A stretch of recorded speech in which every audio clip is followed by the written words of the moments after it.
camera at, yo? Where my camera be? Hold on a second, you guys. Boomer time. Boomer time. Excellence. Boomer time. Hold on a second. There we go. Hi, how are you? What's going on? Happy Monday, y'all. Had a fun weekend. Hope you all made it to church. I'm now black, yeah. Lighted Tabor, what's going on, everybody? Yeah, so today, obviously, it's happening right now, but Piers Morgan has Nick Fuentes on. I don't think it's controversial to have Nick Fuentes on any channel at this point. Because it's like, what is a platform? They're like, you're platforming them. Everyone's a platform now. It's like this whole idea that there's this exclusivity to this term called platform is silly. I mean, that whole thing is over because it's just getting easier and easier to start your own, quote, platform. It's just like a set of tools. So it no longer works to say, you're platforming them, you should deplatform. It doesn't make any sense anymore. It's no longer a unique, exclusive thing, a platform. So, however, I do see a trend here with Fuentes himself, and this isn't peculiar to Fuentes. This happens seemingly naturally, where as your notoriety increases,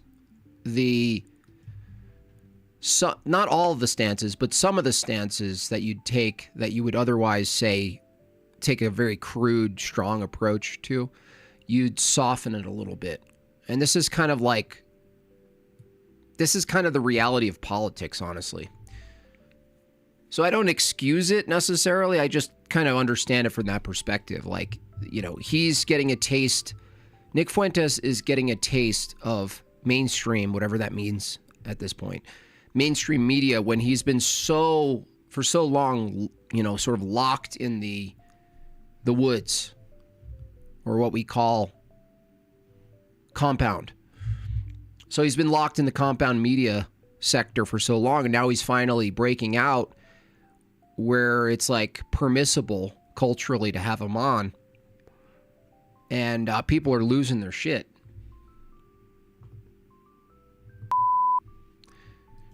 I'm not losing my shit. I don't care. So he's making the rounds, basically. It's like he's the guy. Now you wonder, is he placed as the guy? Is he utilized as the extreme? You know, if there was going to be a presented right-wing representative, especially dissident right, you know, because it's very easy to smear the dissident right now. And there's probably not a better person to misrepresent a whole other sector of the dissident right, like myself, like Orthodox Christians, hard right Orthodox Christians. Nick Fuentes is probably the best way to sow some doubt and to smudge and smear and put a blemish on the other side of the dissident right. Now, that's the problem, is that the way a lot of this stuff is talked about assumes that the dissident right is a monolith, that it's one thing. Well, it's not. It's not one thing. It gets nuanced and more, I would say, granular as you approach it. Oh, you agree with some things, Nick Fuentes says, and then where do you depart? This is a question, right? So I think this is just another sort of like presentation of the loudest, most accessible, I would say, good statesperson. Nick Fuentes is a good speaker. He's good for TV. He's good for bits. He's good for clips. He's good for media. He's made for media, let's face it. So he's going to be elevated. You know what I mean? And maybe there's like some threshold where I don't know. I don't know how they pick these things other than it's trending, it's useful. And so what I've seen from Nick Fuentes is he gets a little bit soft on immigration, which I think is an L. He's going on podcasts saying, oh, they're really nice people. It's like, who cares if they're nice people? And then he said during this interview, I don't know if I'll find it because it's seemingly long and still going. He said he's okay with immigration. Like, what are you talking about, dude? Not only in America, but the entire world needs to put a freeze button on immigration. Not, oh, let's get a little more specialized in our picks. No. What are you talking about, dude? That's like a massive L. Immigration itself, I don't care how good the person is. It should be cut off. Totally. Catholic, therefore, ipso facto controlled op via wrong theology. I mean, I don't know if I'd make that full argument. He could be right about a bunch of stuff. When it comes down to it, I think you're right, Mongo, is that from what view is he arguing? If it's not, it has to be a certain view, ultimately. It can't just be a political view without being backed by a theological view. So, anyway, we could try to watch a little bit of this. I don't know how long I'm going to stream today. I have a stomach virus. It's not fun. Okay? And I don't have made by Jim Bob custom diapers on hand. Another thing that's exciting, though, is the print came in, and it's beautiful. So I'll wait a little bit, and maybe Bob can bring one up, and I'll try not to smudge it. But it's a big, beautiful print. Big, beautiful print.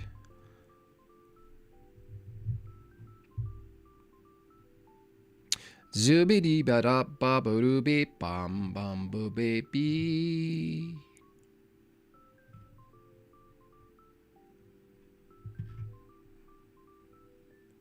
Where is it? Where's my YouTube? Oh, I have to go over here.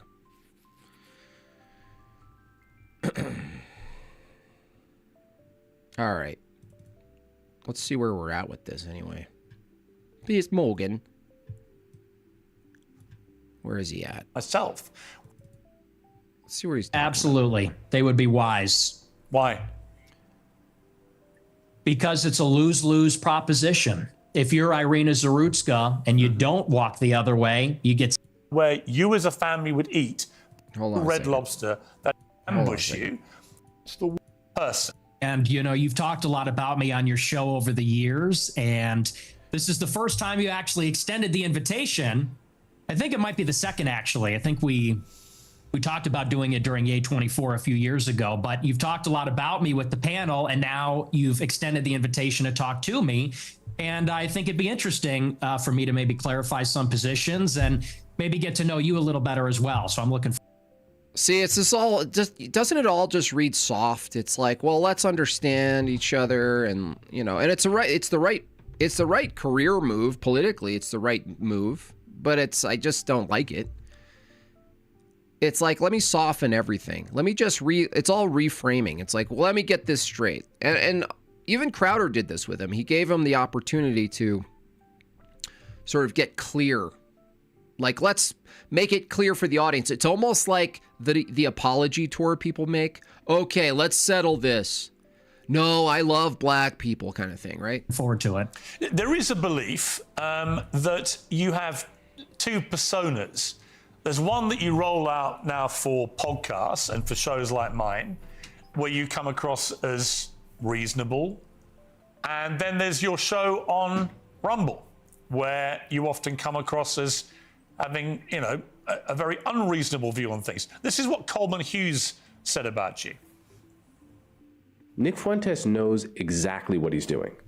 He is consciously playing this double game as part of a long-term strategy to become popular enough to take the reins of power at which point he plans to pivot towards the extreme and unpopular policies that he advocates. Wait, who the hell is this daily guy? on- Freewheeling live stream when I'm about by this. myself and I'm ranting and we make jokes and we play devil's advocate. We play with different positions.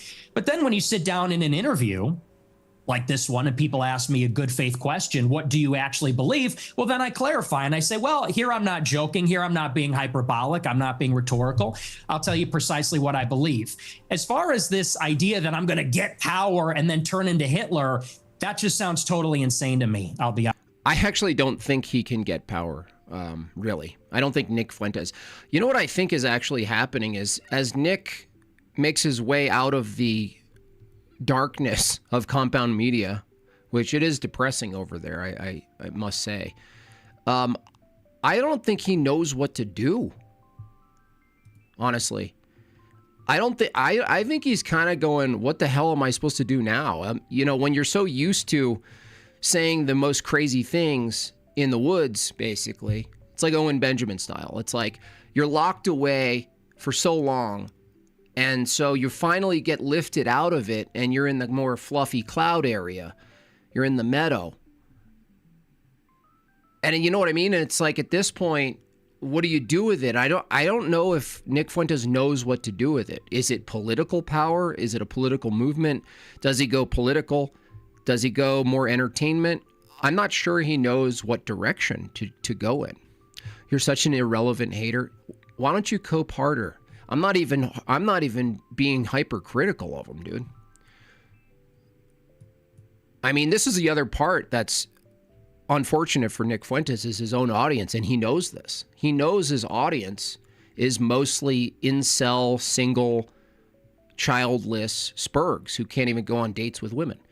And all they know how to do is like defend him like he's a daddy. Meanwhile, I'm actually looking at this from the perspective of like what would be best for him. And what's best for him is to get away from his groypers, honestly. And he's making the move, by the way. He doesn't care. Do you think this guy cares if he loses these 22-year-old groyper types who come crazy defending him in chats? No. He doesn't care. He wants to break free of you guys. And he should. He should break free of you.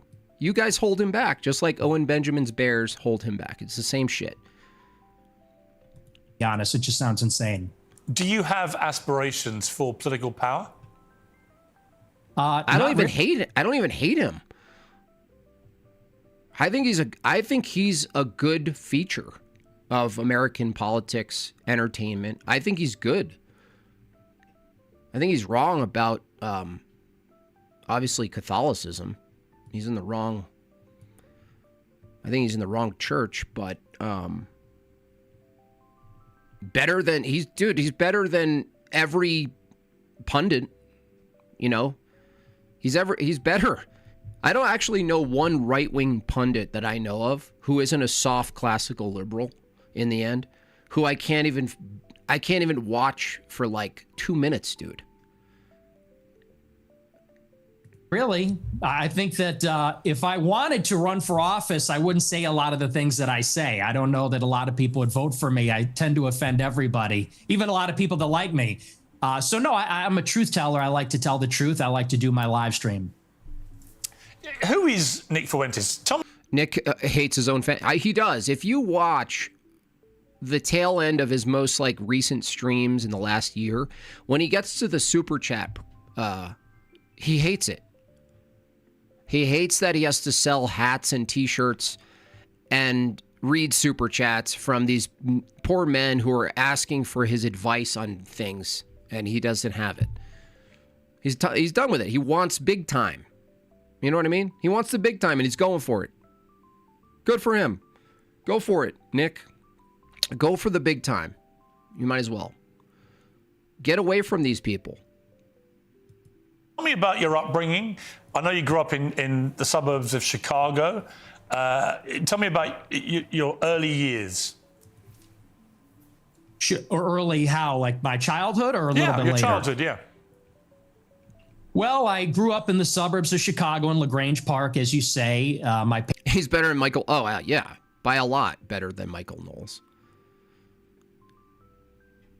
In fact, the Daily Wire, if they were smart, they would have an aggressive provocateur on. They have no, you know that? And Matt Walsh, think about this. Matt Walsh is the level that they'll go in provocation. That's it. And even he's having a problem. I mean, a lot of these bigger platforms, if they were smart, they would just they would go the opposite direction. They would not only platform Nick Fuentes, but they would make him the feature. Parents are ethnics, Screw it. I don't even know. Is Pierce Morgan uncensored? Even it's like, are we at the point where YouTube is the platform? There's no more like CNN signed with this deal or that deal. My father's half Mexican, half Irish. My mother's Italian. And they both came from a pretty rough upbringing themselves. They both were raised by single mothers, not because of divorce, but because both of their fathers had. Fuentes Glazers can only call people irrelevant. Yeah, it's all popularity. It's like high school. It's like, well, what have you done? It's like, that's not the point. Died. They endured a lot of dysfunction. And I think that's one of the reasons they came together and they related to each other and they wanted to create a normal upbringing for their children. They wanted to have a normal family life. And so they moved out to LaGrange Park away from the city. Actually, Knowles might be right of Fuentes on immigration. That's possible, in fact. That's what's interesting about this. He's getting softer on this stuff, making it sound like, well, there's a bunch of good people. And even in this talk, he actually admits that he's for some immigration. I'm like, how could you possibly be for any immigration at this point? And they raised me and my sister and really put us first. I think that's a big reason why I tend to have a lot of these family values or Christian values. My mother quit her job and stayed at home to raise us. And so I have a very close relationship with my parents, with my sister. We're a very tight family. And we grew up in a pretty idyllic town. And maybe we can sort of get into a conversation about politics from this. I loved my upbringing. My mom stayed at home. My dad was working. We're in a mostly white suburb in Chicago. I was maybe half Catholic, half Protestant. It was a baseball town. I played baseball for many years. In Chicago, we love our hot dogs. We have our baseball parade and get a hot dog. And so I love where I came from. I love the city. It's a working class city. I love the people here. They're very good, humble, down to earth, decent people. And I guess I had my political, not to jump ahead, but this is a big part of where my political awakening came from. I sort of left this bubble, if you could call it that. When I went to college in 2016, I went to Boston University. And I read a lot of things online, and I realized the country does not look like LaGrange Park. It doesn't look like Western Springs or Hinsdale or Elmhurst. It looks very different. The country's undergoing a radical transformation because of immigration. And so I saw that and I said, this is not really a desirable change. I don't like the south side of Chicago or the west side or LA or certain parts of Boston as much as I like where I came from.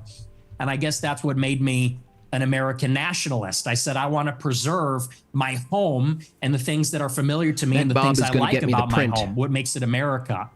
So that's a little bit about my background. I don't know where you want to go with that, but that's kind of where I came from. My first obvious question is, were your parents immigrants to the United States, or were their parents?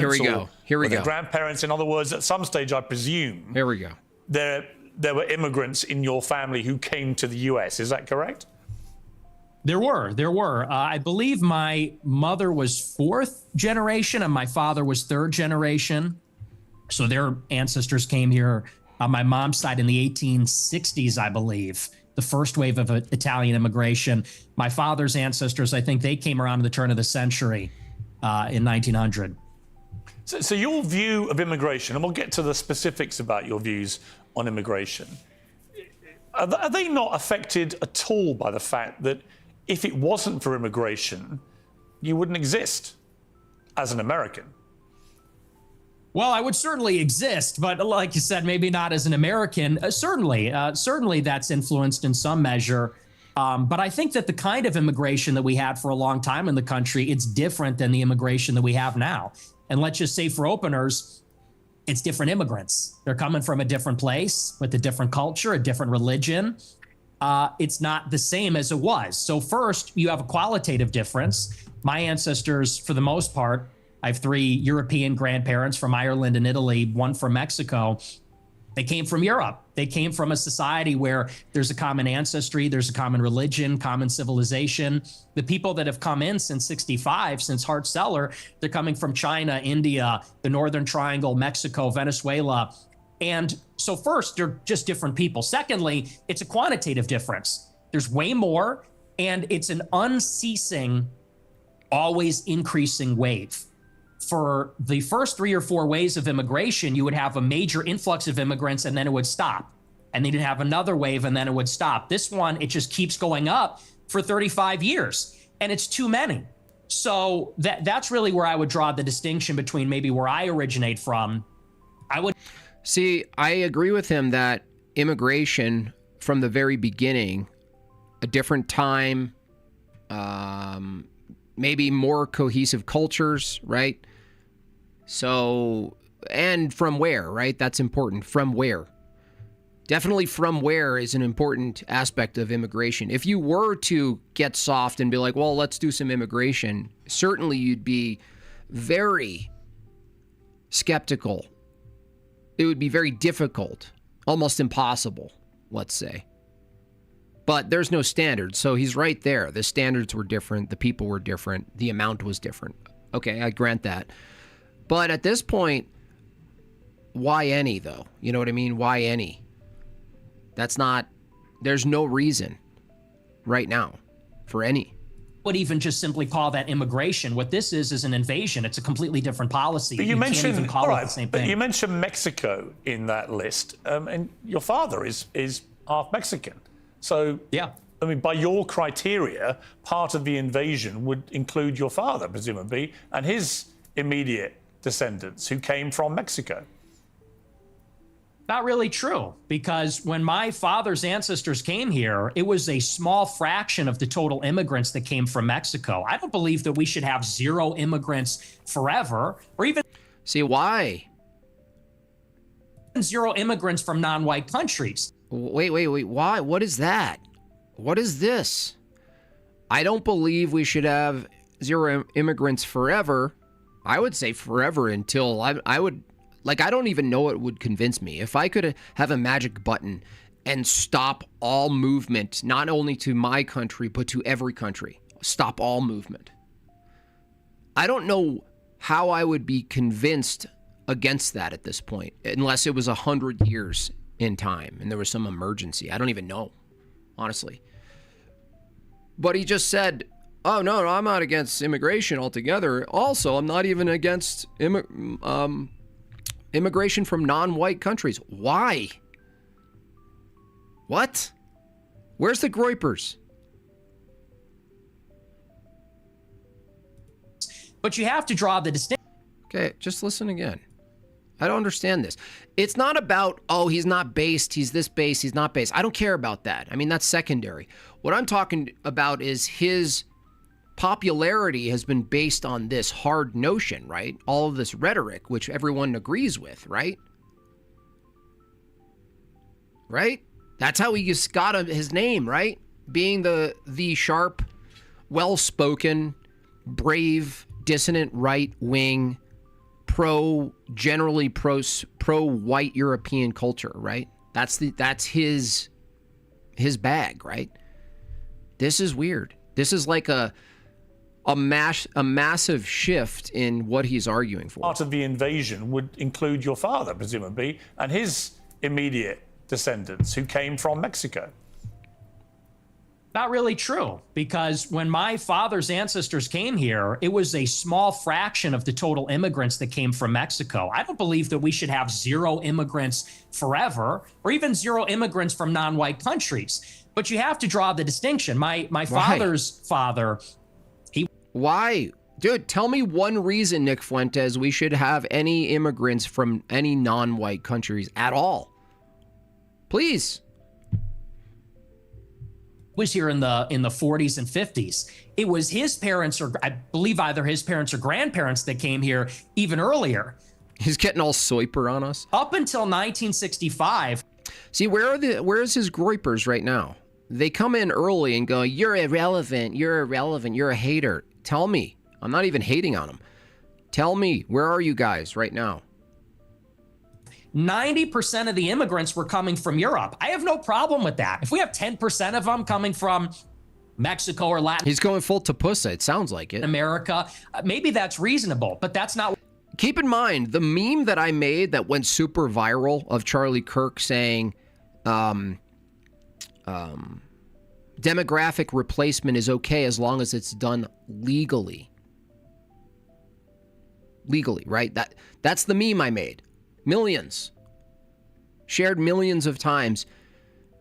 Just got people all upset from all different walks of life. And you know who was the biggest proponent and the people who shared that meme the most were his people. And now what? What it is now. Now you've got 10 million illegals in 4 years under Joe Biden, and you got millions more legal immigrants from China, India, Venezuela, El Salvador. You're misunderstanding him. He is saying there doesn't need to be zero immigrants. That we should continue bringing them in. What's the dude, alchemist? What are you talking about? You're misunderstanding him. He isn't saying there doesn't need to be zero immigrants, just not the same as we should import any. What are you talking about? Those are synonymous. He's saying if you don't say zero immigrants is my standard, right? Lloyd says, I thought he said no immigration ever, and if there is, only white countries? Hold on a second. It's possible. He may have worded that so poorly. That came here even earlier. Up until 1965,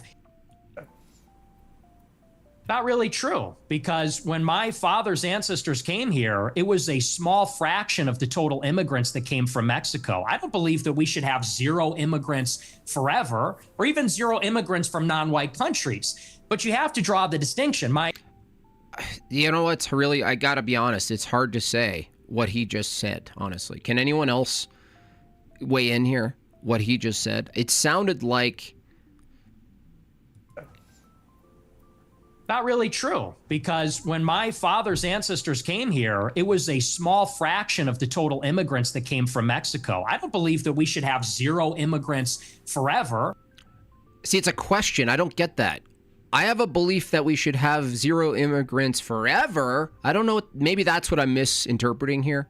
He's saying it like a question. Why is he talking like a chick asking a question? I have a belief that we should have zero immigrants forever. What? I don't get it. Or even zero immigrants from non-white or even countries. But you have to. Or even zero immigrants from non-white countries. To draw the distinction. My father's father, he was here in the 40s. And honestly, I'm gonna look. If he meant it and he just worded it incorrectly, fair enough. It just sounded like the opposite, okay? 50s. It was his parents, or I believe either his parents or grandparents, that came here even earlier. Up until 1965, 90% of the immigrants were coming from Europe. I have no problem with that. If we have 10% of them coming from Mexico or Latin America, maybe that's reasonable, but that's not what it is now. Now you've got 10 million illegals in 4 years under Joe Biden, and you got millions more legal immigrants from China, India, Venezuela, El Salvador, and it's so many with no break for assimilation, and they're all from... That's his failure part. They don't assimilate, dude! What is this freaking magical idea that these people are under the delusion of? That they assimilate. Oh, we need some time for them to assimilate. Hey, Nick, has it ever crossed your mind that they don't? Has it ever crossed your mind that America is so pluralistic that we wouldn't even know what assimilation meant other than getting yourself a fucking Amazon Prime account? What does it mean to assimilate now? Oh, give them some time to assimilate. To what? Pure consumerism? What are they assimilating to? Netflix and chill? He doesn't quite see the problem that pluralism is so bad in America that even that someone migrating to America doesn't even have anything clear to assimilate to. What? Assimilate to what? My rights? My constitution? My freedom? Libertarianism? What are we talking about here? Pride parades? Oh, let's get them nice and comfortable.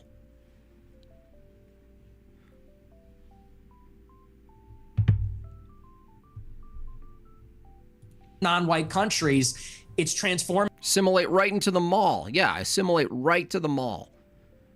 what America is. And again, that's the distinction. That's what makes it unacceptable. I always believe everybody is a product of their... I'm missing his point. What a surprise.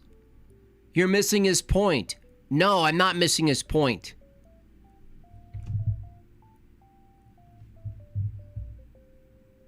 environment. You're missing my point.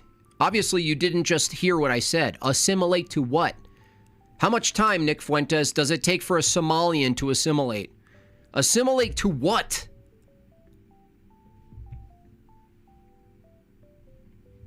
I've interviewed thousands of people. Assimilate to what? Our construction jobs? Assimilate to what? Shitty building techniques? Assimilate to what? College? Free college? Free healthcare?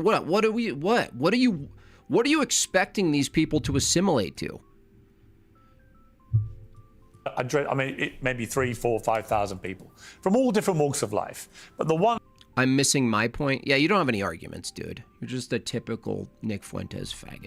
One common theme, I would say, is everyone's... That's what's so pathetic about his audience. They are so dumb. They have no arguments.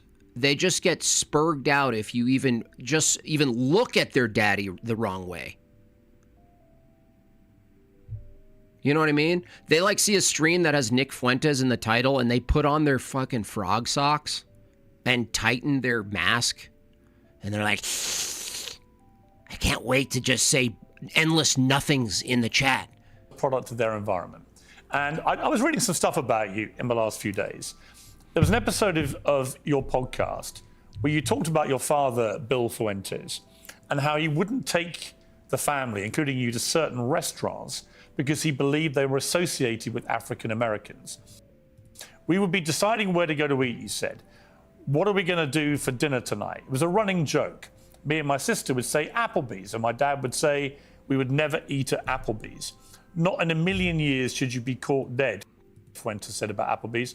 Go to a different restaurant, a local restaurant. No Applebee's, no Red Lobster. Questioning, yeah, that's a great irony, Ortho Bro. Questioning Nick is now like questioning the Holocaust. Totally. It's what happens. This is normal. This is normal when a certain, when a personality reaches even beyond their own control, honestly. A cult-like mentality, you can't even question. Assimilate to guest chambers. Assimilate, yeah. That is Assimilate. commonly known as black fare. And you also... Pierce is a scumbag for this. His dad has nothing to do with this. Yeah, he's trying to draw out some sort of contradiction with some sort of like underlying bioessentialism, ethnocentrism. That's now Nick Fuentes is moving a little. How could he hold to that view, by the way? You know what I mean? How can he hold to pure white if he's half not? You know what I mean? I'm not sure. Shared another story about your family and restaurants. Said before me and my sister were born. This is behavior of any Isla. I agree with that. Yeah. No, I think at some point it's just a normal thing, right? But that's what's interesting is like, if you cultivate a fan base and then you're at the mercy of them, then you like try to break away. I think this is Nick Fuentes breaking away. Maybe he's not even aware of it. I think he's smart though. I think he is aware of it. I think he's breaking away because if you go more general, you'll still get like sort of like cult lovers, you know, like the cult people. You just can't avoid it. It's nothing, you didn't even do it. Like it just happens. But for some reason, a broader approach, your identity at least is not so bound to the audience. You know what I mean? I think, and honestly, I think Nick Fuentes will do more and have a better impact more broad. You know what? It sounds crazy to say, you know. It sounds nutty. It sounds counterintuitive even. But it might be true that Nick Fuentes has greater positive political and cultural influence if he approaches a more broader platform approach. Because you can still say sharp things. You can still say cutting things. You just have to say it in a certain way.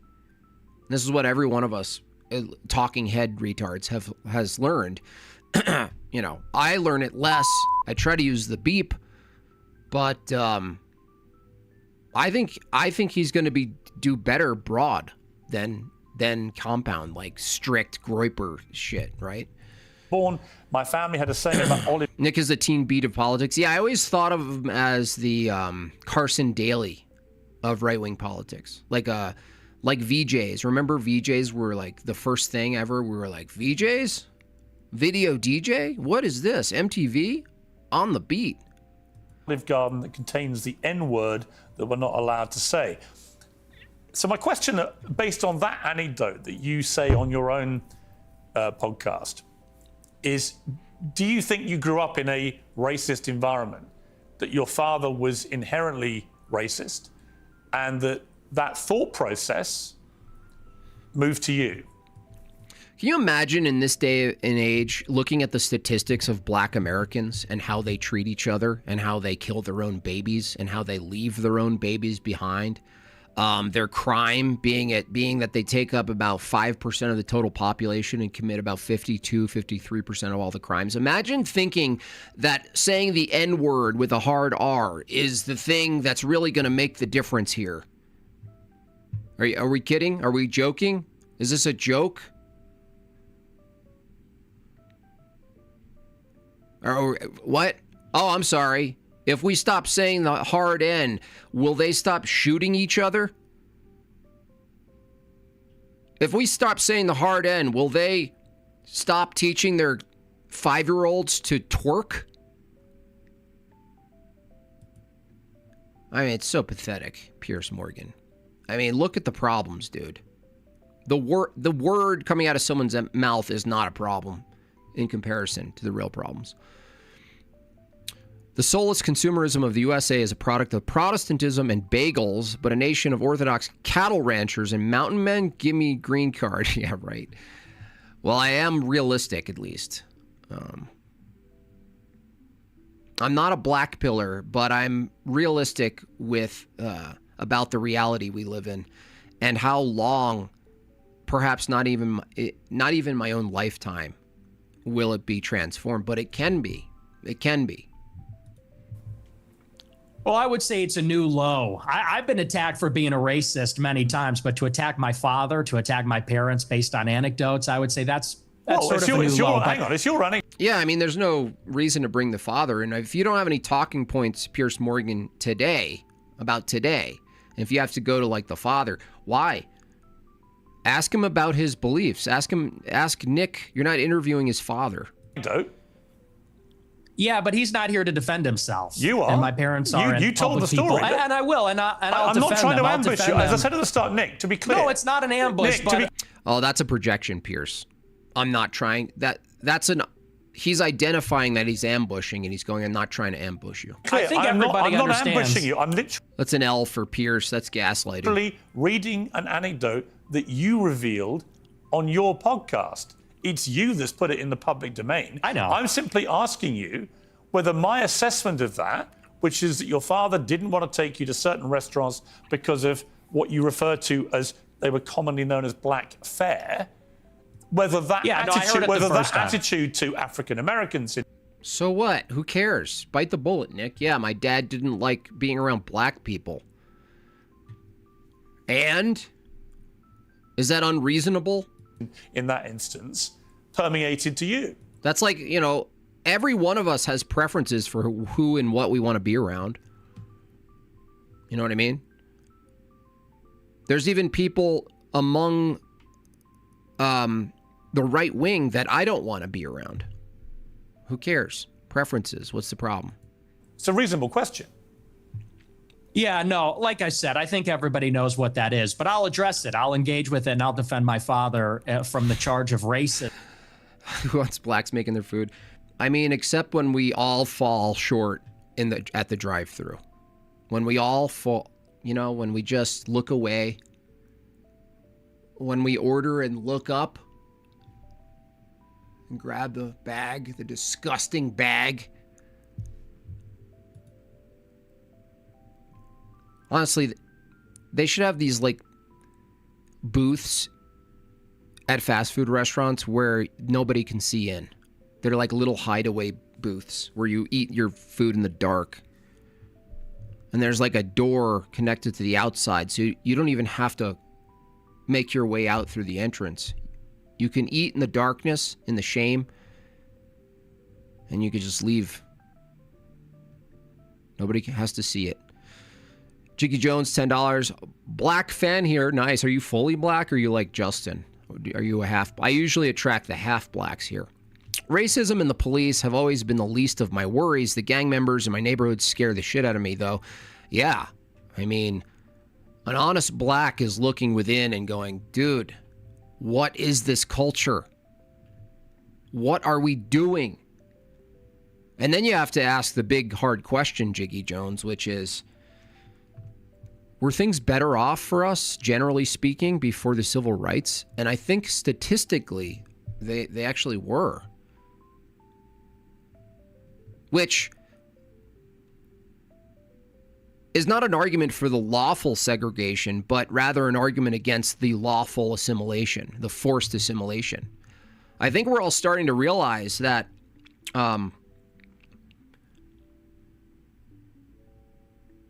that people are incompatible. They just are.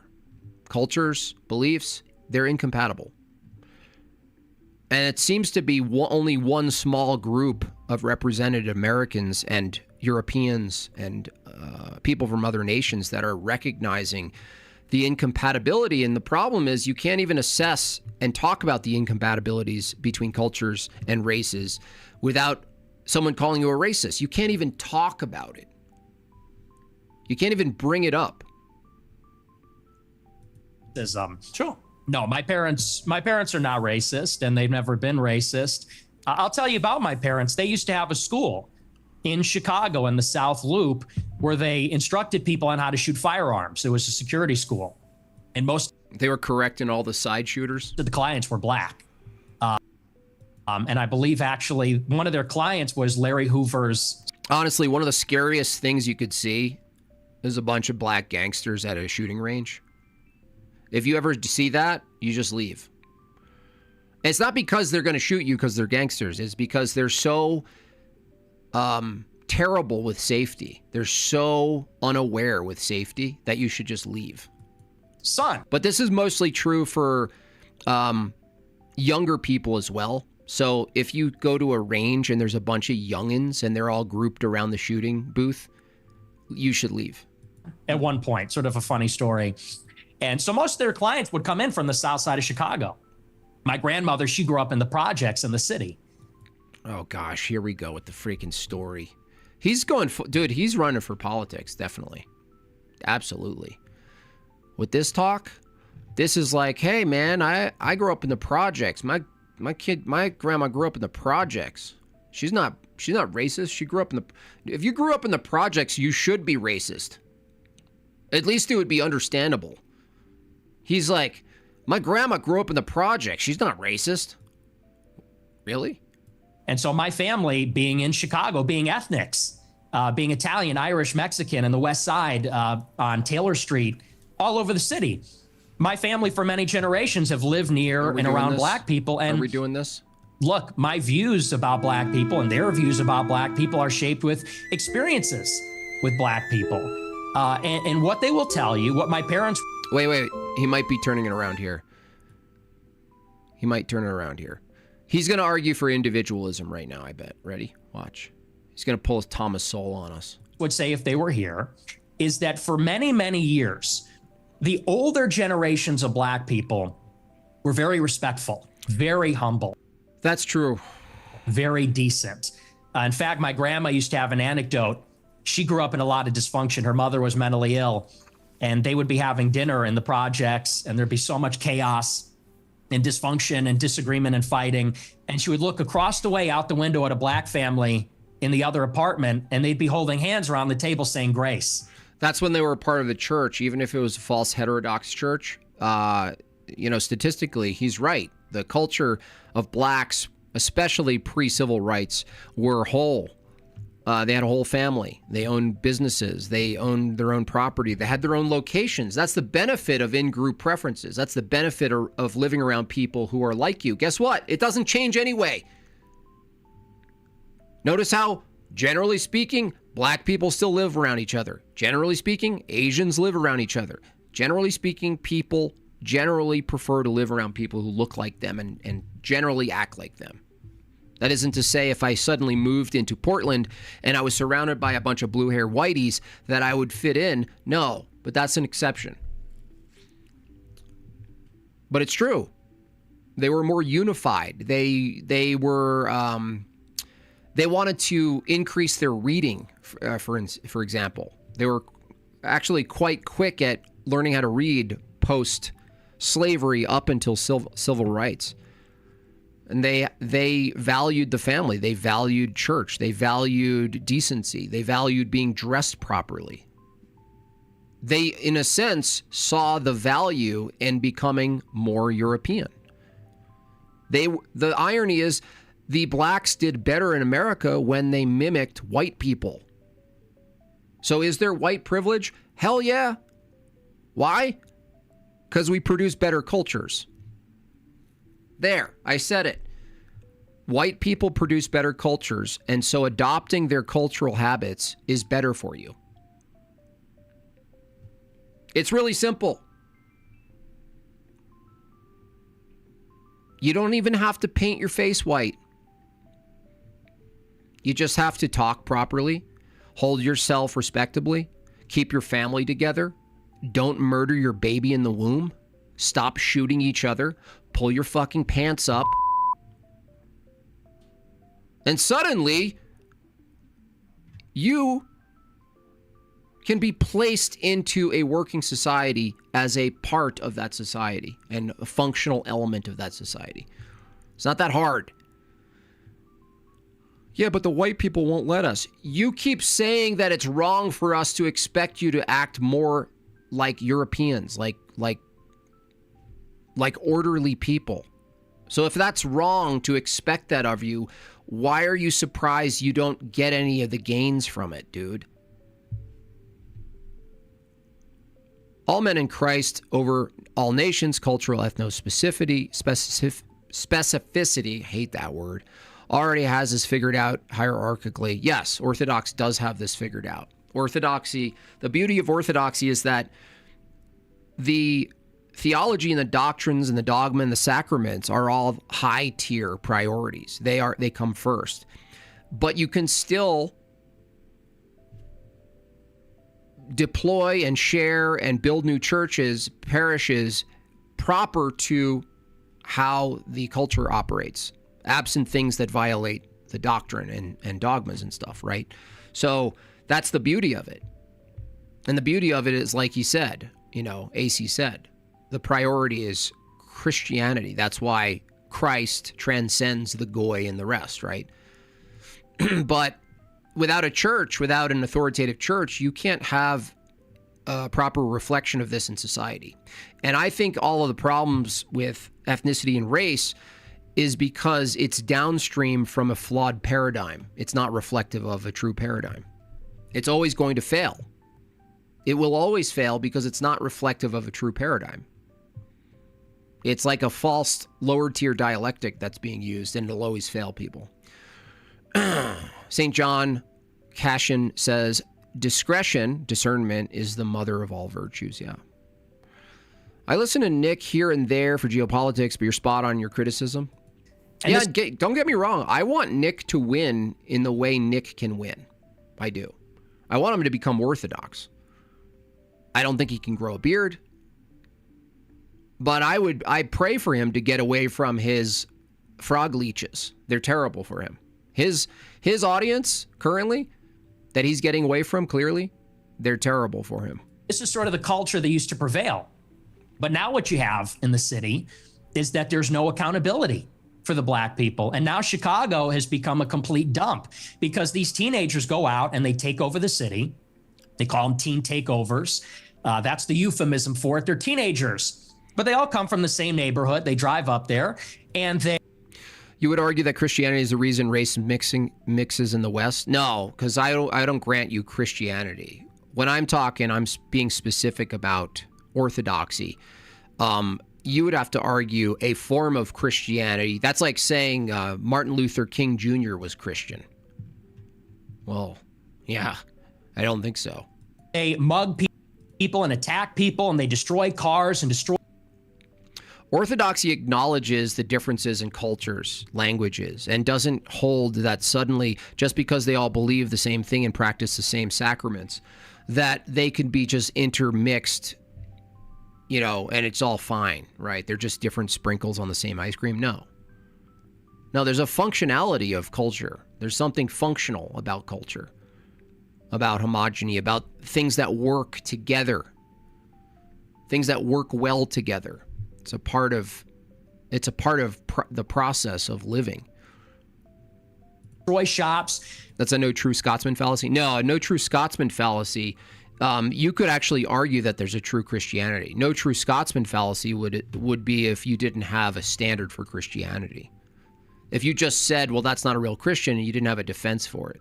So, otherwise, no true Scotsman, according to your view, would apply to everything because everything would be nominal and not like the other in every regard. Any analogy would be flawed.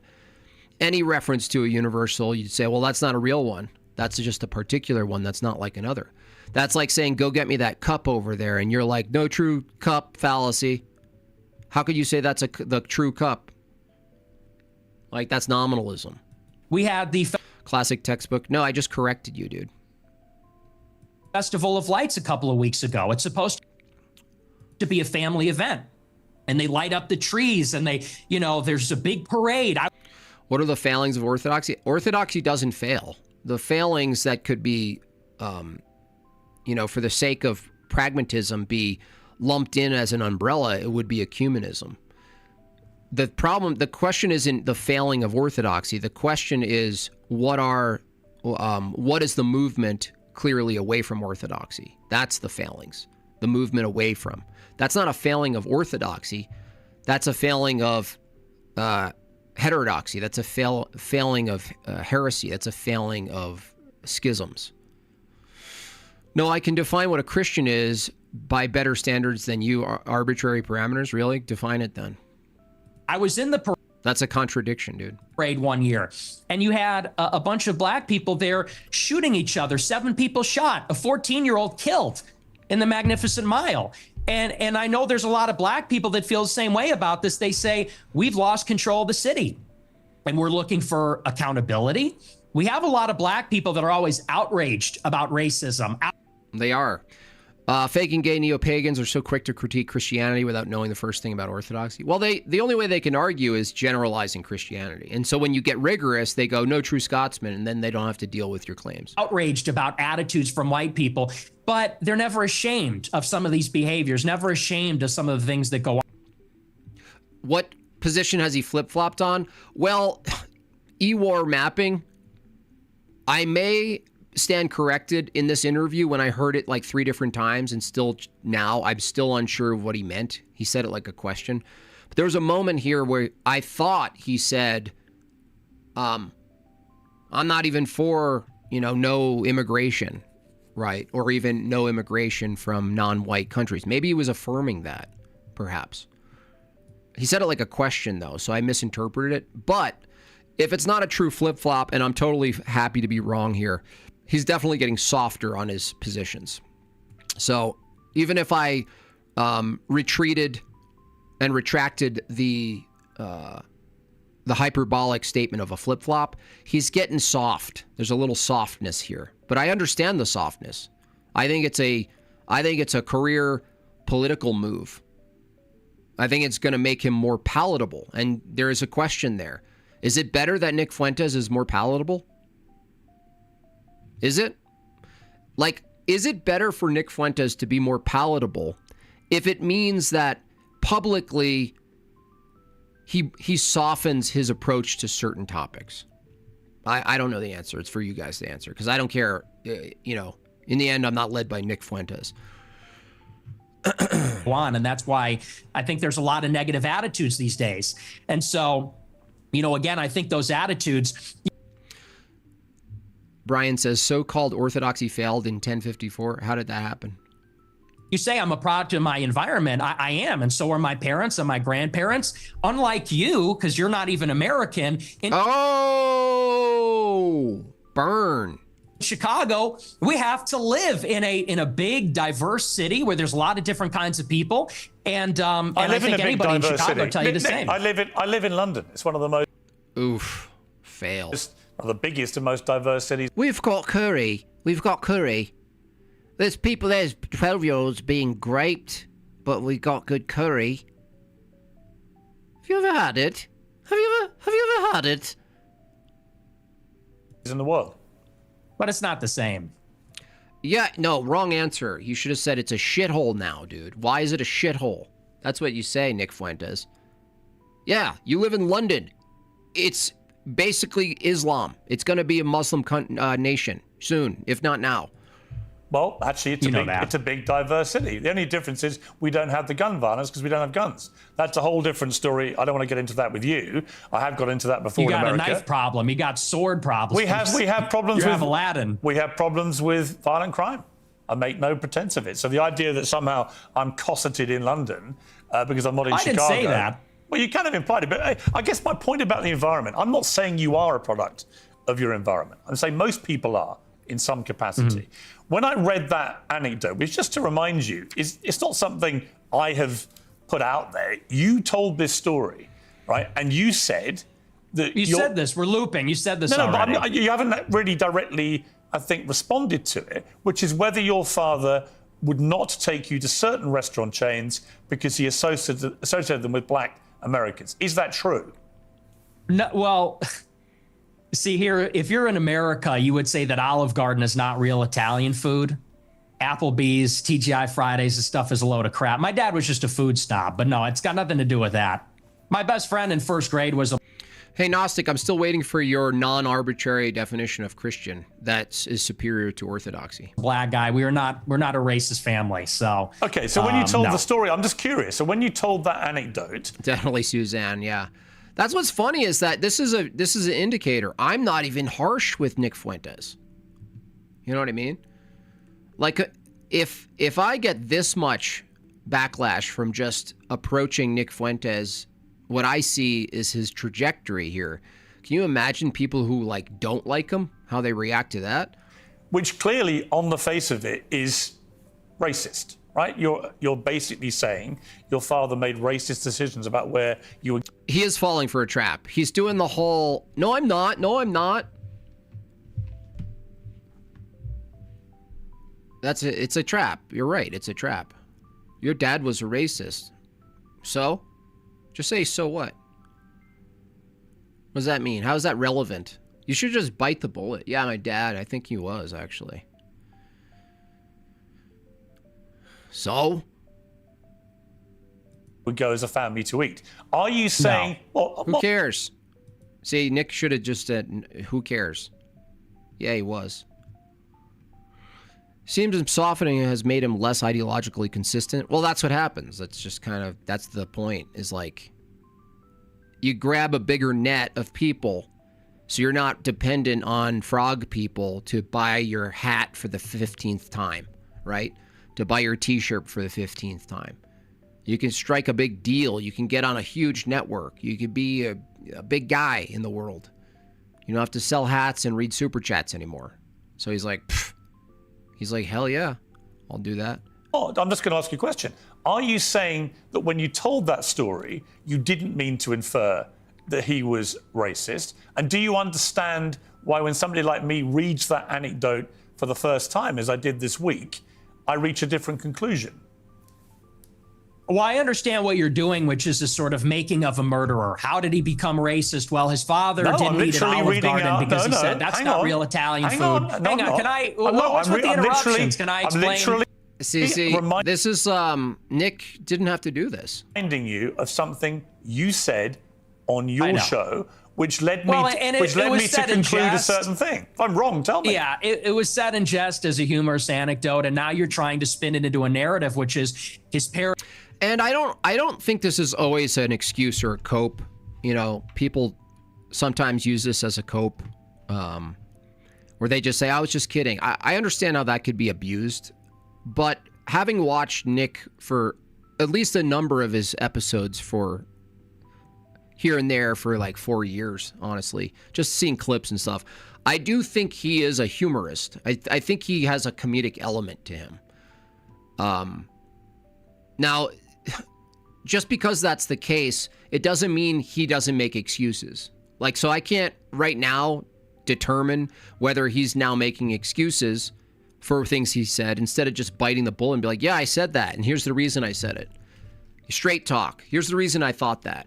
Do I still think that? Maybe. Was my dad? Maybe he was. Maybe my dad was right. I really didn't ask him. Maybe he was.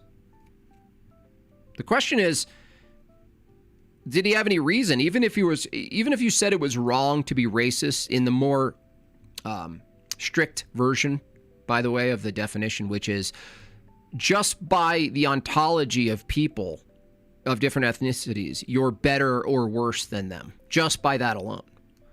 That's a big claim, right? And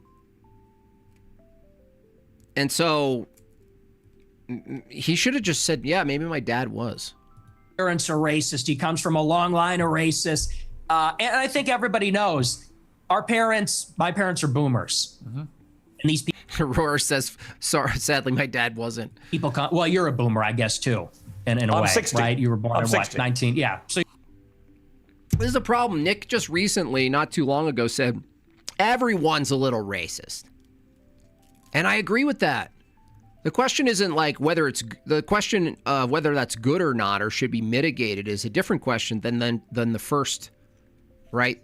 The first order statement. Everyone's a little racist. I agree with that statement. So you could just say, yeah, my dad, maybe everyone's a little racist. you're a boomer also. Or maybe you're a Gen Xer. I suppose it's sort of on the cusp. But it's a humorous anecdote. These are kind of the attitudes of baby boomers in society, but you're trying to spin it into a narrative, which is you're a product of your environment. Your dad's racist because of this joke. Now you're a racist. And I don't think that's a fair characterization. Okay. People can make their own minds up. They can go back and listen to you say Let's go back. it. I mean, the beauty of what I'm Go back. Rare Jim Bob L. What's the L? Tell me what the L is. I appreciate that you said it's rare. I don't think my L's are rare, to be honest. I have a lot of L's. But I'm interested in knowing what the L actually is. Because maybe it is, but you got to use full sentences. going to talk to you about in this interview is that almost all of it is just going to be reminding. How is it an L to just tell Nick that Nick should have just said, yeah, maybe my dad was racist? Maybe we're all a little racist. How is that an L? That's a W, if you say that. Maybe we're all a little racist. I think that's a W. You what you have said and asking you what you He admits that he's racist. Play the video more. He doesn't want his dad to get accused and fired. meant. Your position about that story is that it was a joke. Okay. I want to come to something else you said. This is where you talk about Jews, women, and blacks. This is Jews, women, and black. Is that one category? take a listen. They're always coming up with, no, it's not the Jews. No, it's not women. No, it's not blacks. It's actually really complicated. No, it fucking isn't at all. Jews are running society. Women need to shut the fuck up. Blacks need to be imprisoned for the most part. And we would live in paradise. It's that simple. Okay. Would you like to clarify what you meant there? That's all true. That's 100% true. Everything I said in that clip is true. Including that blacks need to be imprisoned for the most part. Well, for the most part, they are imprisoned. So, I mean, Whether they should or not, I mean... Yeah. Yes. But all of them? No, for the most part. What does the most part mean? What percentage of American blacks would you like? The percent that's committing 53% of the crime, and they, based on liberal progressive policies, are let out for the crimes, including repeated crime. Pierce Morgan, you fucking retard. Well, would you like to be a bit more precise with that? Yeah. Remember, like, the long list of people who are black that should have been in jail, but instead they were out and they killed somebody? You remember that? This is why I can't be on Pierce Morgan. Like to see in prison? The people who are let out for violent offenses for the 5th time because black women judges let them out. Whatever the percentages of the murderers, I think it's 1 in 20 black men will commit a murder in their lifetime. So maybe let's say that 5%. Oh, so you're talking about black people who murder people? Yeah, who don't go to jail. People who not just murder people. Yeah. Oh, absolutely. Yeah. But you didn't say that. That's you the just crime said problem. black. No, that ends up having base per capita. That ends up being a huge portion, right, of the community. That's those people, right? Now he's being hyperbolic, so when it comes down to the math, it gets a little dicey when you say most people, right? Just wait, Jim. Okay. To be imprisoned for the most part.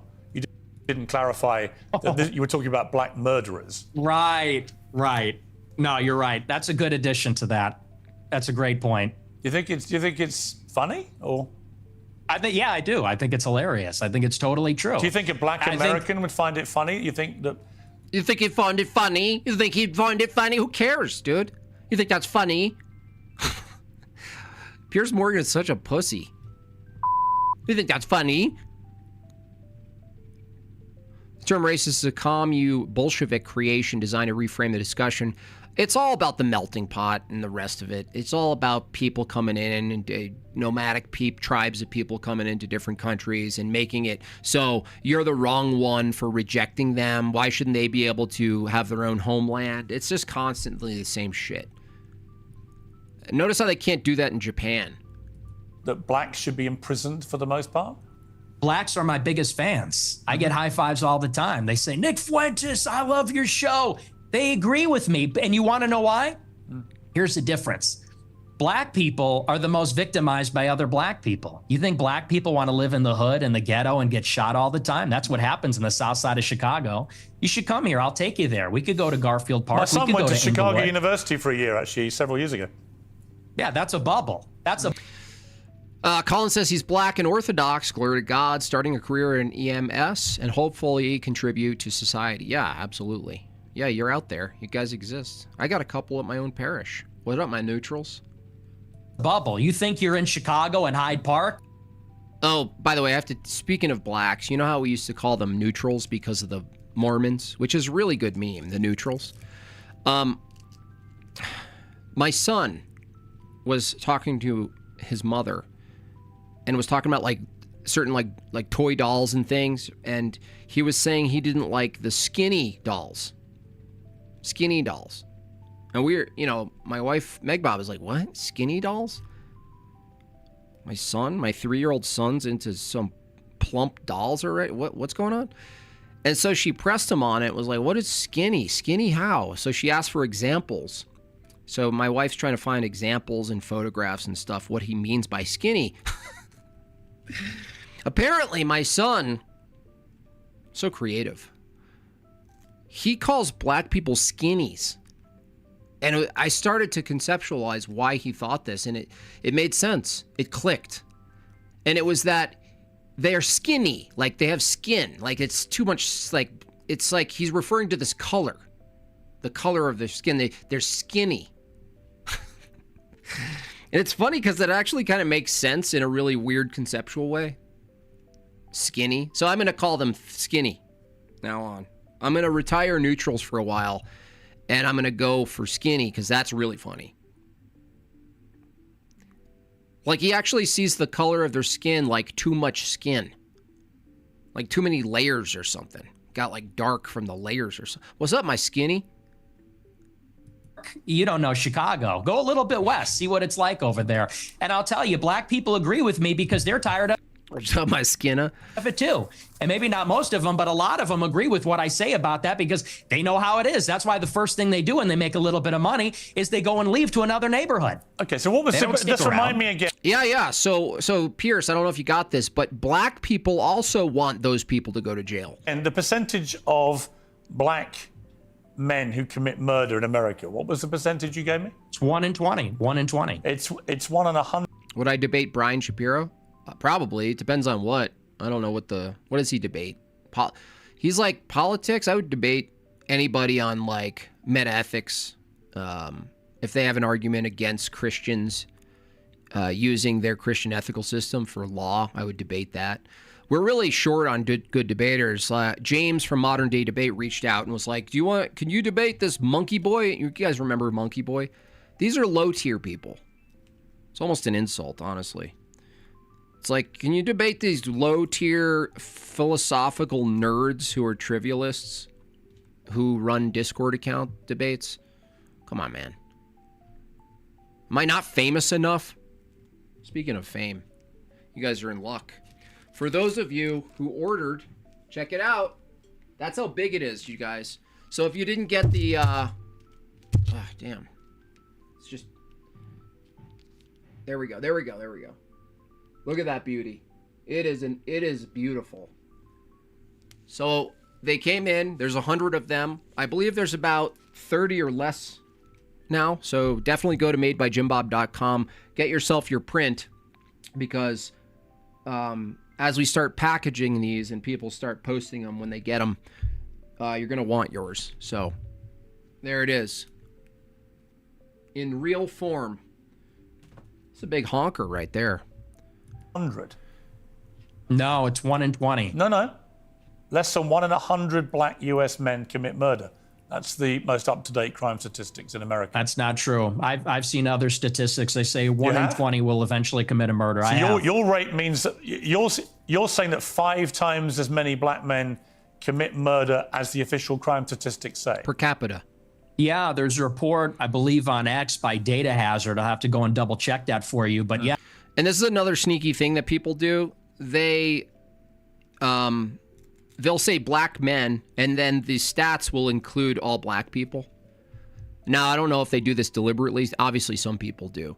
But when we look at the 13% accounting for 53% of all the crimes, violent crimes, and we're not talking about just arrests, we're talking about convictions. So you can't do the arrest thing. It's convictions.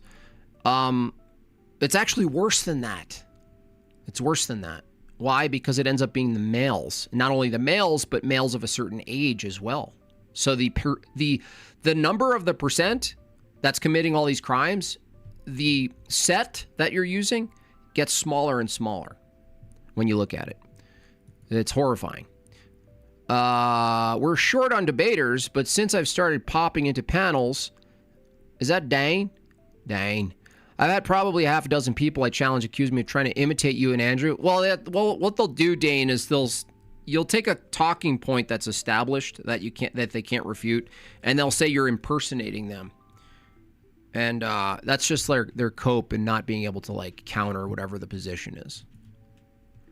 It's like, fine, let's just pretend I am a drone for a second. I'm an Andrew drone right now. Can you defeat the Andrew drone? And they're like, no.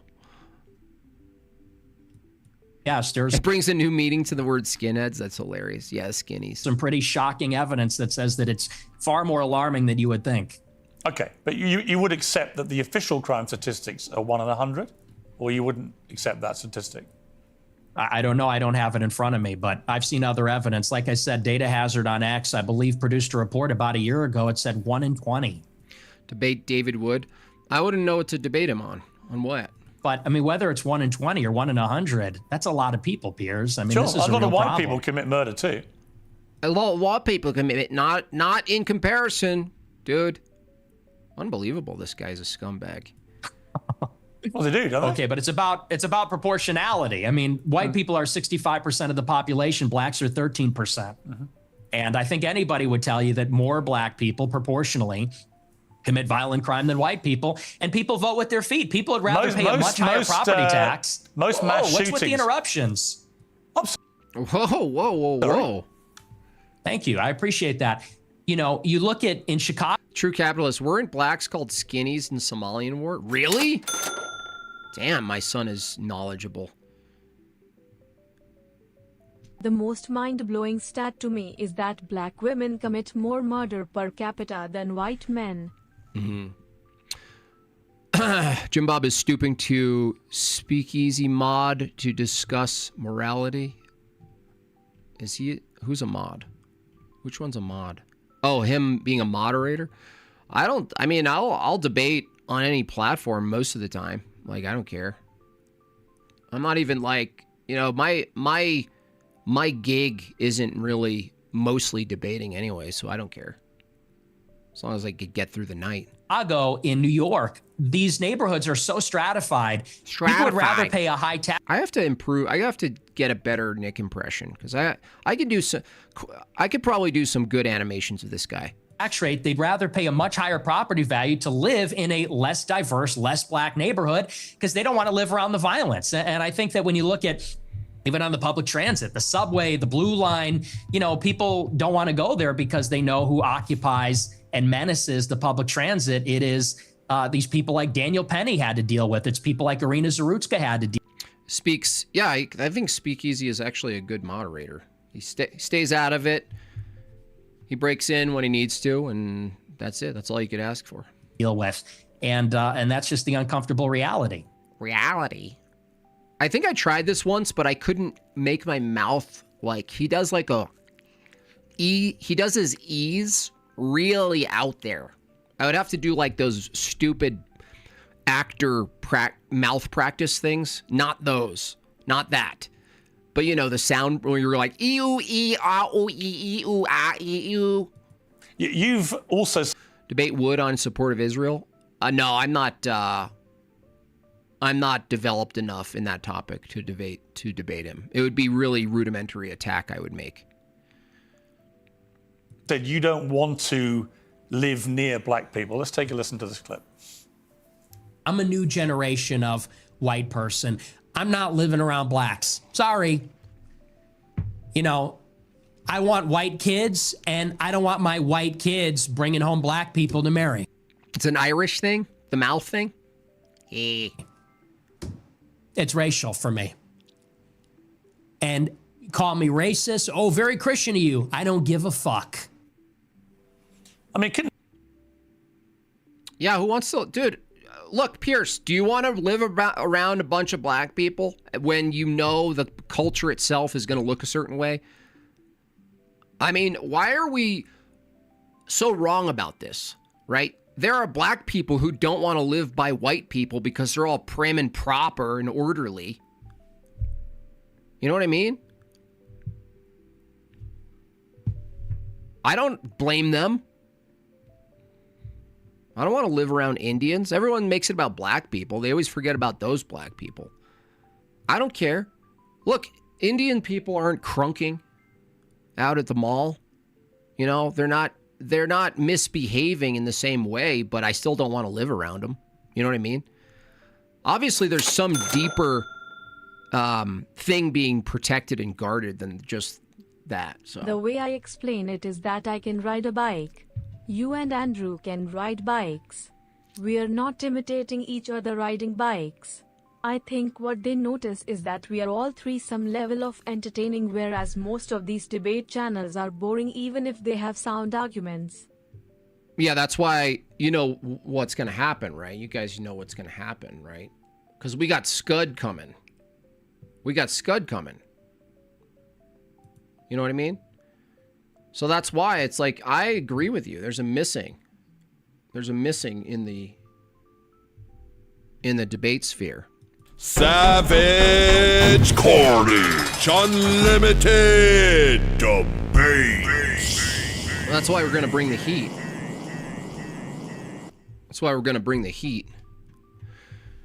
First ever super chat. Thank you for that tenor. You and Stravaganza are the most entertaining streams on YouTube. Thank you so much. Please, Ethan, go follow Ortho Thugs if you want some fun entertainment on Fridays.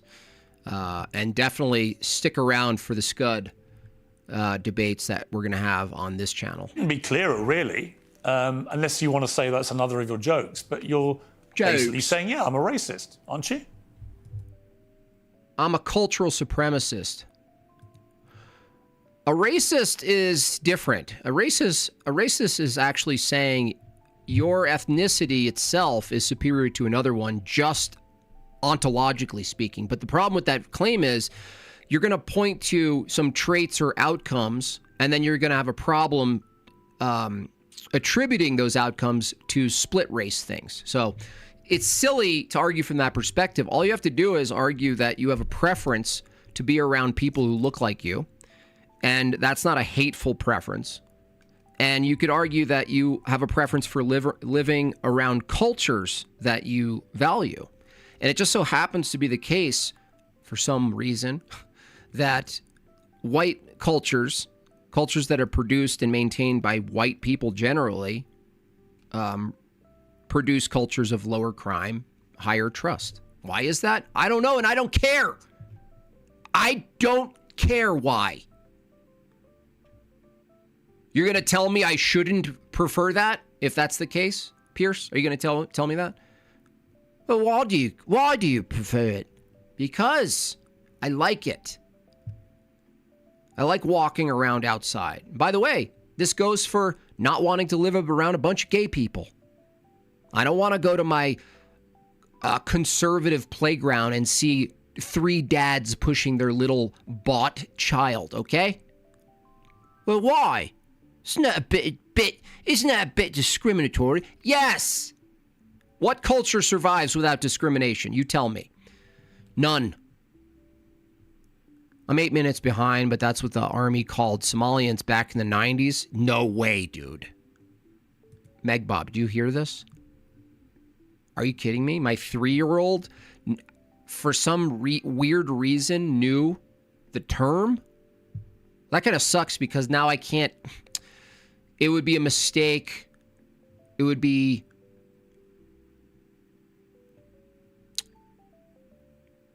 reckless to now use the term. I'm so mad now that that's a real thing. Unbelievable. Thank you, Reed. Beef Sleazy, $5, an hour behind. To be fair, in the same clip, if you watch more, Nick goes through some rice people and kick them all out. Yeah, fair enough. I misinterpreted his language at that point. Yeah. Thank you so much. 3 years. Wow, look at that. W's in the chat. 36 months, you guys. Member for 36 months. Yeah, amazing. Yeah, I'm fine with that. You're fine with saying you're a racist? Totally. I think everybody's racist. There we go. I think everybody, if we're being honest, is racist. I think everybody, the only people that aren't racist or pretend not to be are white people to their detriment. Everybody else is racist. But earlier in the interview, you really got aggrieved at the idea that your father was a racist. He can't stop with his dad, man. You wanted to make emphatically because sure my father's... He's not. Because my father doesn't share my same views on that. So he's the exception to the everyone's a racist. Well, everybody's It's a little bit of a trap. a little bit racist. You're right. So maybe everybody... The difference is you're attacking my father. You know, he could get fired from his... That's the thing is you have to define racist and you could make a distinction. I wish more people did this. Now they don't because there's a colloquial sort of element here where we know what is meant by racist now and it doesn't actually mean racist.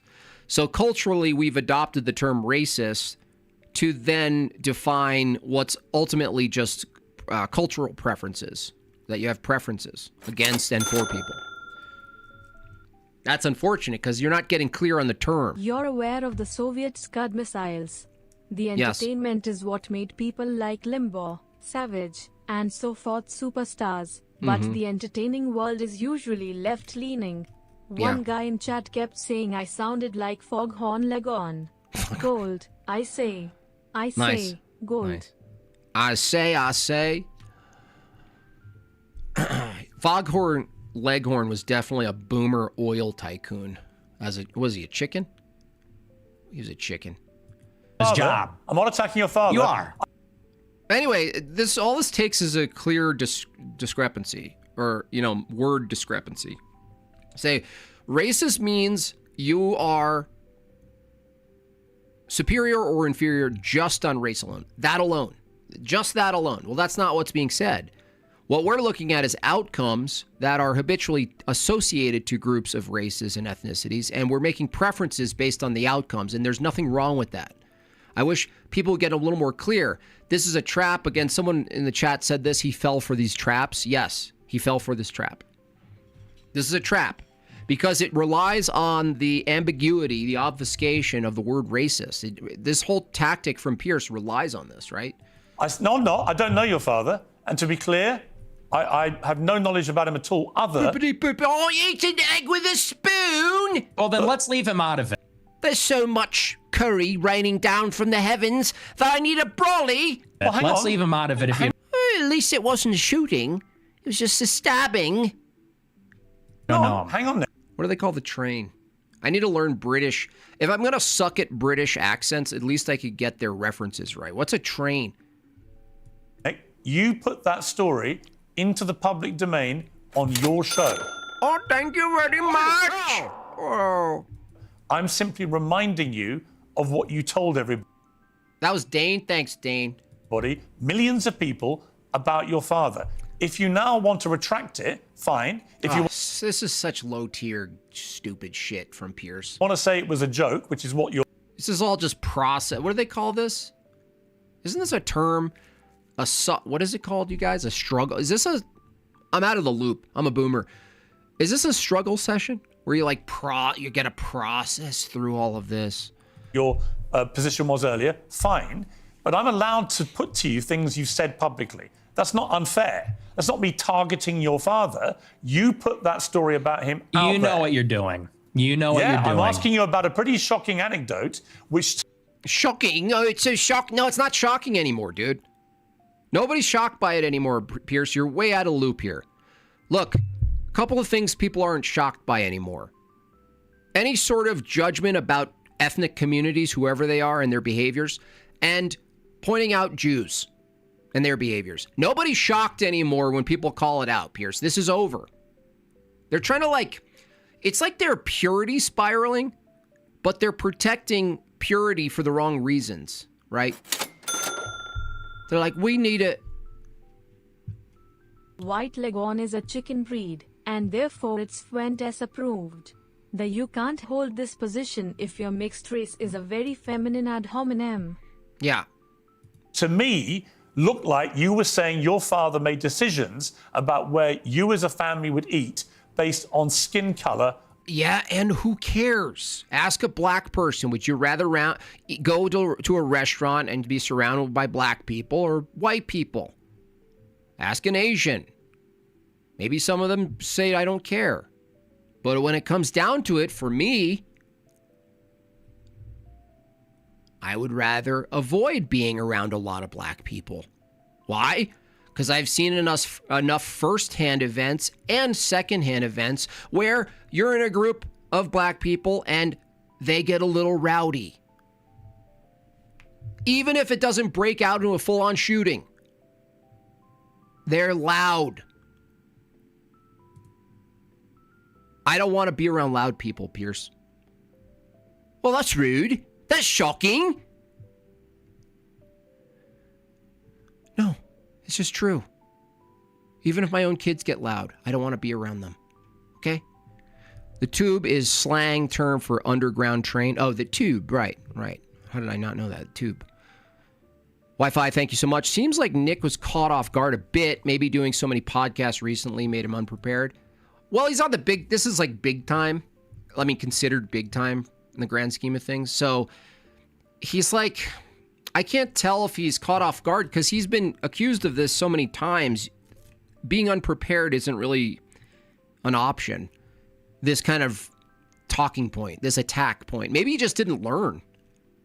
Is that what it is? Like he's caught in between biting the bullet for his hard right base, right? For a lot of us, we want him to say the true things. So we're all like, oh, say the true things. But he's doing this backpedaling. You know when they accuse conservatives like Tapusa and the rest, the last 5 years, they get accused of being racist. No, I'm not. Like anything but that, please, no. And they're on the defense. That's the trap. He fell for the obvious defensive thing, the offensive trap. He fell for it instead of just going, yeah, what? If racist means this, then yes, he should say that. If racist is defined as this. Now, if racist is defined as the proper definition of racism, by the way, that has changed, right? This whole postmodern Marxist bullshit redefined racist as simply power plus privilege or something like that. That's not racism. I could be privileged and have power and totally discriminate against midgets. That's not a race. Are they human? I think. Could I totally discriminate against them with power? Yeah, it wouldn't be racist though. $20 from Red Fox. Looked up the etymology of racism. It's a modern word, first used in 1928. Wow, 1928. From the French, originally mean racial supremacy or the belief that races have different characteristics and abilities. Learn something new. Yeah, you know who the biggest racists are? Jews! Yeah. Cool it with the anti-Semitic remarks. They are explicitly, in every way, shape, or form, not only on a spiritual level, but an actual standard. They actually believe that the goy are they're different. Not only that, but they think they're superior, just like Muslims, right? They're different. It's never talked about. You know, instead of talking about their beliefs, this is the problem too. I see this as a problem on the right wing. Instead of talking about the actual beliefs, they talk about, they control everything. Well, that just sounds like a cope. It's like, do you want to control everything? And you say no, then you fail anyway. So look, dude, either admit when you point out the Jays are controlling things and they're influencing other nations and stuff and argue that they shouldn't do that and you should do that instead, or just point to their actual beliefs and force them to admit what they believe, just like Muslims. You force them, like Daniel Kikachu. You had to force them to say they're pro-low IQ. Force them to say they're totally fine producing rat people retards, right, that are completely dysfunctional, can't operate in society. Something in London, what was it? It was like 33% of all retardation and birth defects were produced by 3% of the Muslims. Just like the crime, right? Just like the black crime we're talking about. 3% of the population are Muslims that produce 30-some% of the deformities in birth. Of people who worked at these places. If you say, or use them, if you say that is not what you meant, that's fine. You can respond any way you like. But the idea... You think the way Nick sees women is orthodox? No, I don't think so. I can't ask you about it without you saying I'm attacking your father. But saying they should shut up, like hyperbolically, is pretty accurate. Because he's really talking about the loudest of women, the women who think they have some sort of any leverage in the world aside from their ability to support men and to give birth and raise good people. That is their leverage. They don't have any force leverage at all. So, yeah, he's right about that. It's just the way you say it, you know, aside from tone policing, I do believe that you can be effective in saying things. You could be skillful in saying pretty harsh things and they could land better. But who am I to judge that? Is ridiculous. Well, you are, and you know what you're doing. And there's a political culture in America where if you have the wrong views, you get fired from your job. And my father has a job. And if you go on here and say, you charge him with racism or something, and I'm put in a position where I don't look like I'm sticking to my guns if I don't say my father's a racist, you're putting him in jeopardy, and he's not here to defend himself or explain his views. And it's very low, and I think you know exactly what you're doing, and people can see what you're doing. I'll defend my views, and I think that, you know, so let's leave him out of it. That's fair enough. Why? He's not a public figure. Let's just not talk. He knows how this works. Dude, Pierce, you know how this works? That's really scummy of Piers Morgan to bring that in. To be like, oh, well, let's attack your family. It's like, you're a scumbag, dude. Talk about my father because my father isn't here. I'm here. Okay, well, then do you accept that you shouldn't talk? Okay, listen, that's fine. But then do you accept you shouldn't talk about your father on your show? And you shouldn't tell... Absolutely not. Absolutely not. So it's fine for you to put a story out there which would make most... Nick disdains the company of women. Yeah, I would say, I think Nick is actually asexual. I mean, the meme is that he's gay and all of his groypers are gay because they don't have girlfriends. So they don't even know how to talk to women because they're afraid of them. I think he occurs as one of those, like, I don't know if it's autism because he doesn't seem autistic necessarily. But he seems like he would get like I think he's actually, if that's a thing, like it just doesn't occur to him. Most people who listened to that story or watched it at the time on your show conclude that he was racist. He's robosexual. It's fine for you to do that, but if I then ask you about it, I'm the one who's being unfair and I've crossed a line. Is that what you're saying? Well, I've crossed the line. Yeah, you crossed the line, dude. He didn't talk about his father so that he could be the target. If you want to target Nick, but he didn't. That's like saying, like, if you talk about your parents or anything in your life at all publicly, then you could use them as leverage. Dude, you're a sick man, Pierce. You're a sick little weasel, okay? Well, you mentioned it. Yeah? And you're purposefully using him as leverage, knowing that highlighting him, who's irrelevant, could get him fired, right? No, it's not fair. If you mention that you have a father, or you mention your childhood, you mention anything, that suddenly your father is now equivalent to a public figure who has a podcast who's going to be put under the same scrutiny. It's just wrong. It's just bad journaling, right? It's just bad journalism, honestly. Yes. Okay. Yes, you're being malicious. Okay, that's fine. Bitter Klinger, JB and Andrew Wilson, all of a sudden interested in Candace. Now, I've been talking about Candace for years. I made animations of Candace Owen very early. What are you talking about, man? Butt Klinger. Yeah, I'm interested in Nick Fuentes because he's more relevant now. I'm interested in relevant things, you retard. It's like saying, like, oh, suddenly a lot of people are interested in these people who are suddenly trending. Yeah, fuckhead. Nice reasoning. So everybody in the whole world who suddenly is getting more of an earful from Nick Fuentes and Candace Owen, considering their popularity, is that? Did you figure something out, retard? What are you, an investigator? Okay, Sherlock. Fine. That's fine. Listen, people are watching this live. Jim Bob, are you first Christian or American? Christian. Can draw their own. But I can't separate the two of them, George. You can't separate your culture, right? So I'm only Christian because Christianity, in the way it's presented to me, is culturally adoptive, I should say. So you can't really separate that, right? So my introduction into Orthodoxy has to do with American culture.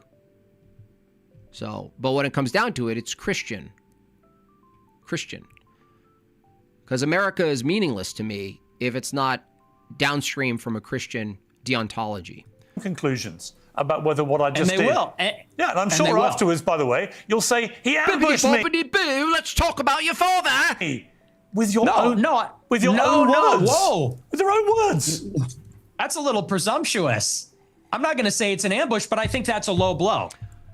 It is an ambush. It's a low blow. It's to provoke him. It's to get him defensive, right? He did it to spark something, right? If you self-abuse frequently, you won't have the drive to pursue a woman. That could be. Oh, you're saying he's jacking off a lot? Is that what you're saying?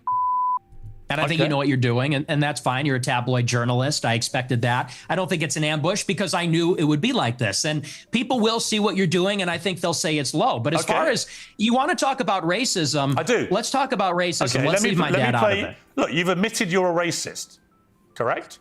Yes, 100%. Okay. Own it. Okay, that's fine. You're perfectly entitled in a free democratic society to stare down the barrel of his camera and tell me you're a racist. The barrel of this camera? That's a bit extreme, Pierce. People can judge you accordingly. Many people who have assumed He's a tallywhacker? I don't think he's even doing that, honestly. I think his base is, but I don't think Nick, I don't think so.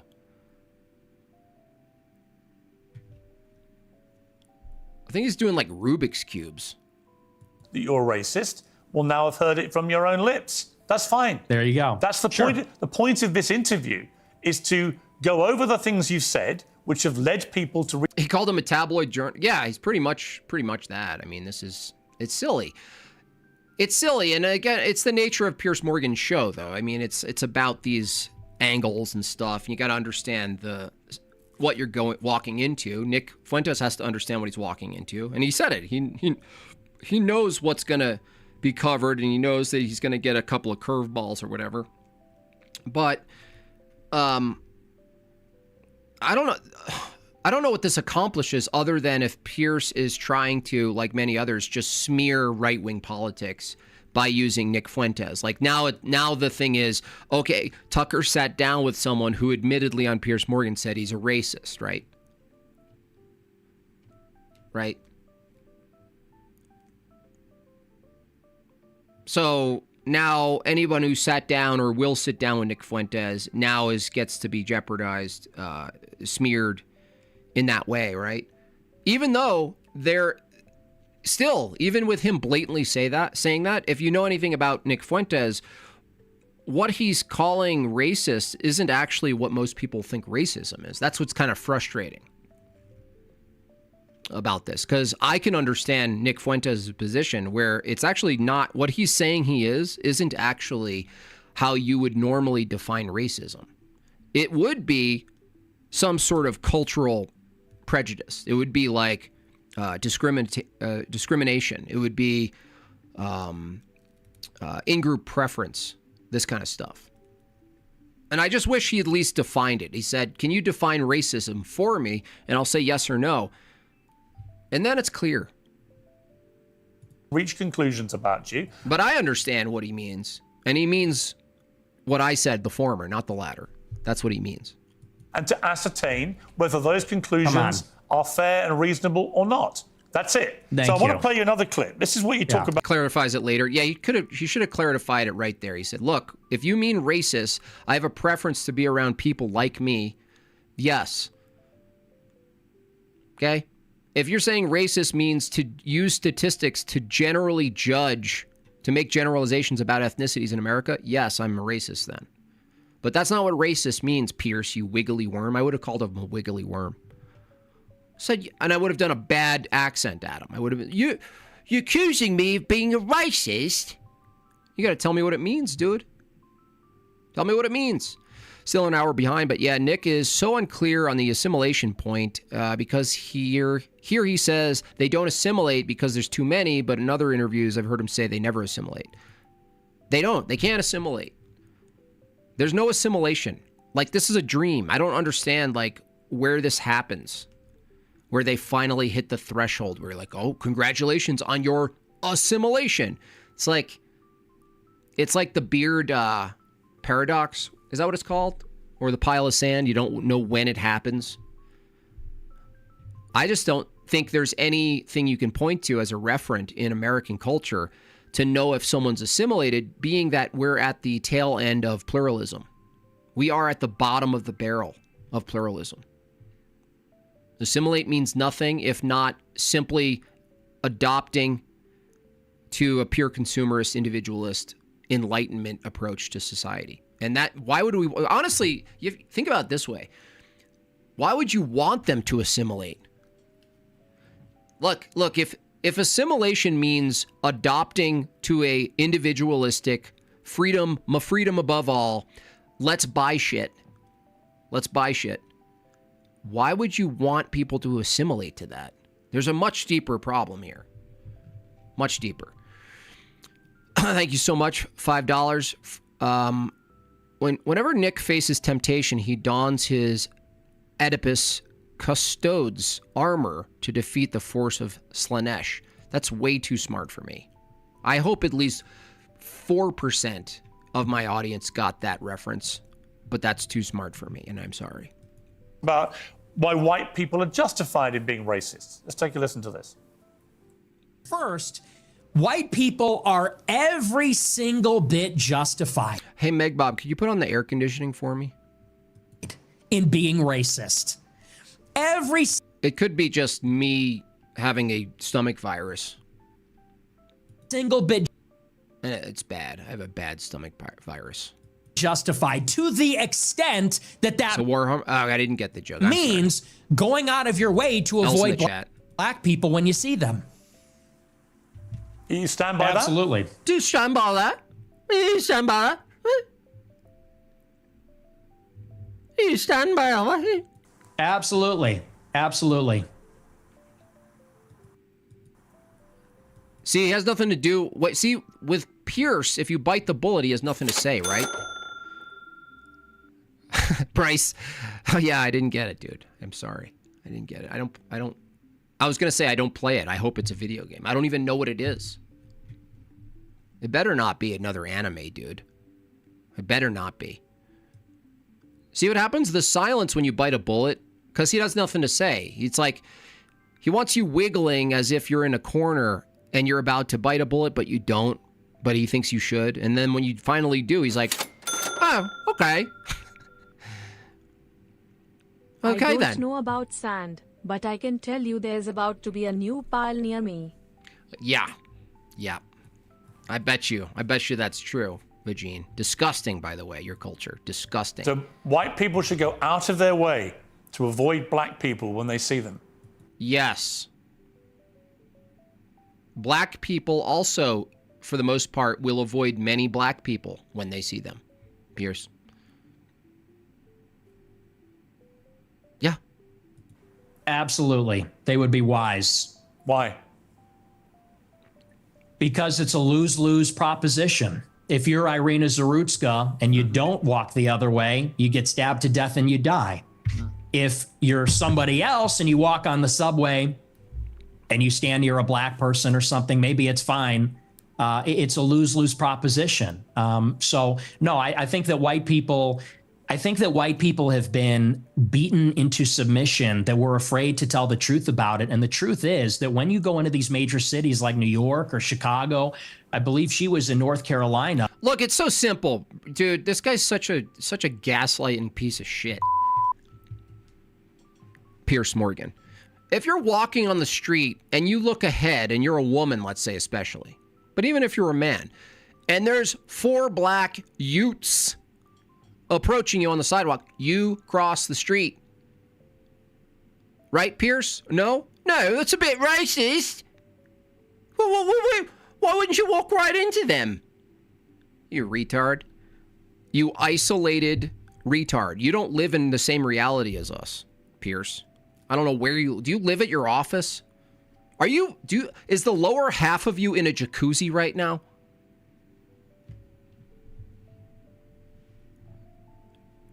No, if that's what it takes to send a message, right, about the distinction, the incompatibility in cultures, violent cultures versus nice white bread, nice white culture, you know, walk around with your stroller, nobody's stealing shit, we pay for things, we generally don't kill our own babies, we could be doing better with, single parenting to avoid that, but generally speaking, we do better. We maintain our language, right? If the message is don't be around them, then we're back to natural segregation. What's the problem, dude? Now, I would ask him right back to his face, dude. This is the failure of Nick Fuentes. He's not offensive enough. Maybe he's not used to it. Maybe it's his style. But he could use some offensive training. Don't you guys think? Don't you guys think that Nick could use some offensive training? For instance, right now, he could say, no, Pierce, hold on a second. Do you think that voluntary segregation is a bad thing? Isn't that freedom of choice? So bad at his accent. I don't even know where the fuck he's from. Where is he even from?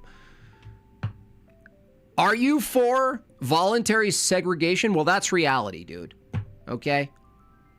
Would you flip? Let's flip it.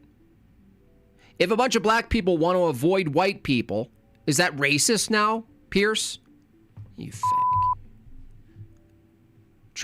I'm trying, dude. I'm really trying to keep my TOS in order. I can't do it.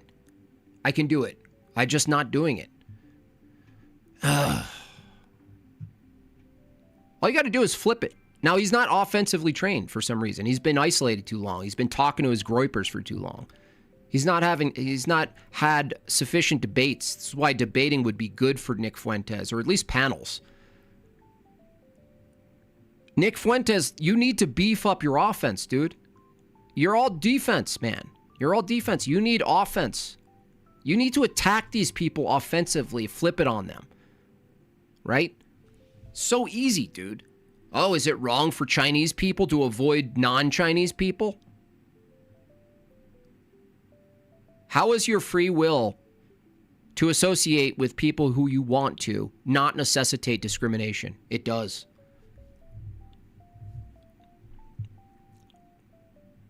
Airborne says, life is easy when you've had armed bodyguards and the police guarding you. You can go wherever you want without a real concern about your safety. Yeah, these people are deluded. They live in their own world, dude.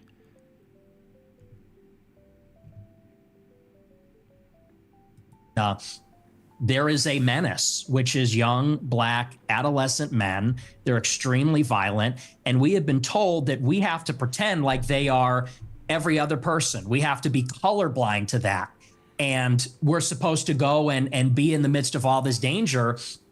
And I think that at this point, it's gotten out of control. You look at the BLM movement, they said that the reason that black people, are violent, or the reason there's crime, is because of police brutality. Oh, stop. It's just such bullshit. Redlining or all these other things. They said we need to get rid of the police. We need to defund them. And a lot of cities did. A lot of cities like Chicago, for example, the police changed the rules of engagement. They don't chase them. It's not a felony if you steal a certain amount of... Let them out after 7 tries, right? Let them stab a young girl on the train. That's if that wasn't AI. I'm still... But my tinfoil hat is still on with that, by the way. I don't know if you guys... Look, I'm at the point where I wouldn't be surprised if mainstream news started, or if they hadn't already started using full-on hyper AI level shit, where they just run with stories that are never validated at all. They just make up the whole damn thing. I just think that's still maybe happening. I don't know. Because that train thing still is weird to me, the way it looks. The way those people are just sitting there. Like, it looks... To me, it looks AI. I don't know. Merchandise, they won't chase them on foot. And now the city's totally up for grabs. And now, whether you're in the Gold Coast, or whether you're on the Mag Mile, or you're in the worst neighborhoods in the city... Do you say mire? You might get... That's my favorite word. ...get shot, you might get mugged, someone might run up on you. And I tell my followers, it is better to be perceived as racist or racist and walk the other way and maybe keep your life, than to say, I'm a good anti-racist. I don't mind that this person's making me uncomfortable. Maybe he's looking a little froggy. I'm going to sit down because I'm a good person, and get stabbed, mugged, whatever. And by the way, this is a strategy. They call it the friendly stranger. There's a crew of them. They do this in Chicago. They stand outside bars, black people. They approach strangers. It's a robbery crew. And they pretend to be a friendly stranger, and then they mug them. That happened to me in Montreal. I got mugged in Montreal by a group of blacks who were friendly strangers. It's funny. For some reason, they had a giant wine bottle. You know those oversized wine bottles? And they hit my friend over the head, and it didn't break. It just made like a big ding sound, like a cartoon. And my friend just was like, ow! Like an annoyed ow, like a stub your toe ow. And they stole our wallets. Colin says, $5. As a black dude, woman will be hesitant when entering an elevator alone with me. I always smile and make friendly comments to show them they are safe. Yeah. If I was black, I'd be like, totally understandable. You know what I mean? Like, I get it. And stupid white people say, oh, hi, yeah, nice to meet you. You know, they grin, they laugh, they put up with the nonsense, and then they get mugged or worse. Sometimes. Bottles almost never break in real life. Yeah, it's funny. So, I don't know. I just don't understand the big bottle. That's so silly.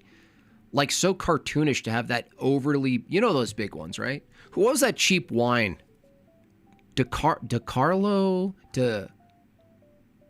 Someone knows what it is. You remember the big wine? So cheap. So bad. I'll never remember it. Times to get executed. And Out so of as a white interest, person. how do you feel about mass shootings at school? How do you feel about mass shootings at school? I think they're bad. Who do you think commits the vast majority of the mass shootings? I'm sure at it's schools? white people. Right. So how do you feel about that? I think that white people do more antisocial violence. I think black people participate in more gang violence. I think that's the difference. I think they're both antisocial. I don't think that's a strong distinction. You're against both. The question is, what's the priority, right, in occurrences? What's more occurring? What should we focus on more, put more of our resources in? You know, look at the schools. Look at what first of all, there's a huge other problem with school shootings and morality in general in the nation, right? So, you know, you're teaching kids nihilism, that they evolved from pond scum, that their life is ultimately meaningless, their fathers aren't present, a whole slew of things. The gun problem is just the effectiveness of their outrage. If it was something else, maybe they'd be less effective or whatever, but still the problem would be there. Nihilism, materialism, emptiness, depression. These are spiritual issues that aren't being addressed. You can't address a spiritual issue with a legal remedy. You can't address spiritual problems with legal remedies. And so obviously this is a red herring, but he's on the spot, and so Nick isn't equipped to make the clear distinction between the two and why one takes priority over the other. Do you actually think an Orthodox Christian, Black or African community or country would be inherently more dangerous?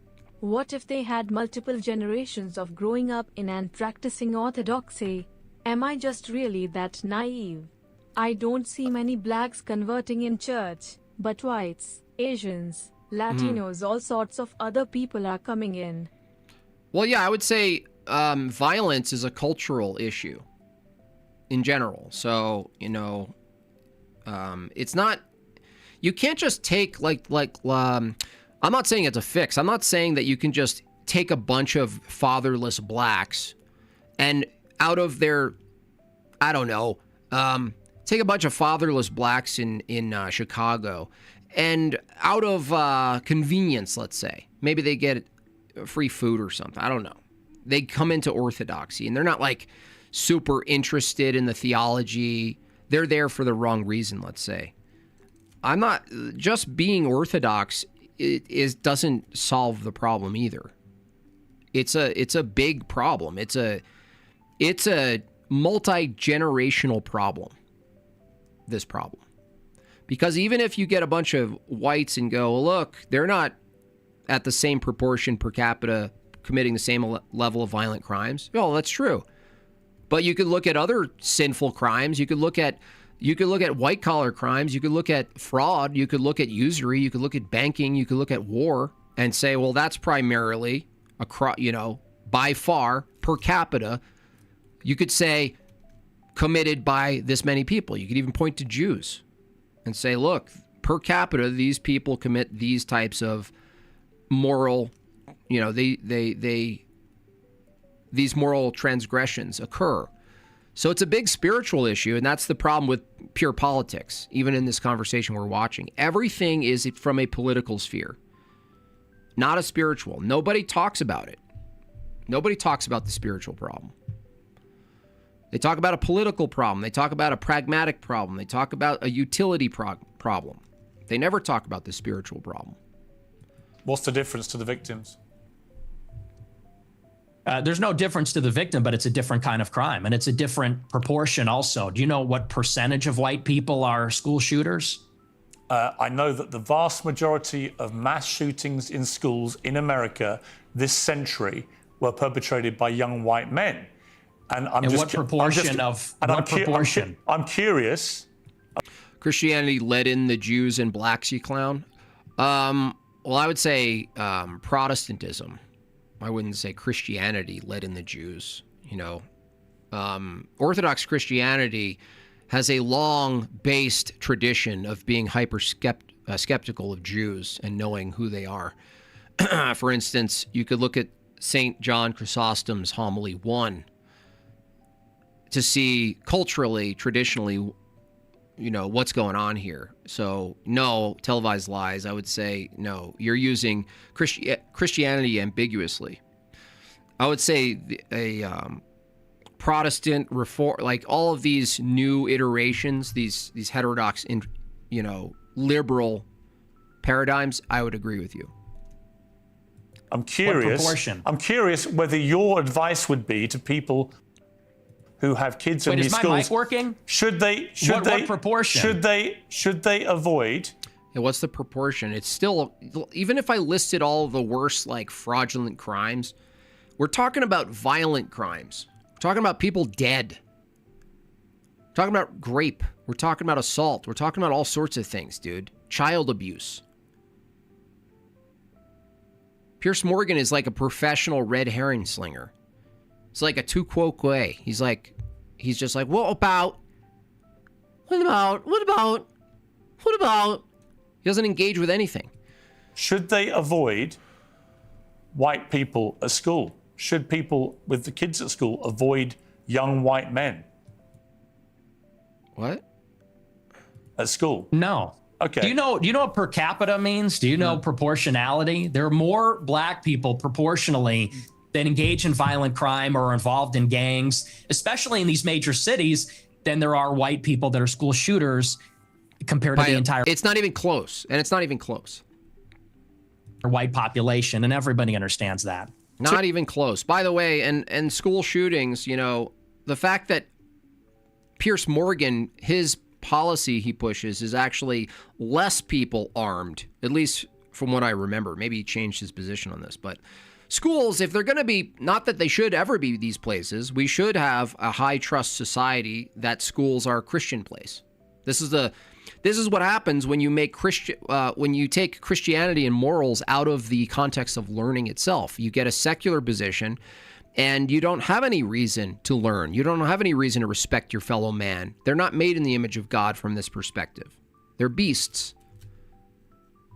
But even with that problem, arming schools with defenders is ideal. Leftism is the idea that if only we did more and the right way, we could achieve a utopia, which is why they are relentless and absolutely immune to reality and logic. They feel that it is so it must be the case.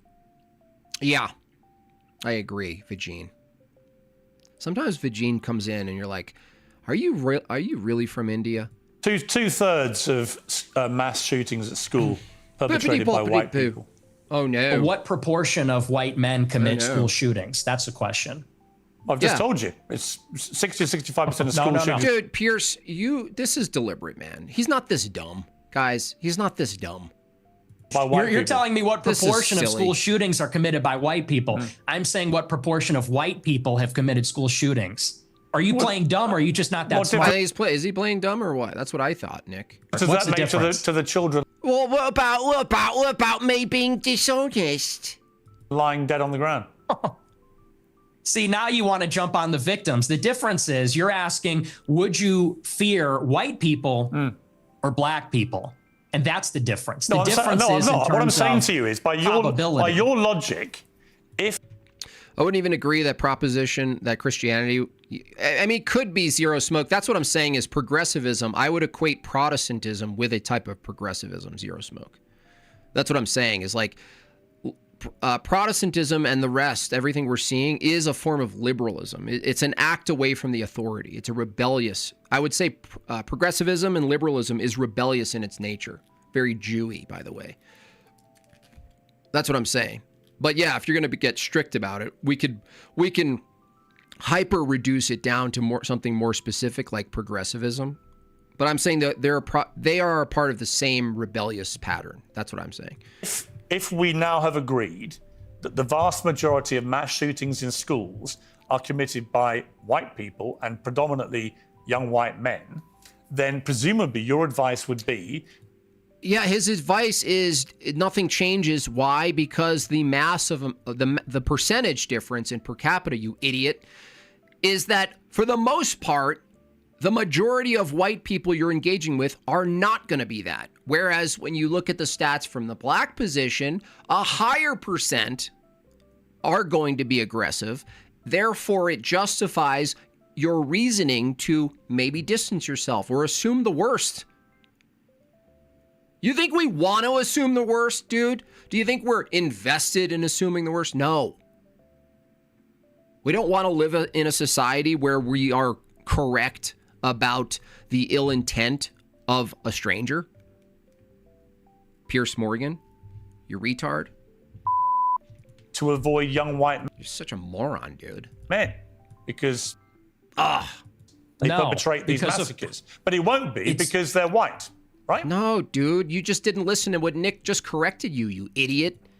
So are you playing dumb or are you actually dumb? I think, what do you guys think? Is Pierce Morgan's been around. He's been around. He's been through the wage gap. He's seen the corrections on the wage gap. He's been around with all this race stuff. Come on, guys. He's not dumb. This is not. This is stupid. Dumb. Maybe it's I'm about dumb. proportionality. Maybe I'm dumb. You are because you're, well, I don't think you are dumb. I think you're smart actually, but you're deliberately avoiding per capita. And everybody knows that's the difference. What proportion of white men are school shooters? It's probably 0.00001%. What proportion of black men have committed violent crimes? It's probably like 5%. I don't know what it is off the top of my head, but it's very high. And I would add to that, even as it concerns schools. Look, bring up the bear thing. This is the one time where the bear thing might not be idiotic. When you look at the behaviors of certain things, certain beings with will, and you look at what likely will happen, is it wrong to use a likelihood? Is it like, I would just ask Pierce this. Is it wrong? Why is it wrong to use a stochastic inductive conclusion to inform your behavior? In this case, the inductive conclusion is likelihood of being harmed. Why is that wrong to do with a bear, but it's right to do with a bear, but not right to do with a group of people that statistically you could make the argument? I don't understand. Why do you think parents pay a super high property tax to live in a school district where there's white people? Because they... Have I lost Evo? No, I've not lost any Evo. It's actually impossible to lose an Evo debate.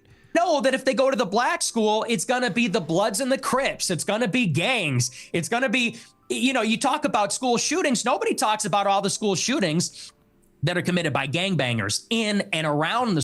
I never won an evolution debate. Yeah, you don't. A guy named Atheist wins again. Yeah, we're going to trust that account. School.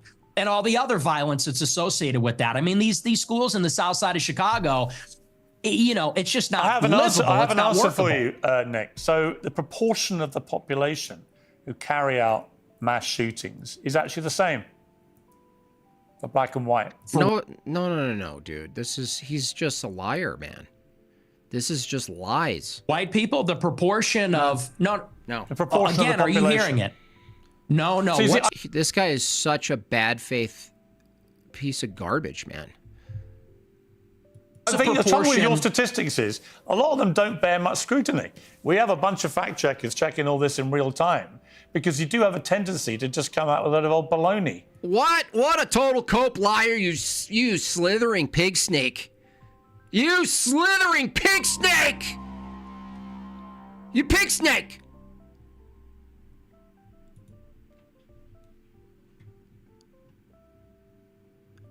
What a projection. This guy needs to be slapped. Big old slap. Big red mark right on his British cheek. What a liar. And when you say, okay. Well, it's true. And when you're it's not true. You're a liar, dude. When you're confronted with reality, you don't like it. What's the figure? What proportion of white people have committed school shootings? With white people as the denominator and white people that have committed school shootings. Yeah. It's like if there's 65, 70%, or whatever, 65, let's go lower these days. 65% of the nation is white. What percent of the total commits this thing you call a school pew-pew? What is it? This is the numerator. What's that?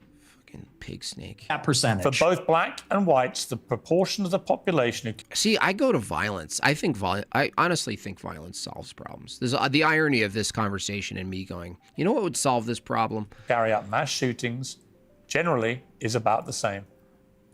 About the same? Really? No. Tell me the number, and then yet the only focus of your attention is the black. Okay, see, I'm not good with stats, so, I have to take my own advice. But here, this would be a good example of Nick being prepared with offense. He could actually be trained up and learn a lot from Andrew. Andrew's always prepared with offensive stats, offensive counter stats. Now, Nick has been around the stats. He's taken it for granted, right? I do this all the time. I take for granted a well-known counter stat, and then I don't know it. And I don't know the stat, okay? But you should. You should.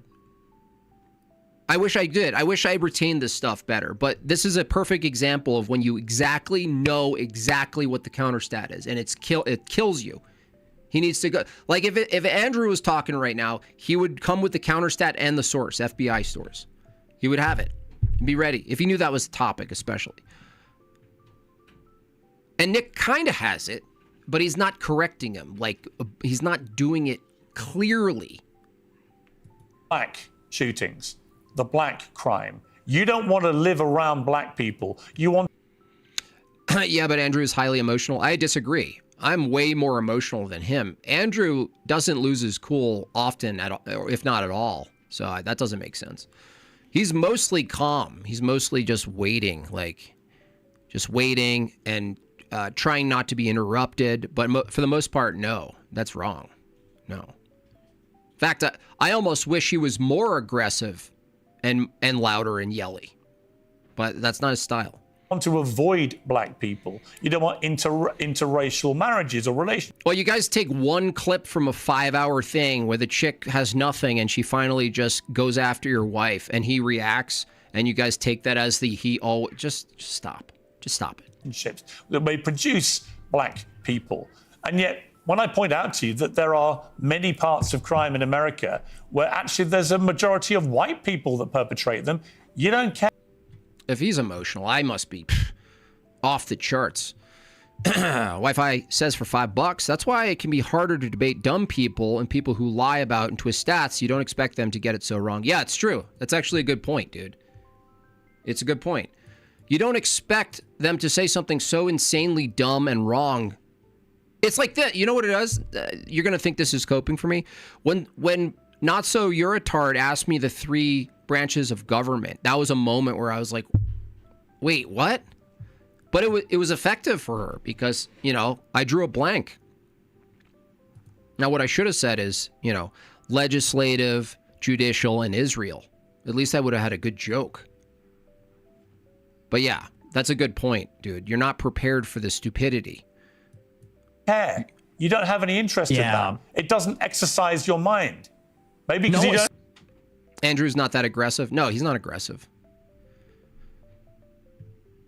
The most aggressive he gets is like when I get aggressive, which is when people dodge a question. We say, answer the question. We raise our voice. Answer the question because we're getting annoyed that they're not answering the question. That's pretty much it, though. You know what I mean? No one's buying this. This argument lost. No one is buying this. Everybody understands per capita, and people can even see what you race ahead and say, well, we're comparing the proportion of white and black school shooters. I said, no.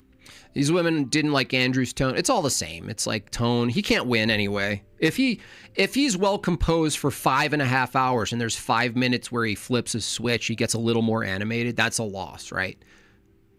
If he doesn't show any emotion, he's a monster. He's an emotionless monster. You can't win with demons, right? There's no winning. That's why you can't try to win. You shouldn't try to win with them. Compare the proportion of school shooters that are white versus violent criminals that are black, because that was the basis of the monologue, is that you're very likely, if you encounter black people or a young black man in the city, that you're going to be the victim of a violent crime, of a robbery, a mugging, a car theft, a carjacking, or a murder. That's the difference, and it's about proportionality. And everybody sees past that because we all live in reality. You want to talk about product of your environment. People that live in New York, Chicago, LA, we live in reality. We live in this environment and we see what it's like. And the threat, the danger in terms of probability it's not even comparable. And I would say this to your point. Does Jim Bob realize that if he's New Calendar Greek, all of the tradition dates of his church was founded by a Roman Pope? If that were even true, it wouldn't matter. That doesn't affirm the papacy, nor does it affirm Catholic dogma like V1 and V2. So, I mean, are you a Catholic? If you're a Catholic, even if that were true, it doesn't matter, right? It doesn't matter. That's like people saying like, the higher resolution of like the Trinity, utilizes or reflects, Platonist distinctions or something. It doesn't say anything about the truth. If you're in a high school and truly, if you see a white person who looks like a little autistic, he's got the SSRI stare and he reaches for a backpack, people joke and say, run. Similarly, if you see a jalopy pulling up with a bunch of black people in it and they got their pants around the ankles, you're going to run also. And I'm saying the same thing. The difference is the latter happens much more often. It's much more common. In Chicago, there's like 10,000 carjackings and car thefts every day. It's in the thousands. It happens all the time. How many mass shootings committed by autistic SSRI white people? I don't even know. I mean, it's probably in the single digits in the last decade in this city. That's the difference, and everybody knows that. But you're really just trying to carry water for liberal ideology. It's an ideological position. No, I'm really not. I can absolutely say, yes, there is way too much black on black crime. The rate is 0.05, and that's being generous. 0.05, okay, per 100,000.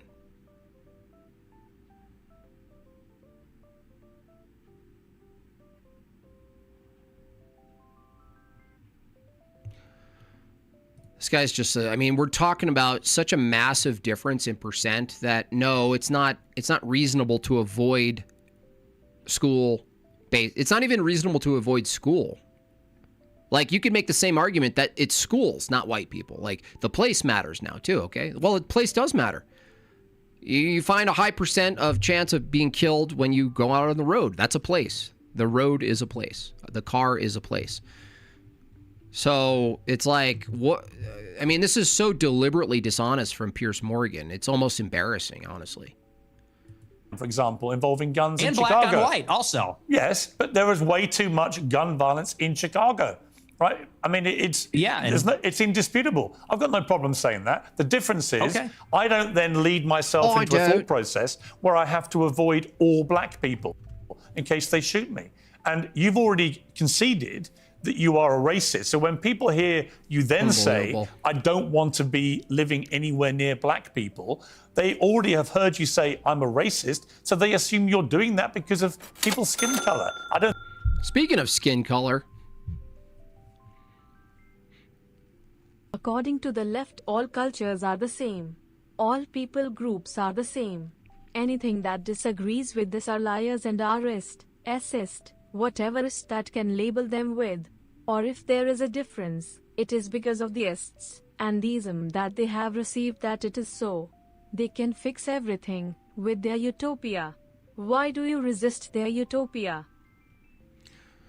Yeah, did you guys see that recent thing? Not that he's relevant at all. He's like 90. But Richard Gere was like, you really think these people are really different? I just wanted to do a whole cut scene, right? I mean, the question, what a better meme setup. Maybe he's a master memer. You know what I mean? You know what I mean? Richard Gere saying, do you really think there are different people? It's like, dude, thank you for the gem. Someone could find it if you want. Richard Gere, people aren't that different meme, followed by a set of 3 minutes of intercutting the insanity, the disparity, the difference, the incompatibility of culture and behavior. Josiah Eliron, 20 big buckaroos. I really appreciate that most of your feeds focus on the spiritual and philosophical, with politics as an offshoot. Mainstream conservative commentators are the opposite. Well, that's just that's it, right? It's like that's what gets bigger reach, and it's more applicable, I guess. It's more relevant. I don't think it's more important, but like the political thing, it's just more broader. That's just the way of the world, I guess. It's going to be a smaller amount that focus on the spiritual element, which precedes all of these other things. The spiritual element precedes, like my debate, if you want to call it that, with the leprechaun guy. He's talking about all these problems in society and he wants to fix them. But you can't look at a problem in society and just avoid completely and ignore the spiritual element. It's stupid. It's counterintuitive. It doesn't even make sense. It's like equivalent to like the classical foundationalist arguments where they just give self-evident truths that they don't justify. They just grant them. Oh yeah, let's just grant these things. Well, it doesn't get to the problem. I don't think you would probably dispute that, right? Well, you're separating two different things. The monologue, when I said I don't want to live around black people, that was after Irina Zarutska got shot. And it's true. I mean, After? Come on, be honest, Nick. It wasn't after. They are largely in this city, in Chicago, the South Side, the West Side, huge criminal population, and I don't want to live anywhere near it. And I do. I want to live in a white neighborhood. I think that that's extremely desirable, and I think even Nick, black people do. Nick, you're perfectly entitled to that view. But when you have obviously prefaced all this by saying, I am a racist, unashamedly, then people will assume that all your thought processes about all of these issues are driven by an aversion to people based on their skin color, which is the purest personification of racism.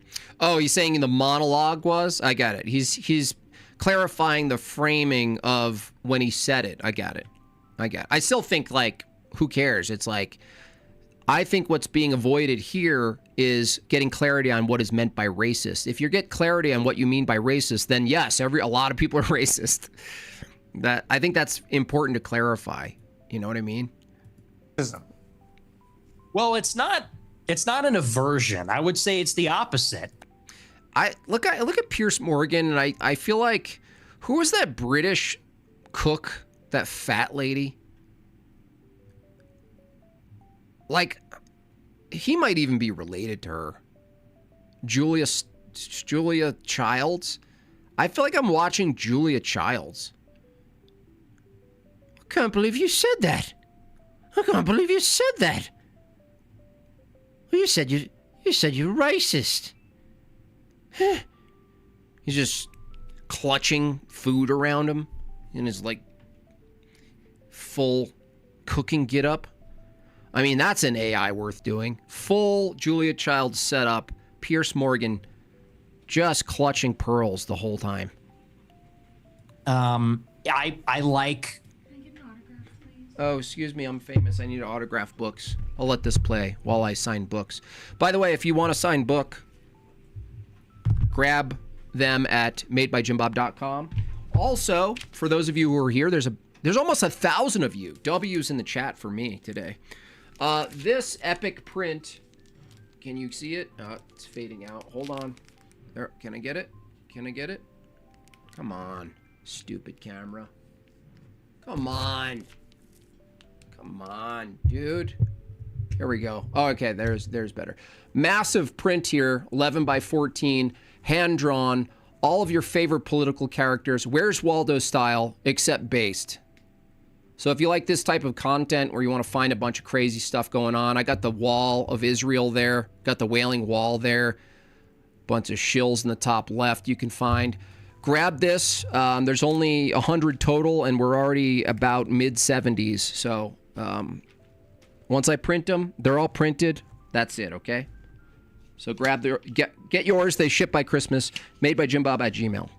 My own people. My own people are familiar to me, and I think that's true across the board. I think that people seek out other people that are like themselves, and every other group does this, whether it's blacks, Hispanics, Asians. You know, I get a lot of attacks when I talk about that I'm against interracial marriage. And what's funny is that every other group is against interracial or interethnic marriage. Jews, but you're the Chinese, you're the product of an Hispanics. interracial marriage.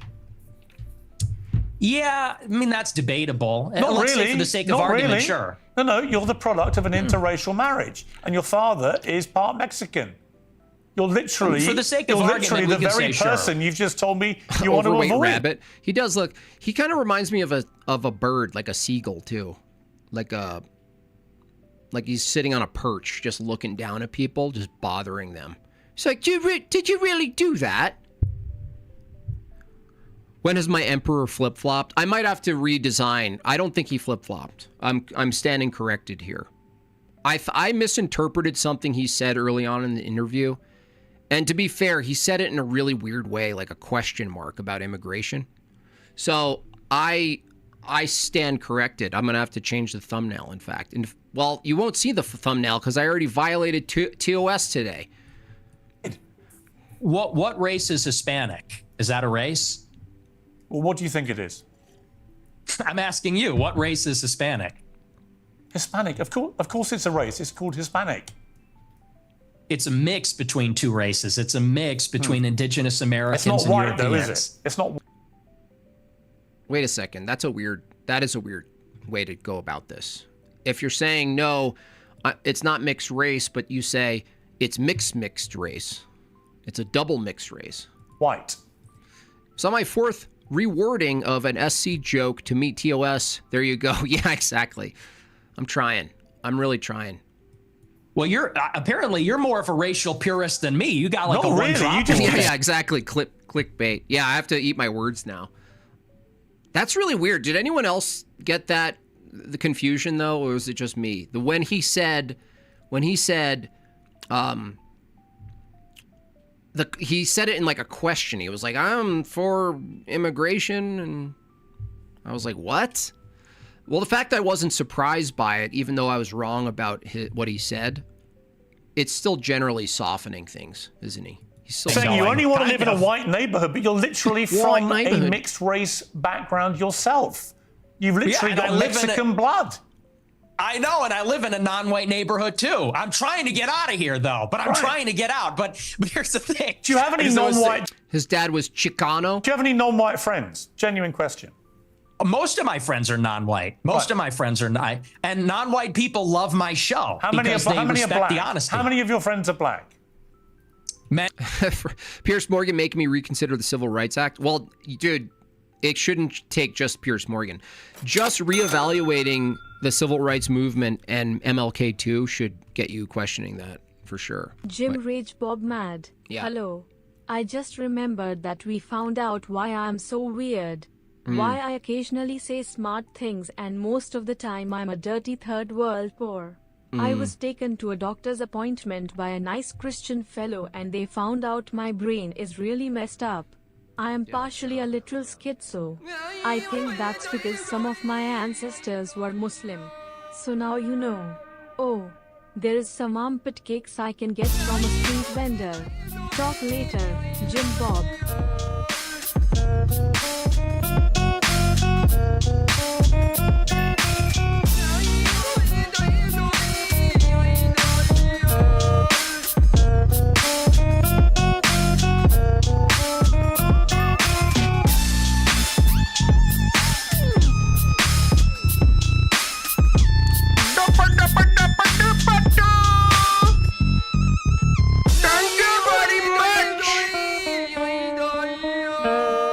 Thank you very much, Virgin.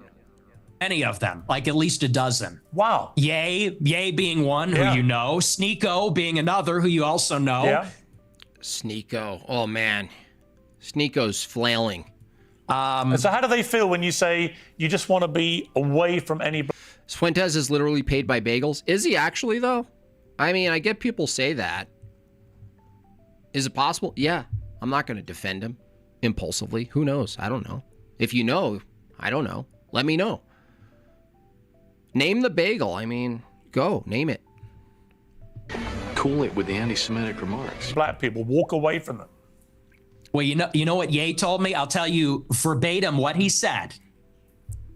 He said, so you use the N-word. I said, yeah. He goes, well, when niggas are being niggas. I said, so true. That's so true. That's not the N-word. So they feel like That's not the N-word, dude. they're in complete agreement with me. What was that mean? What was that mean? What does that mean? It means that even black people know how black people can behave. Even black people understand it. And they know that it doesn't come from a place of, and you use the word aversion. That's the first thing I'll actually dispute. Okay. It's not an aversion on the. He has to clean up. That's what I think he's doing. He's cleaning up for mainstream. But then it's like, I've been thinking about this for a bit. I can't track down everything like to figure this out. But I think the idea of mainstream is pretty much toast. That it's already gone. That it's a misinterpretation. I believe this. It's a misinterpretation to say there's a place now called mainstream. I think it's over. But I think people buy into it. For instance, Matt Fradd, remember? We did a big roast session on Matt Fradd. He's all excited, gleeful, somewhat melancholy at the same time with his new sequestered position over at the Daily Wire as their local Jew cuck.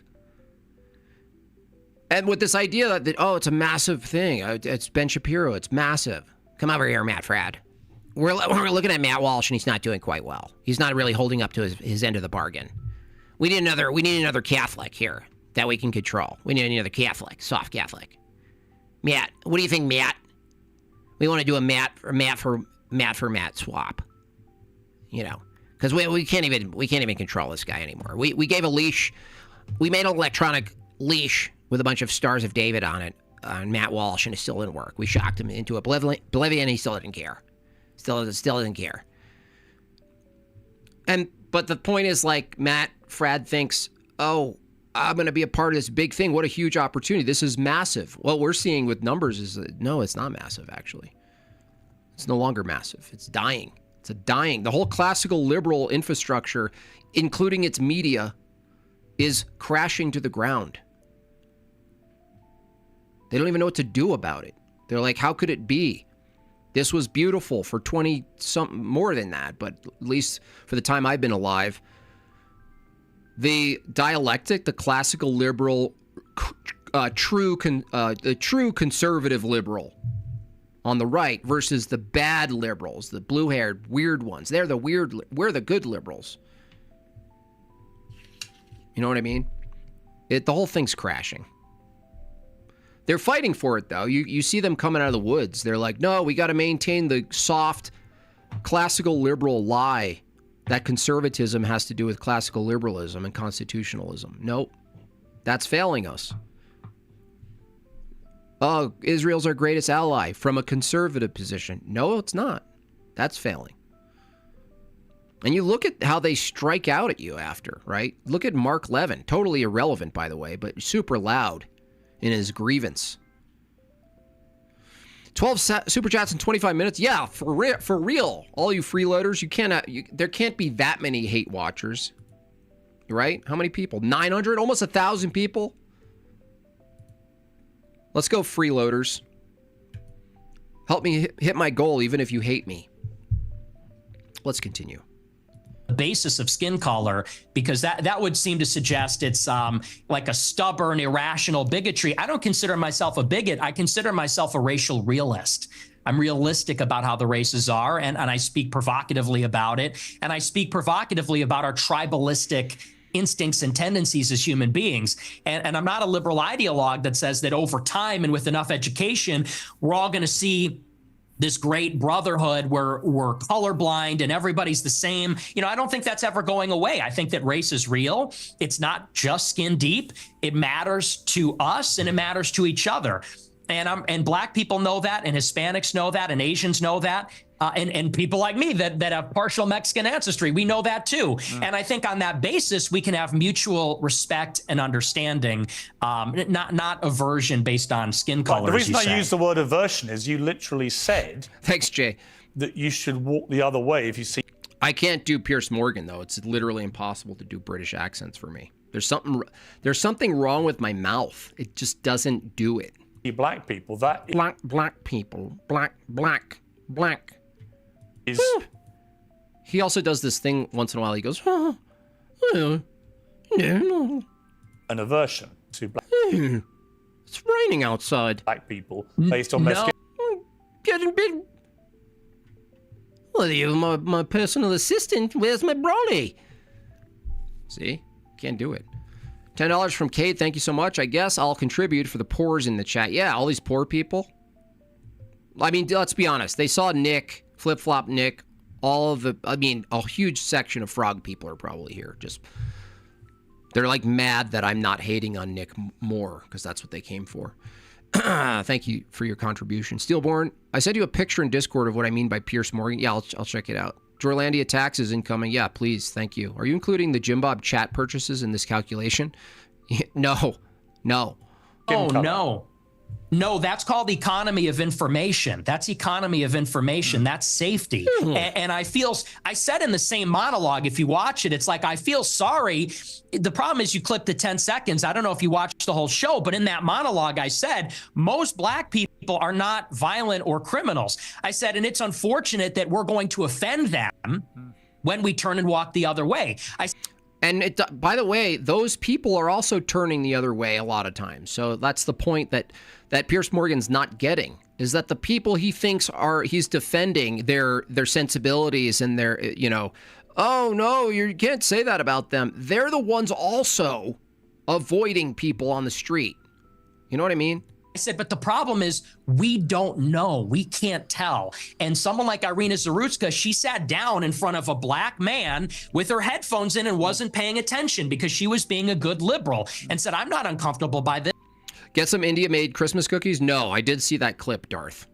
That most of the cookies that you know and love about around Christmas time, look on the back, they're made with Indian feet. That's true. Just imagine these dark, dirty Indian feet sculpting your little shortbread cookies, cupping the cookie dough, stepping on it, even using their feet to hold the sugar sprinkler. Just imagine a foot just dumping sugar on your cookies. So make sure to look at the back of the tins when you go, okay? Made in India? No. No thanks. I'm progressive. Then she got stabbed in the neck. And I said, it's unfortunate that you would have to sit behind the black man to be safe. And if he's not violent or schizophrenic, he might be offended by that. I said, you can't do the British accent because of these testicles in the way? Probably. But I would rather offend him. How many than die. How many deranged white men have committed atrocious acts of murder in the last 10 years in America? Proportionally far fewer. But how many? Fewer. How many? Do you know how many? You have a research team. You pull it up. I don't have you're it in very front big. of me. You're obviously extremely That's a part of impersonating him. He goes, no. exercised by that one story, which was horrific one story. for the record. Absolutely horrific. And should never have happened. The person who perpetrated that evil act had a string of previous offences and should have been picked up more, and it should have been amplified more. I completely concur with all of that. But I just suspect you have no idea how many white people have committed. Dude, you're missing a whole other... Dude, this is such a crappy cope from this guy. First of all, we're looking at people who are killing other people, whether they're white or black, who should be in prison given the other things that they've done. Now, should we make a larger link to letting out black people with this weird, what's called suicidal, empathetic, progressive leaning ideology, which states, well, he's black. How could we expect him to not kill people? I mean, he's been raised in a culture that's against him, and he's just lashing. He needs a hug. And you end up looking at the judges, and they're not only also black people, but they're women. So it's like this guy, Pierce Morgan, is arguing as if like all crimes are the same and all have the same background. I mean, what? It's so dishonest. This is not obviously journalism. Why am I expecting journalism from this show anyway? That's my fault. Committed similar crimes, do you? Yeah, exactly, Colin Rocks. We're talking about 40 times more, likely. No, because I know it's far fewer from experience. Okay. Because it's like you said. Well, and hang on. And I would add to that, So weak, dude. Irina Zarutska wasn't the first one. That was also after Austin Metcalf was killed in Texas. Sure. After But Carmelo how many Anthony times has it stabbed been him in the neck. perpetrated by white people? Well, hang on. Let me Far less. finish my point. But you're And then not implying that only white people don't do this. And my point No. He didn't say white people don't do it, you liar.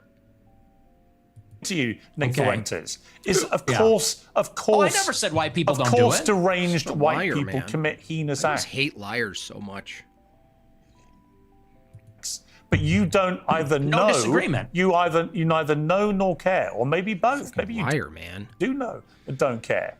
You only seem to be focused on black people who commit crimes. And again, if you hadn't prefaced the whole debate. It's raining cats and dogs, and my brolly just broke. Let's skip home and get crumpets and tea. Fire the old boy. You've just said you're racist. You just said you're racist. About racism by openly conceding you are a racist, I could read other connotations into what you've been saying. What's funny is that he could fully take on the racist meme. Let's say the most, the most accurate definition of racism, which is actually a full-on judgment purely by race alone. That's it, purely of superiority or inferiority. Let's say he just bit the bullet and said that was the definition. He said he was racist. Even if that were the case, his assessment of the stats and the reasonable conclusion to avoid certain people based on the stats is completely reasonable, even if he wasn't racist. You British freak. Is progressivism not just veganism pointed at people? Tell me more. Spence, thank you for the tenor. Once you've said, I'm a racist, and then you only talk about black crime, I think people can watch this and they can say, yeah, he's a racist. That's not a gotcha because he already said it. He said it before he talked about the crime. The question is, if I say I'm not a racist based on the strict definition, but I'm a cultural supremacist, how are you going to argue, Pierce Morgan, that I ought not avoid groups of blacks on the street at certain time periods in certain locations? If the stats tell me that I'm reasoning correctly, I'm hedging my bet. Why should I not hedge my bet? That's like saying, you hate drunk people because you avoid driving at 2 a.m. No. I mean, I do hate drunk drivers, but I don't have to be tarnished with some sort of category to reasonably defend the position that I shouldn't be out on the street at 2 a.m. to avoid drunk drivers. It's just math, dude. You creep. You shiny creep. On a bit on the dire side, no one will address the three-letter agency's involvement in the pew-pews, but you can't attribute 100% of the crime to ethnicity. Yeah, that's harder, obviously, Kabangi. I'm not even well versed in the three-digit number, three-letter agency stuff, obviously, compared to Jay. But it's hard, if not impossible, to filter out which pew-pew events are that and which are just nut jobs. Because I said this before, Kabanji. Yes, historically, the CIA and other agencies have infiltrated not just media, but entertainment, culture, but also the world of violence, of course. I take a position that they've already done their job in demoralizing society. We're at a point in society where we're so godless, we're so secular, that you don't even need a three-letter agency. That's my position.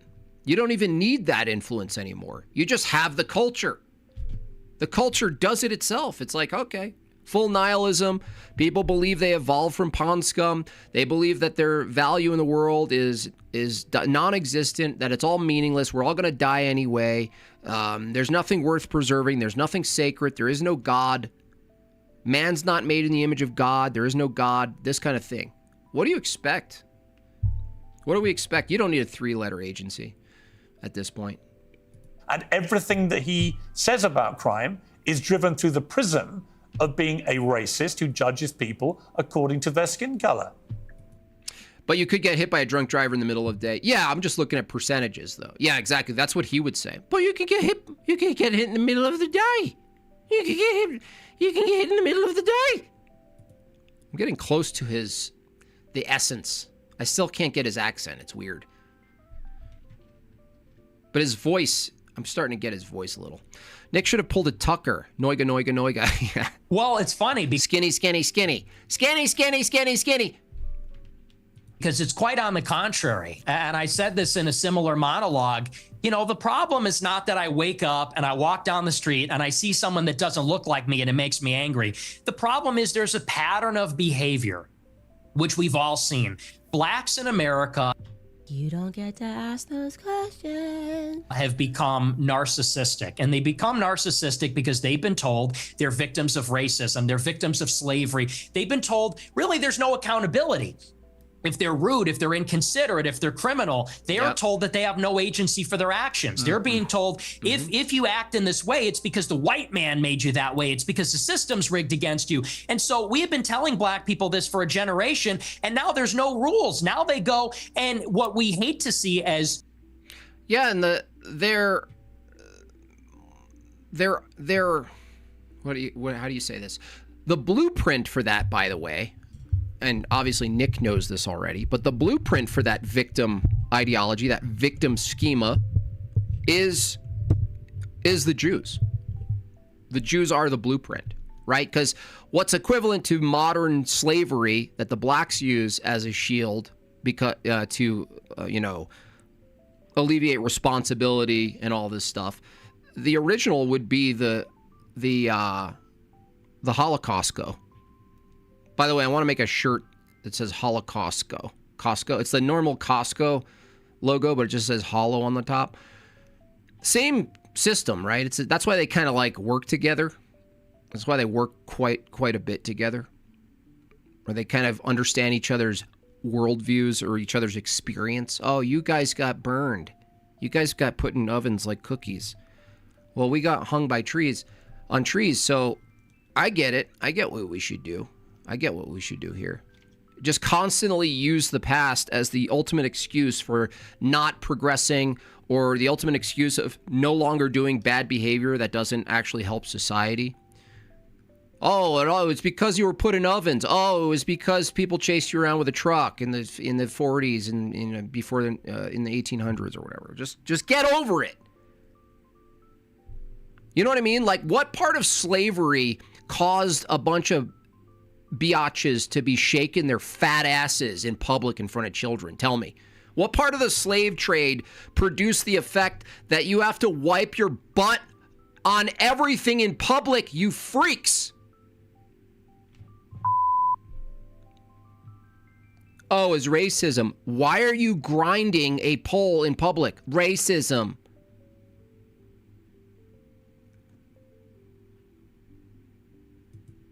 As decent people, not even as white people, but decent people, even Black people. Oh, Tyrone left his family? Why?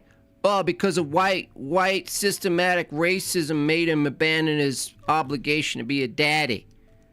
Oh, really? Huh. Two, what we hate to see is rudeness, obnoxiousness, inconsideration, criminality, violence. And that's that pattern of behavior that we see all over social media. On so the just body to be clear, that's the thing. It's not even just violence. Like, I wish we would get more explicit here. It's not just violence, okay? Look, if suddenly overnight blacks stopped robbing people and shooting each other, but they were still crunking on top of vehicles and being loud in the theater, I would still have a problem. Okay? Let's stop pretending. Like, we have to look at it holistically. We can't just pick out things that we like. Cherry pick. Oh, look, violence. Well, okay. Ask this question. Hypothetically, if we just eliminated all the crime, magically, all the crime, the disproportionate violent crime was eliminated. Just magically. We don't even know what happened, dude. But they're still doing stuff in public. Like, they still live the way they live. I would still move away from them. I don't care. I don't like how they dance. You don't like black people who play the victim and are rude. Is that your position? I don't like that pattern of behavior. And who are narcissists? See, the same argument can be made for just topical peripheral behaviors, not just violent. I see where this is going. Yeah, you're ahead of me. Turn this around on me. You're ahead of me, aren't you? Because when I said Very clever. What black friends have you got? You said, I am kind of black, aren't I? No, not that. You said, Oh, yay I'm not also. saying you. I'm just saying your choice of black friend is yay. Yeah, but the thing is, like, yeah, I wouldn't choose Ye as a friend. That guy's a nut job. Unpredictable, all over the place, just a real nut job. Really needs a lot of help, that guy. I mean, dude, your friend Ye just met with a Jewish wizard. Dude, Nick, your friend Ye just went and confessed to a Jewish Kabbalist wizard, bro. No, you don't want to be around him. Are you kidding me? That's a liability, that guy. Ye, who is arguably the #1 black victimhood narcissist in America. Do you understand the problem? So he's your friend. He's one of the very few black people you want to be associated with, but he's the epitome of what you just said you abhor about narcissistic black people. I disagree. I disagree with you, and I'll tell you why. Because Ye, if you've ever met him in real life... I have, yeah. Okay, well, then you know. He's nothing but polite, considerate. Actually, he was very rude to me the last 2 times I interviewed him. He was rude to me. He's a supreme narcissist, and he's also... Well, you keep interrupting me. You're very rude. Are you black? I Because you're being very rude by interrupting me right apologize now. to you. I'm giving you a hard time, but I okay, do want to finish my point. This is a guy. Look, I'm very close, you guys. This is a guy. This is a guy. I do want to finish my point. Morgan's actually right about Ye. Yeah, you wouldn't want to be friends with Ye. I don't care how much money or influence or power. I don't care how much he could fund a sweatshirt company. You know what I mean? I don't care if he could make Jim Bob's high-end line of shiny-ass tracksuits. That guy's unstable. Point about Ye, he is a guy who, when I was with him, wanted to make sure that everybody was heard.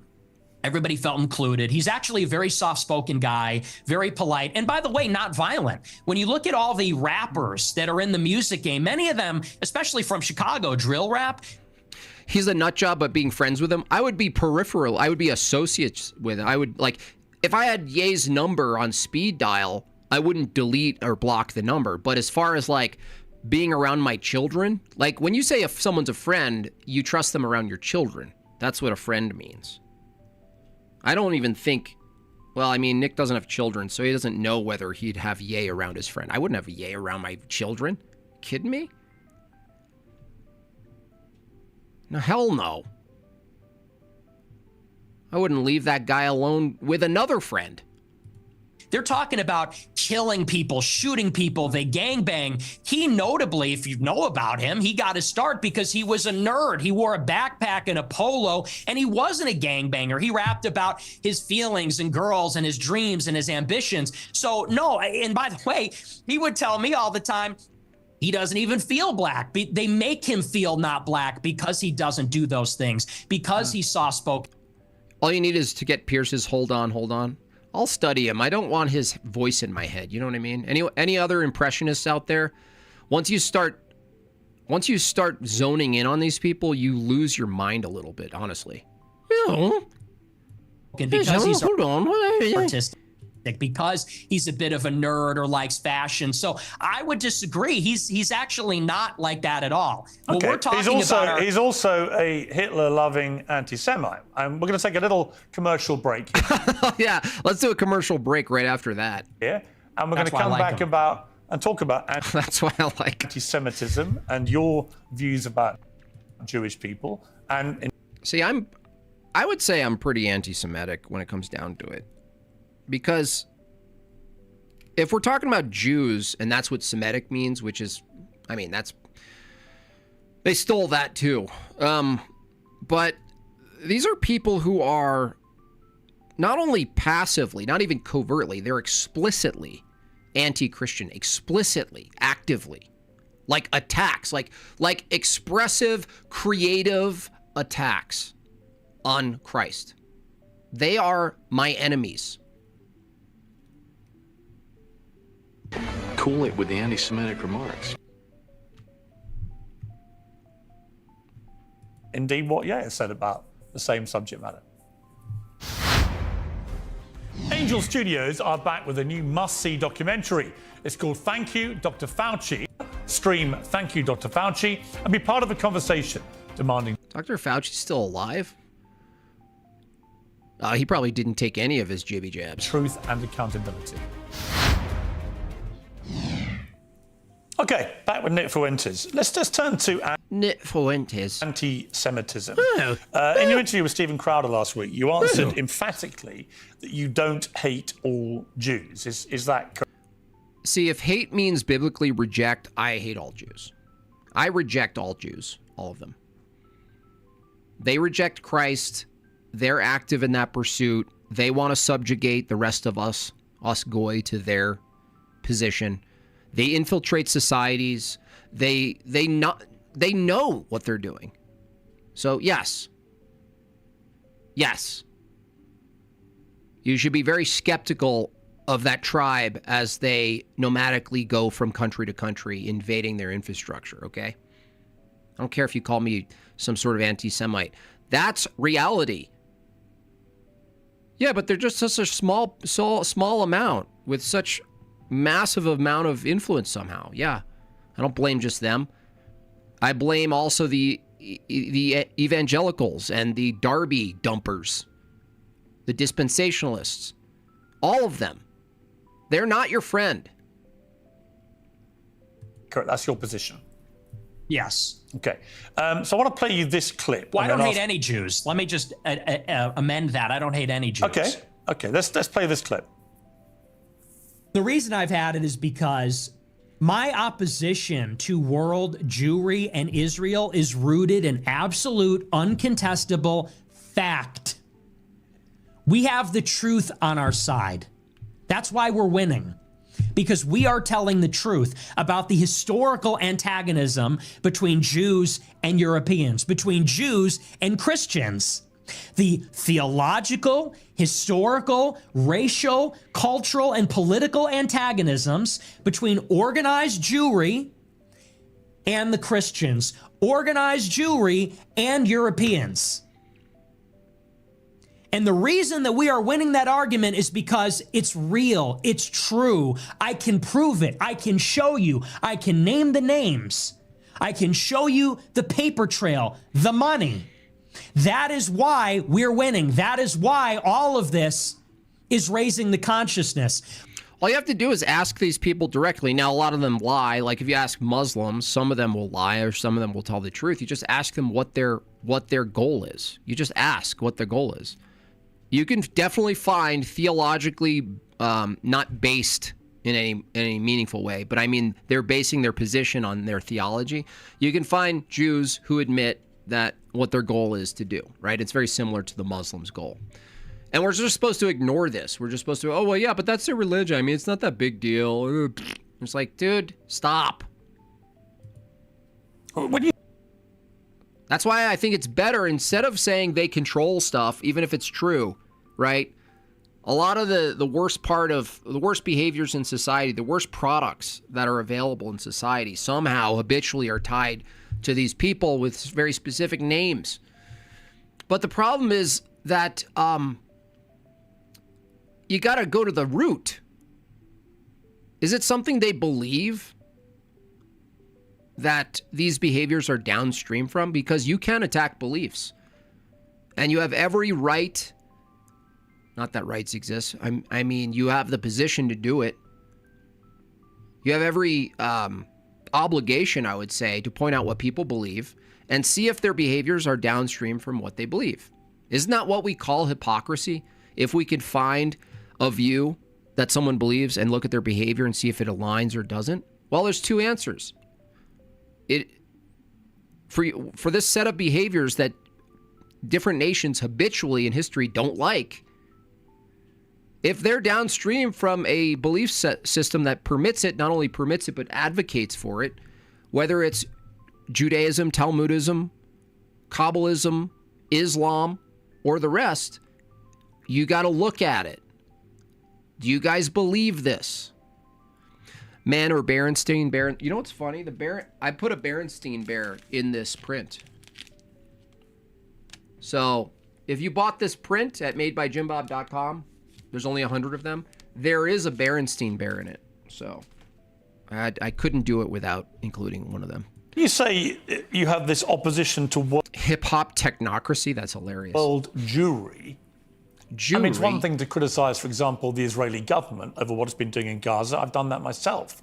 When you talk about world Jewry, I presume you're talking about the 15 million Jews in the world, and you are 15 million, is that it? Are opposed to them. How does that square with your position that you don't hate any Jews? What? Well, do you take issue with my use of the term world Jewry? Well, what do you mean by that? Or do you take issue with it? Do you have a problem with that? Clarify what Yeah, Nick is in there. You mean by it? Nick's in the print. Well, it's funny you bring what do you mean, Bo? that up. The gaslighting's crazy because I use that expression on my show all the time. I say organized Jewry, world Jewry. And do you know that for like 30 years, the World Jewish Congress has an annual keynote called the State of World Jewry? Yeah, there's a whole organization called Jewish Power, dude. The gaslighting, he's right here. The gaslighting is insane, dude. It's like, well, they have an organization called Jewish Power. What's wrong with that? What do you have against that? Wait, so there's an organization that is specifically focused on Jewish power. The aggregation of Jewish power and the use of Jewish power in other places, right? That's one of many, by the way. It's well organized. Well, you must hate them. Barry Weiss has given it. You can look it up. It's on YouTube. She gives the State of World Jewry address. But Nick, what do you mean by it? What do you mean by it? I mean, you have to talk about, there's a concept of Jewish peoplehood. It's the sense that they are part of a common nationality, a common tribe, a common people. And so where they reside in Israel, the United States or Europe or elsewhere, they see each other above or maybe on a different level alongside. No, say above. It's above. Their nationality. Dude, just say it. They believe that they're in a higher position ontologically than non-Jews. Just say it more clearly, dude. What are you doing? Why are you dancing around this, bro? They believe, if they're holding to their theology, if you're going to say Jewish is also a belief system in addition to some sort of ethnic branch, they believe being Jewish is superior. Stop dancing, bro. Their state, wherever they reside, if they're in Germany, France, the United. Dude, look, what is it called in Islam? The kafir? They think we're cattle. Jews also have the distinction of non-Jews as cattle, man. Just say it, man. States, they see themselves as part of a transnational nation, of an international nation. The Jews in America, the Jews in Israel, they identify as Israeli or American, but they also have something in common. They identify as part of a common nation, which I would say there's a world Jewish population. It's world Jewry. And it's nepotistic, and that's totally fine. It's just fine to point it out that it's nepotistic, right? It's nepotistic, incestual. There's an in-group. There's knowledge of in-group of what their purpose is, right? That exists, man. Just like Muslims, you can get them to admit their job isn't to assimilate into new countries. Their job is to take over. Pretending that that's not the case is naive and stupid. World Jewry has representatives. There is such a thing as the World Jewish Congress, where they actually elect, it's democratic, all the local Jewish organizations elect representatives to represent proportionally the Jewish population in their area at the World Jewish Congress. And it's sort of like Davos. It's like the World Economic Forum, but it's exclusively for members of the Jewish nation that exists across the world. And so that's a real thing. And I didn't make that up, and that didn't come from 4chan. It's like I said in that clip, I read what they write.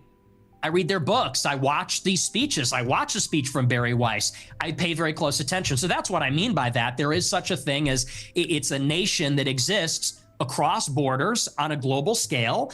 They're organized, and they have a national self-interest as that nation, as that tribe. So if you don't hate any Jews, what do you like about them? I like a lot of things about them. I think they're funny. I think they're smart.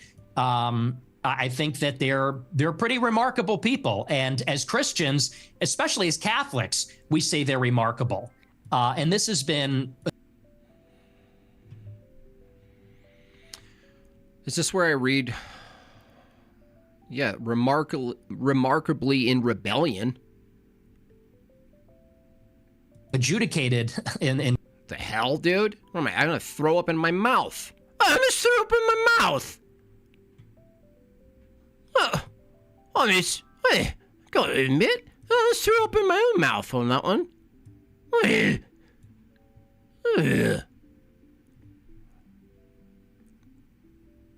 Yeah, remarkably subversive.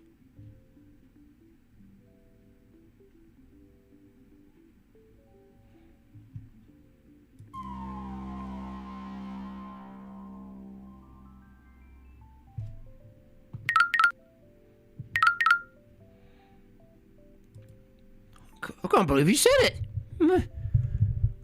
Can't believe you even said it.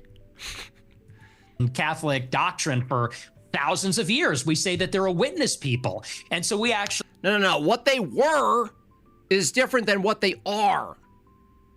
What is this weird? What is this? What is he doing? Why is he trying to do a through line where there's still like this like really important key factor? Why is he arguing this? Is this from his Catholic view? Is it even... Do Catholics even hold this view? What? Oh, can't believe you even said it. Oh. Glazed bagels. Actually, there's provisions inside of Catholic doctrine that says we need to give them special protections.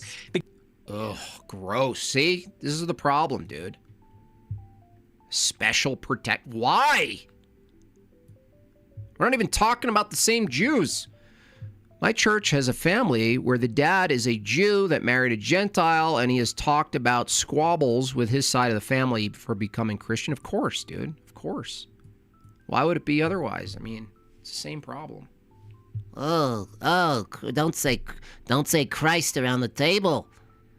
Oh, I'm totally fine going to, but just please don't say Christ. Oh, I throw up in my mouth every time you say Christ is Lord.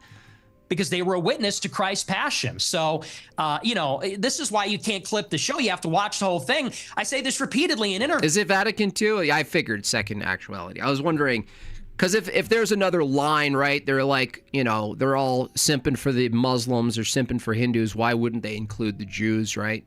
And obviously, the modern attack, this constant attack on the Orthodox Church from an ecumenist position will probably simp the same way, right? They'll start presenting the same crap. Interviews, I do think they're remarkable. By definition, they're exceptional people. It's just that there is a sort of natural opposition between them and Christians because of the theology. We believe that... It's not just the theology, dude. It's everything's downstream from theology. But the thing is, like, it's not just, they reject Christ. There's a consequence to rejecting Christ.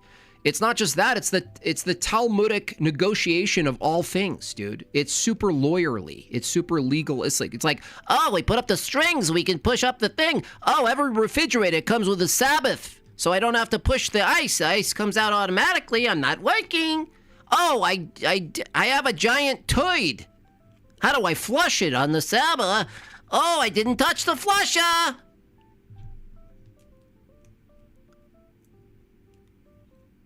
It's like it's a perpetual state of cheat codes, dude. The entire theology is based in a bunch of cheat codes. Oh, tricked you, God. Oh, he didn't see the string. Look, did I lift it or not? Maybe I lifted it, maybe I didn't.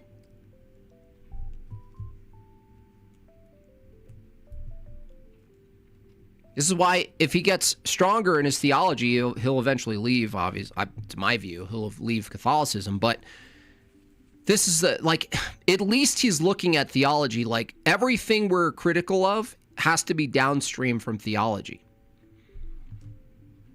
Even when we criticize each other inside of orthodoxy, when we try to correct ourselves and others, it's from a theological position. Because all policy is downstream from culture, and culture is downstream from theology. Christ is a Messiah. They don't. They have been a minority. They believe Christ is currently like laying down an excrement, dude. It's worse than just, oh, he's not the Messiah. Look, we properly, prophetically expected the Messiah, and then when he came, we rejected him because he didn't have that chutzpah. We tried. We said he will come. And when he came, we thought, he doesn't have that, how many LLCs do you have, Christ? You don't even, you're not even in a law? You talk, it's a mismatch.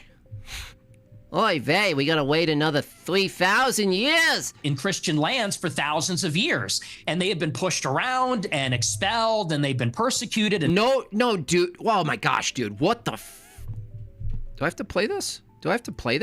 Let me rewind it and play the appropriate music for Nick here. Goodness gracious, I'm gonna throw up. Because they were a witness to Christ's passion. So, this is why you can't clip the show. You have to watch the whole thing. I say this repeatedly in interviews. I do think they're remarkable. By definition, they're exceptional people. It's just that there is a sort of natural opposition between them and Christians because of the theology. We believe that Christ is a Messiah. They don't. They have been a minority in Christian lands for thousands of years, and they have been pushed around and expelled, and they've been persecuted and segregated. Oh, they've been persecuted? And that's why there's a lot of paranoia. There's a lot of distrust. There's maybe some sense of chauvinism among Jewish people. This is unbelievable, man. This is unbelievable.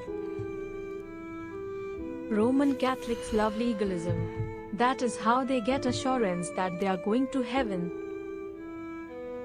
This is unbelievable, man.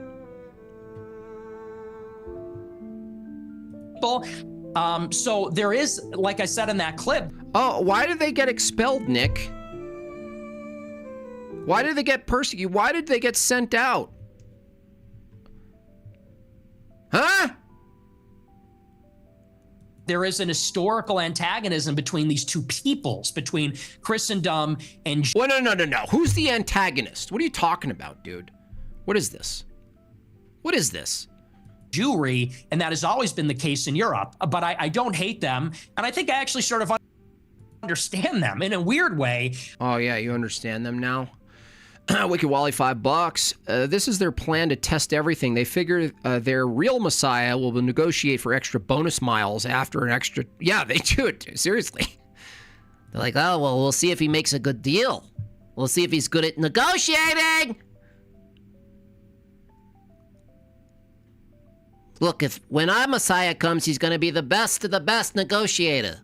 The best. You think Trump's a good negotiator? Wait until our Messiah comes. Oh, he's going to put him to shame. I think that because I've studied... Jim Bob, then why don't you debate Nick? How is that a follow? How is it a follow? Debate him on what? It's like you criticize anybody. You criticize anything. Why don't you debate him then?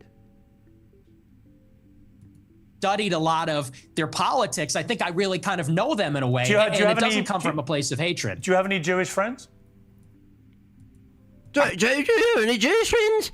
I have many, yes. Well, that's weird because you said that's weird. this. That's weird. I got a clip ready. Ah. Jews and Christians have never been friends, ever. Not since Jesus Christ fought with the Pharisees. Have we ever been friends? Not since Saul was leading the charge persecuting the Christians. Not since the Roman Empire, not since the Middle Ages. Never. We've never been friends. We've never been allies. We've always been set against Jim Bob, I'm Orthodox Christian, dude. What's wrong with you? You each other, retarded? actually. And even here in the United States, it was communist Jews who were the architects of both communism and the civil rights laws. Do you have any friends? That are dispossessing white Christians of their land and civilization. The Jews and Christians have never been friends ever. Not really. I mean, in the sense, like, right now, right, post-Christ, the rejection of Christ, Talmudic Jews, rabbinical, they're not really friends. You can be friendly with a Jew, a person who's a Jew. You could have a talk with them, but ultimately, they're not your brother in Christ, right? They're friends in a colloquial way. You could be friends. You could know people who are Jewish. You could know Jewish people who aren't even practicing sort of like Talmudic rabbinical Jewish. They're not going to synagogue and stuff, right? They're just like culturally ambiguous or something like this. So they're talking about many different things at the same time here, right? It's kind of unfair, in fact, from Pierce to make this classification when you have to go in and out of, well, are we talking theologically here? No. Theologically, the theology of Judaism is not friendly to Christianity at all. In fact, it's more of an attack on Christianity if you look at it. Now, this is what's interesting about Piers Morgan, why he's such a pussy, is that if you look at mainstream media, which he's a part of, the habitual, explicit narrative attacks on Jesus Christ in particular, Christianity in particular, is coming from Jewish people who run media.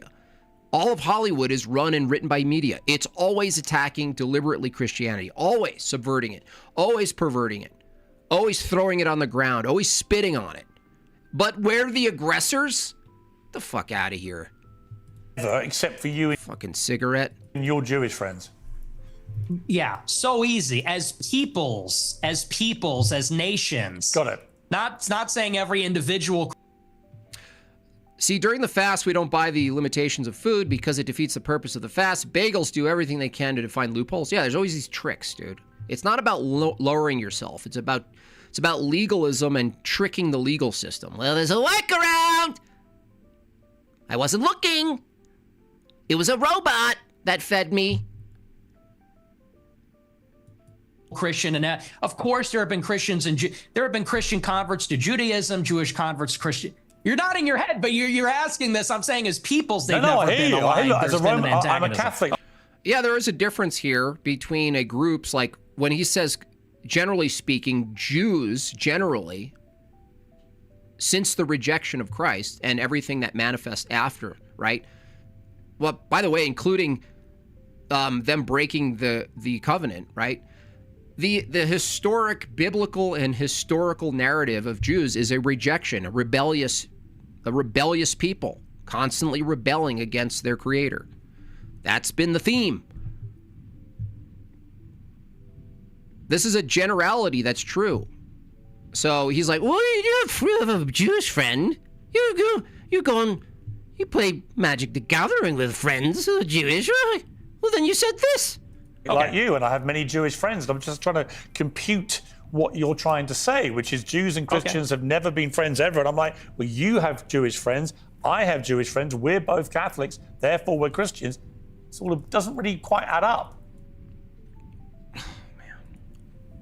Well, like I said, as peoples, there has been an historical antagonism as peoples. And you could even say the same about blacks in the United States. Of course, there were black and white people that were friendly with each other.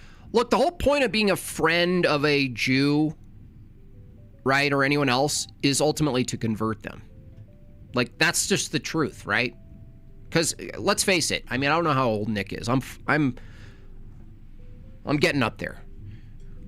You guys know in the chat, you don't really have time for a lot of friends, by the way. There's not a lot of time, right? The older you get, when you have kids, you know, who you call your friend, it's a smaller amount, right? You get acquaintances, but who you call your friends gets smaller and smaller. And so, you know, even to say, oh, I have a Jewish friend, if you have a Jewish friend, especially if you're Orthodox, and you're not working on them converting, like you're not even being a friend to them anyway. So this is why I just don't buy any of this dialectic in the end, because they're not getting to the core. What, you work on your Jewish friends? What, so you can convert them to be what, Republican? Why? What are we talking about here?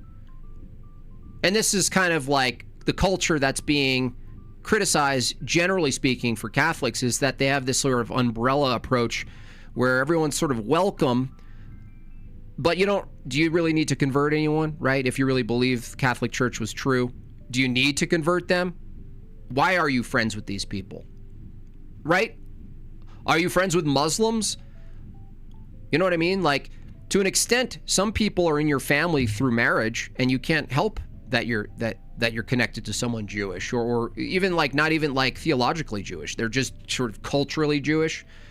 And it's like, you have to watch out, by the way. You have to watch out. That means like your own kids are exposed to people who hate and deny Christ. You have to watch out for that. But I don't know what context they're really talking about here. It's like Piers Morgan is criticizing Nick Fuentes because if he's running some sort of like ethnic, I don't know, some sort of essential position where it's like, well, ethnicity matters, and then also Christianity matters, and separating yourself from these categories is important, and it's protective. I agree with that. I agree that you should protect your family from these other circles that can influence your family negatively.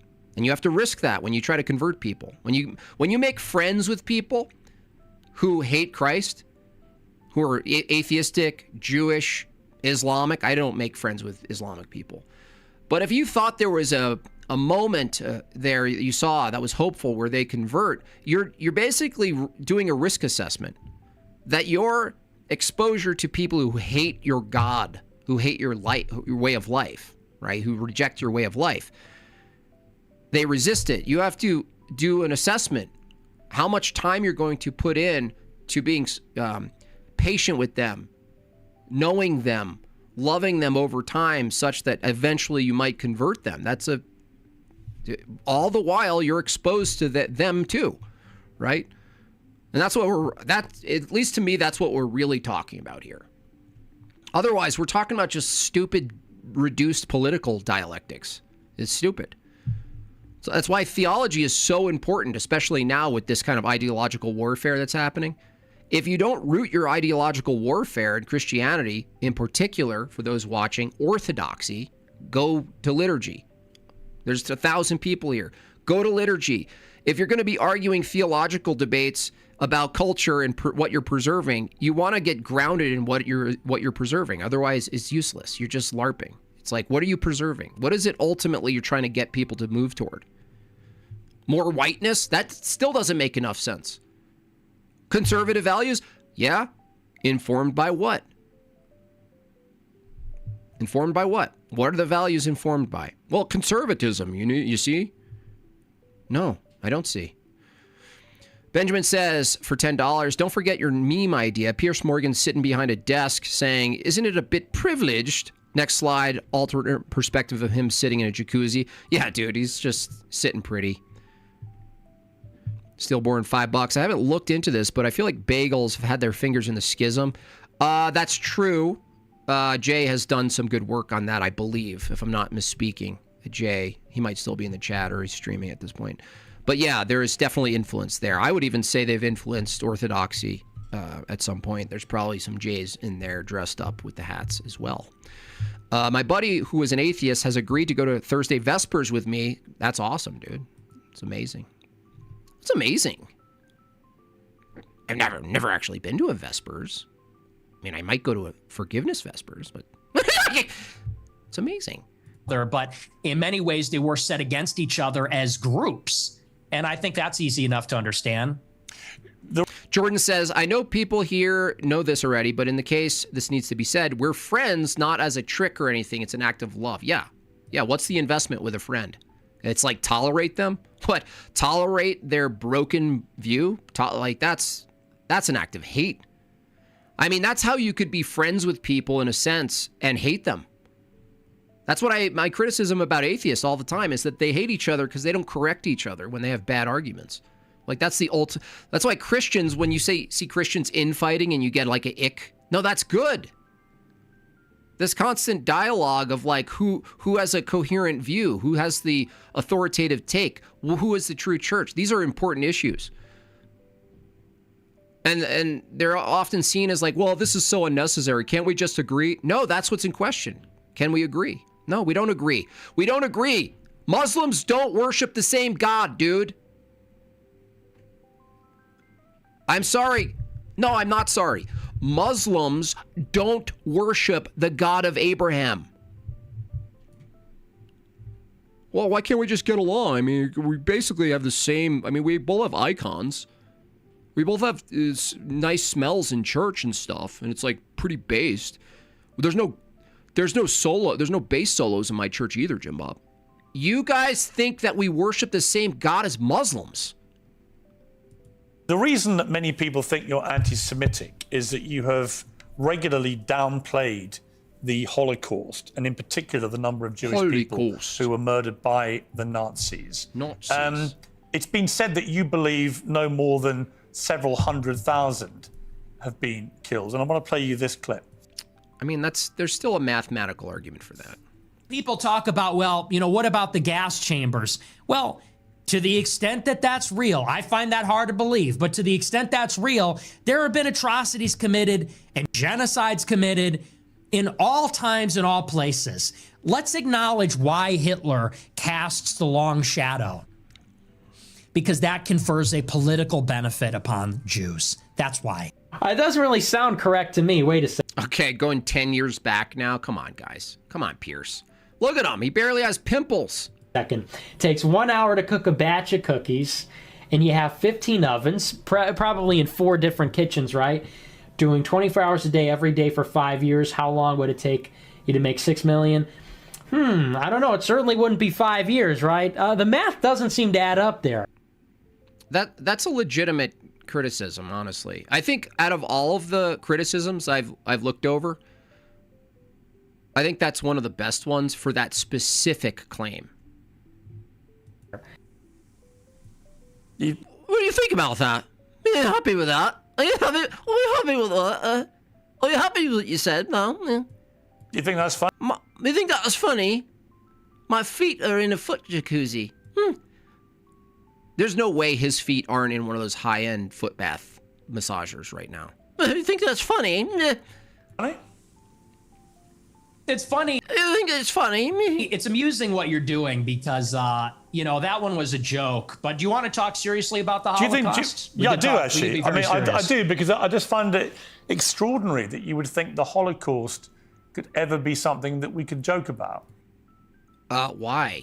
There are Jews, mostly Jews, who joke about the Holocaust. Have you seen any of, what was that super Jew director? Not Mel Gibson. Mel Brookstein. You think it's funny? Well, are you kidding me? Dude, the closer you get to the Holocaust, the more you get humor. Now it's not allowed. What, Mel Brooks can do a whole series making the Holocaust funny? You think that was funny? Why, too soon? Too soon? Despicable. You just made the water in my foot bath cold. Is it too soon to make jokes? How many people do you think died in the Holocaust? How many Jewish people? I don't know. I'm thinking maybe 7 million. What's the number? 7. He should have said 5,500,000. 5,500,000. No more. No more than that. I'm firm on that. You're just gonna deny it. Another 500,000. You're just gonna go ahead and deny it. 6 million, something like that. So you 8 million? You concede that 6 million Jews died in the Could be 5. Holocaust. Possibly more. Possibly, we're discovering all the time. So it could maybe even be more than that. So why upwards have of you 10. why have you doubted the numbers in the past? I'll tell you why. I really think that every death is a tragedy, however many Jewish people died in the Holocaust. And I'm not a World War II historian, so I'm actually open to believing the official narrative, and I've read some of the conspiracy theories. Okay, look, keep being torn about the flip-flop title. I'm totally willing to be wrong on. I'm not invested enough in Nick Fuentes, right? He's not my leader daddy guy. He's an interesting talker. He's a good presenter. He's got some good takes. But this is, is this a safe play? Is this a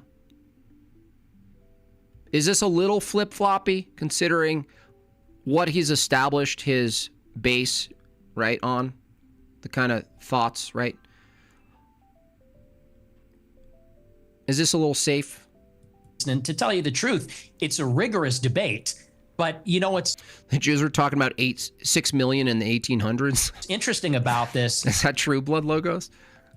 Is he's better than you, Jim Bob? Yeah, that's fine. He's more successful than me. What's your point? How does that change any of my views there, S. Sender? You sound like a fucking Taylor Swift fan, dude. What do you have? What do you have? Frog underwear on? You know what I mean? And when you have to piss, the mouth opens up so you can put your little dick out and go piss with your frog underwear. He's better than you. Get the fuck out of here. You don't belong here. Get out of Jortlandia, fag. In many countries. This is why I despise. I actually like Nick Fuentes. I like him. I see hope in Nick Fuentes, in fact. I don't see black pill with Nick Fuentes. I see hope. I think he needs to be a little bit, he needs to align a little. Ultimately, I think orthodoxy will do it. But the worst thing about Nick Fuentes is his faggot tribe. They're the worst, dude. They're worst. Countries, it's not even legal to talk about it. And that's really where my interest in the Holocaust. It's like, I want to listen to his takes. I don't care about his Taylor Swift fans. Begins and sort of ends, to tell you the truth, is that if you wanted to question the number, you would be put in jail in about, 17 or 18 European countries.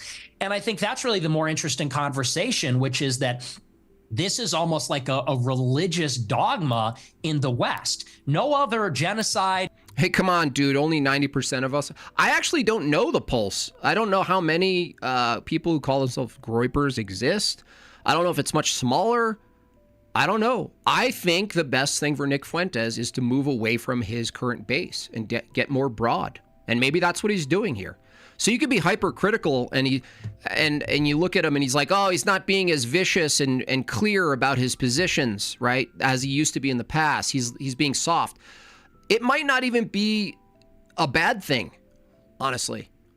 You know why? Because pragmatically, if he could affect culture in a positive way, even if he's not Orthodox, if he could affect culture in a positive way, if it's the case that that's possible, he's going to do it more effectively, moving away from his Groyper wearing, his frog underwear wearing tribe. You know what I mean? Because they just hold him back, right? It's the same. You see this problem over and over again. No other atrocity is treated like this. Could you imagine if in the United States they said the number of Palestinians killed in Gaza is 100,000, and if you don't say that, you're going to jail, you're banned on X, you can't have a job? That's the part that's totally insane. And a lot of people, they can't even make up their minds. I think it's actually done a disservice. If we aren't that bad, Causal Crypt, I actually don't know. But what I've dealt with, and even if it's the small amount, and they could be trolls, honestly. There are definitely people who pose as Orthodox and make Orthodox people look bad on the internet. So I'm not going to take my anecdotal experience with chatters to be the wholeness of. I just don't know, honestly. I don't know. I don't know how big his fan base is. I don't know what percent abandoned him when he's sort of going a little more broad with his claims here.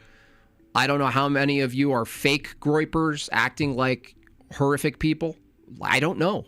I honestly don't know. If If your goal, and I'm not saying you as Piers Morgan, but if your goal, if you're an advocate for awareness about this, if your goal is to convince everybody that this is the way the Holocaust happened, I think the last thing you'd want to do is say that everyone that disagrees is in jail and is banned and you're not allowed to say it. So there's really been no open debate about the subject since the scholarship started to be produced about 60 years ago. But there is no debate. Look, it's really simple. Based on the reality we know of other horrific genocidal events in history, the 6 million is seemingly arbitrary and doesn't really align with reality. Like that's not an ultimate denial of anything happening. That's a denial of the number. But that's what's so frustrating is like, if you deny one element of a narrative, you deny the entire narrative, and then they're like, yo, denier. Yeah, denier. It's like, no, it actually makes sense to question this. It's a bit strange that it's secured at 6 million and you can't go lower or higher. That's weird. That's a weird hill to die on. Or I should say pit. To be had about the number of people who were murdered. Even the Nazis in the trials after the war confirmed the numbers. The amount of... You can't confirm the numbers, dude. Just stop, dude. Documentation. No, dude, there's inconsistencies. That's simple, dude. And it's fine. Maybe there's inconsistencies. Maybe it's not nefarious. Whatever. Grant yourself as much charity as you want. The problem is that there's inconsistencies with the amount of people that were known, documented to be Jews in these certain regions. So you start with a nearly unavailable amount. That's all. If there's an unavailable amount to work with, you're not crazy for going, well, maybe it's just off. You know what I mean? Maybe the number's off. Covered. You can't even say the number's off. Standing the attempts by the Nazis to destroy it. The amount of documentation that was saved and preserved and used for trials and for historical record is unprecedented in the history of mass slaughter of human beings. So no, dude. We have a very clear idea of how many people were gassed to death in the gas chamber. Really? We have a very clear idea of how many were starved to death, were kept in ghettos, died of disease, of forced labor, of death marches. We know how many Jews were slaughtered. No, that's what's in question, dude. Hello? So if the thing in question is the number, Pierce's response is, we know. Wow. It's like when I debate an evolution proponent. It's at least 6 million. It's at least. Okay. What's interesting to me is that you appear to now concede that, which may be news to a lot of your regular viewers who have constantly heard you quibble with the number of Jews who died in the Holocaust. And for the record, just to confirm what I think you told me, you do now accept that at least 6 million Jews were killed in the Holocaust. He said 7. Well, no, I said it could be 7. Could it be 4? Would you be willing to say there's 4? Even be higher than well, that. it could be higher. That is I think true. it's at least. But it can't be below. It can be higher. We could be wrong about higher, but we can't be wrong about lower. Interesting. You could be wrong and it could be higher, but you can't be wrong about lower? I think this is actually a pretty skillful trick from Fuentes here. If you wanted to sow doubt in the numbers itself, this is very skillful on Nick's position, because he could just say, oh, it's higher. What if you could be wrong higher by 2? Well, that's fine. Well, that's fine. What about lower? Can you be wrong lower? No.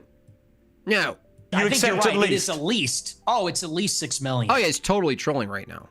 This is his comedy coming in. But it could be 100 times more than that. It could be 100 times more than that. Let me respond to your...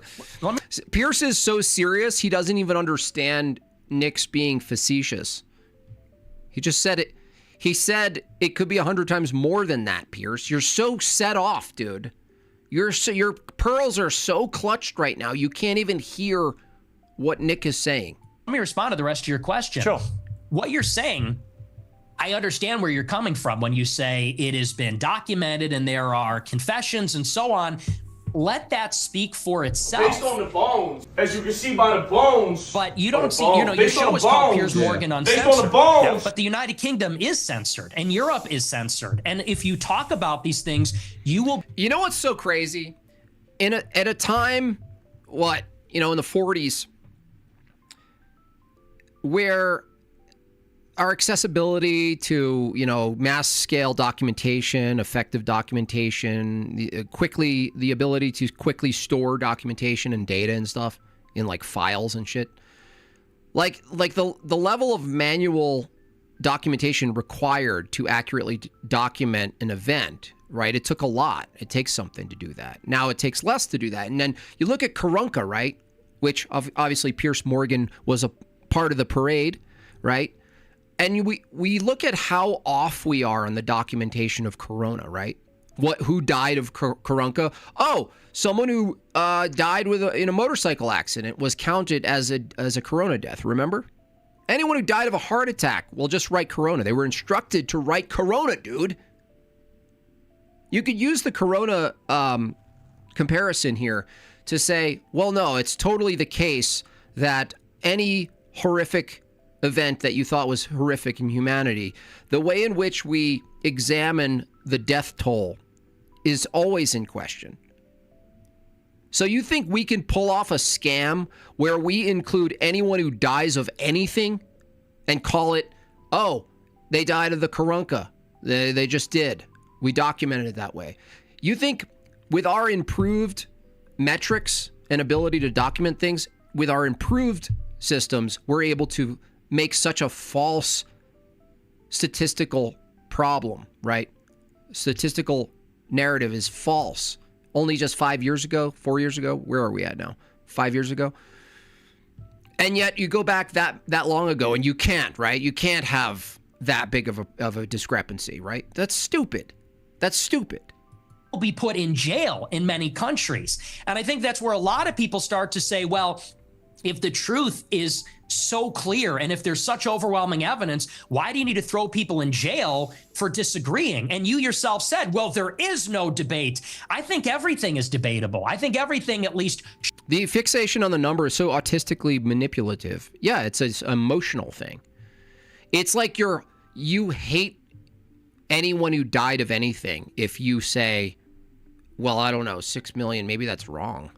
Maybe that's wrong. Should be debated. And if the evidence is very one-sided, let the evidence speak. Don't throw people in jail. So do you think that Holocaust denial laws should be overturned? I don't particularly agree with Holocaust denial laws. I don't think people should be imprisoned. Okay. Well, because I have a blanket view now, which has evolved slightly actually over the years, that I have a blanket view that speech should not be criminalized, right? People should be allowed to say what they want to say. I disagree. I think some speech should be criminalized.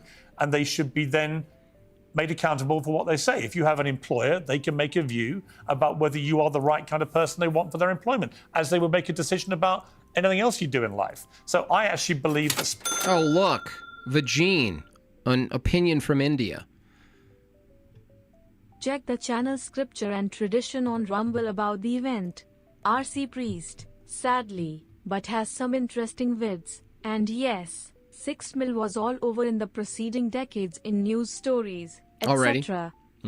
See, that's a good thing to know, Vagine, is if you can document the number being preceding the tally, you know what I mean? If you can document the number preceding the tally, you got it. Come on. Speech should never... Spurgbob believes in the paradox of tolerance? No. ...be criminalized, is my personal What are you view. talking about? How did you come to that? I don't believe in that. I understand why in places like Germany, What do you mean? You're saying I believe in the fact... No, tolerance itself is a myth. I believe that tolerance is a myth. have strong laws about... Tolerance itself is self-defeating. Tolerance. There's no... You're clearly probably not a dad, base Eddie, because can you imagine taking a tolerance approach as a father? Well, then you take your fathering out into the world and you go, okay, how I am a father in the house is how I'm a citizen or a man in the world. And if you take a tolerance position, your society crumbles. About it because they want to move on from what they believe was the most shameful moment. You said you believed in hate speech? No, I didn't say hate speech. I didn't say hate speech. Faggot retard. In their history. I understand that. Do I want that in my... I think there's some speech that should be outlawed. I didn't say hate speech. Country? No. Am I appalled by what has been going on with free speech in United Kingdom in the last 2 or 3 years? Absolutely. Oh. It is ridiculous that people have been frog marched to prison cells for frog marched, you say? Stuff they put on social media, right? So yeah, I do. I think what is more interesting to me about our exchange is I was not expecting.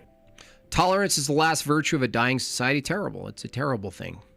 Tolerance, diversity, coexisting. I mean, it's so stupid, man. Previous civilizations, if they could peek into our culture right now in the West, man, I don't even think they could properly perceive what they're looking at, honestly.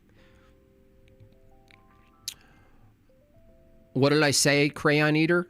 I said that I don't think all speech should be permitted. That doesn't say I support hate speech. I don't care what you call it. I'm saying I don't think all speech should be permitted. For instance, if someone's out on the street and they're using obscenities and saying that they want to diddle children, I not only would want to lock them up, but I would want to burn their tongue with a hot iron. Forever singeing their tongue in their mouth. That's what I would say. Dave James Flood, $5. The Ottoman Turks butchered 1.5 million Armenian Christians. Never heard about that in the media. Wonder why? Yeah, the Armenian one in particular is one of the more hidden ones, isn't it? That they don't care about. You to go the opposite way. I was not expecting you to be so emphatic that at least 6 million Jews died in the Holocaust. And there'll be people watching this who I think will be very surprised by that, because you have built a reputation for being, if not a Holocaust denier, then somebody constantly questioning in a downward way the number of Jews who... Who cares, dude? See, this is like, if he's a typical Brit, they deserve being taken over, honestly. Were murdered. That doesn't appear to be what your position is now. No, and here's what I would like to see for my entire career. When I started my show, it started with a good faith inquiry where I was questioning a lot of these narratives. And I said, what is the answer on the other side? But what I found is that the answer was criminalized. So when you would talk about anything regarding Jews, Israel, the Holocaust, you could be in favor of the official narrative on those things. If you went against, you were banned, censored, and in some countries jailed. And so I actually haven't made up my mind on that because... And this is the thing. It's like, you can't be a conservative and do well, I'm not for banning speech, certain speech. Like, no, dude. You can't come in and say, I should be able to say whatever I want, and then also then go, well, I mean, in order to maintain an ordered society, you're going to have some sort of blasphemy laws. You're going to have to hit a line where you're going to have to decide a line. Like, for instance, is what you wear free speech? Yeah, you'd have to argue what you wear is free speech. Okay. Can you wear a dildo on your face in public? Yeah, I guess. It's like, what? That's free speech. No, you shouldn't be able to do that. You shouldn't be able to do that. So this is like the problem, and I don't know if it's a problem with Nick Fuentes. I don't know his take, but I do see this generally coming from the modern conservative, classical, liberal, midwit conservatives who ultimately pursue and hold liberty above all things. The real infiltration is liberalism, is this idea that liberty is the thing we should pursue and hold above all things. No. That's the beginning of the end right there. Because that's not really a matter of interest to me. And there's a lot... Anti-American? What's American, dude? What's American-based, Eddie? You don't know what American is. Analysis and scholarship on both sides of the issue. And I've read both sides of the issue. And honestly, unfortunately, it's hard to judge because there has never been... There's Never been a debate on it. And there's never been a debate because of the stigma, because of the censorship. And I think that leads a lot of people to say, well, what do they have to hide? Because you can say on your show, well, If you think American is pro-liberty, yeah, then it's anti-American. Who cares? What do you got? What do you got your American flag panties on? I'm personally against Holocaust denial laws, yet they still persist and the social consequences still persist. And I think that is the anomaly. And people Violates the NAP. That's hilarious. have to wonder, okay, why is it that way? And what I said in that clip is the reason the Holocaust casts a long shadow is because it confers a political benefit upon liberty and justice. Okay. Is it just to be naked in public, based Eddie? Is it just to be naked in public, or is it just to put people in jail who are naked in public? Tell me. This is how fast liberty falls apart. Organized Jewry. That is what they always fall back on. They cannot be criticized. They cannot be named. They cannot be talked about, lest there be another Holocaust. And no other tragedy is treated that way, and no other ethnic group has a get out of jail free card. Just play that. Anti-Semitism. And this is the one thing that I'm all about. False narratives. Like, for instance, I don't believe we ever went to the moon. Now, I'm interested in false narratives, and I think it's important if you see something that's false, if it is in fact false, argue how and why you think it's false. It's all fair. But when it comes to this, right, there's a certain shelf life, I should call it, of the questioning of certain events. 9/11, the Holocaust, these things could be sort of introductory pursuits. But like I said before, if all of this doesn't lead you to orthodoxy and the life of orthodoxy, that it's useless. What are we arguing? That people lie about things? Yeah. And what are you going to do about it? Oh, people control the world, the worldly game that we're in? Yeah, there are people who seek control of the worldly game. Do you want that control? Is that your priority? Not really. Okay, so what if tomorrow everyone figured out that the numbers were wrong about the Costco event, right?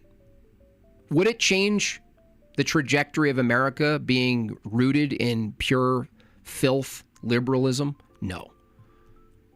Would it change the fact that we're on a population decline? No. Does it get a bunch of people married into the church if they suddenly realize the Holocaust numbers were off? No. This is all truth or masturbation, right? We all went through our truther phase. Is it interesting? Yeah, it is. I'm fascinated by it. I'm fascinated by the extent, the magnitude at which the human lie can infiltrate generations. Entire civilizations can be built on lies. So yeah, it's important to call out lies. But you got to point to where we're going. Okay? Where are we going? I'm just going to grant it to everyone. Everyone who's ever questioned the Holocaust, I'm going to grant it. It's suddenly the veil is dropped and the truth is revealed, right? It wasn't what you thought. Now what, though? Now what? What now? So release everyone that was on a Catch a Predator because it was only words, just because they showed up, it didn't actually happen. Yeah, that's libertarianism for you, Alter Void. That's for sure. Holocaust, you can do whatever you want and defend all your actions. Do they get to something else? Or Jewish, or being genocided in our. Oh my gosh. So we are going back to the way another clip. Another clip you played, and I'm honestly shocked. About it. I can't believe you said that. $5. The kicker is, either way, true or not, people don't care about the event anymore. Society's falling apart, and the power of the narrative has ended. Yeah, it's falling apart for a lot of reasons. That's exactly that's what I think. I'm like, there's no recovered narrative of the Holocaust that's going to change the trajectory of America right now at all. Not a single bit. A lot of women want to be raped, and when I say raped, I mean like wow. The Ottoman Turks butchered. Oh, yeah, I saw that. Thank you so much. That sounds bad when I say it like that. But there's like a lot of women that really want a guy to beat the shit out of them. But also they have to pretend, but part of it is they have to pretend like they don't. You think women want to be raped, do you? You want to say that? Yeah. That's what the studies show, Piers. That is what these statistics But that's what say. you believe, They have is it? fantasies. They have fantasies about it. I don't think that they want to actually get raped, but there's a study out there. Get ready for this. I wonder if this stream's going to stay up.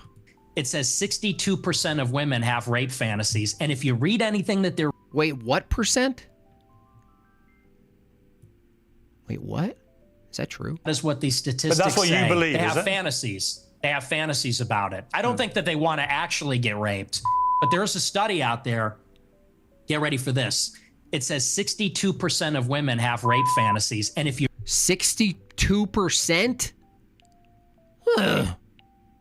So it's quite a lot. Read anything that they're reading, if you watched what they're watching, what do you... How do you know it's not 70? think 50 Shades of Grey is about? What do you think Twilight is about? I mean, that's just true. You think women want to have the shit beat Do you think women want the shit beat out of him? out of them, as you said? I mean, I probably wouldn't look at a study for that. Because, I mean, women probably want to be led and, in a sense, dominated, but that doesn't mean, like, sexually. Like, when you think dominated, we're such a perverse culture that we can't possibly think of submission and domination from a non-sexual position because of how perverse our society is. But if it's merely domination in some form, and that's what the study is, I wouldn't be surprised by that. But it seems to be like over the top the way they're framing it. You know what I mean? It could be true. It's just like the fantasy of something, but that doesn't say much, because it's like you could switch that on men. You could say, like, how many of us fantasized about using violence against an enemy? Is it just me, you guys? Look, we'll do a study right now. Watch my study I do. Ready? You guys ready to do a study? We'll do a study right now. Start a poll. For the men, fantasized about violence against enemy, perceived any enemy. The act of violence fantasized against an enemy, whoever it be. For me, it's mostly Muslims. So it's like you could say the same study. It doesn't say much. Like, it's like a weird thought. It could be a perverse thought. It doesn't say anything, right? 100% incoming. Well, anyone who says no I'm going to track them down and ban them. Because they're a bunch of liars. It's a Coach Greg level study, is it? I mean, he didn't reference the study. Yeah, and it's very disturbing, but it's true. Do you think your views on women might change if you actually ever had a relationship with one? Oh, burn. Now, ooh, burn. You actually had sex with one? Have you actually had sex with a woman? Had sex and actually had a proper relationship. Oh, dude, Pierce is, he's a rough one. This is deliberate. This is like, I'm gonna totally go after his incelibacy. He's calling him an incel. I mean, people say the reason you're so angry about women is you're basically an incel. Oh, snap. Well, I'm not angry about it. You sound very angry. You sound very, very... He doesn't really sound angry. Angry about women. I don't think he sounds angry. I'm passionate. It's an issue. You're I'm not passionate. about. You're sounding very... Actually, I don't think he sounds angry about women. My take on Nick Fuentes is he sounds not very interested in women. And that isn't to say he sounds interested in men. I don't think that. I think he sounds uninterested in women. bitter about women, as if women. I skipped a bunch. They were talking about the Jays for too long. We already went through the Costco event, and I was just like getting tired of it. Have done a terrible disservice to you, but Wayne he doesn't sound angry. You don't have relationships. You don't have sex. When are they doing these terrible things to you that's made you so hateful towards women? Oh, this whole "who hurt you" meme. Come on, Pierce. Does anyone else want to just an open hand smack? I could just see him with a red outline of my hand. You know what I mean? And it's like particularly a smack. It's not a punch. It's not like a brutal takedown. It's not a knockout. It's an actual handprint of my hand on Pierce Morgan's cheek. You just smack me? You just smack me? Really? Well, that was a bit rude. Was that? I don't think that was a hateful clip. I think I was laughing. I said they want men to beat the shit out of them, and that's just true. I mean, when you look at the state of modern women, all they do is lay in their bed, doom scroll. They're chilling out. They're getting a little they're getting a little fat.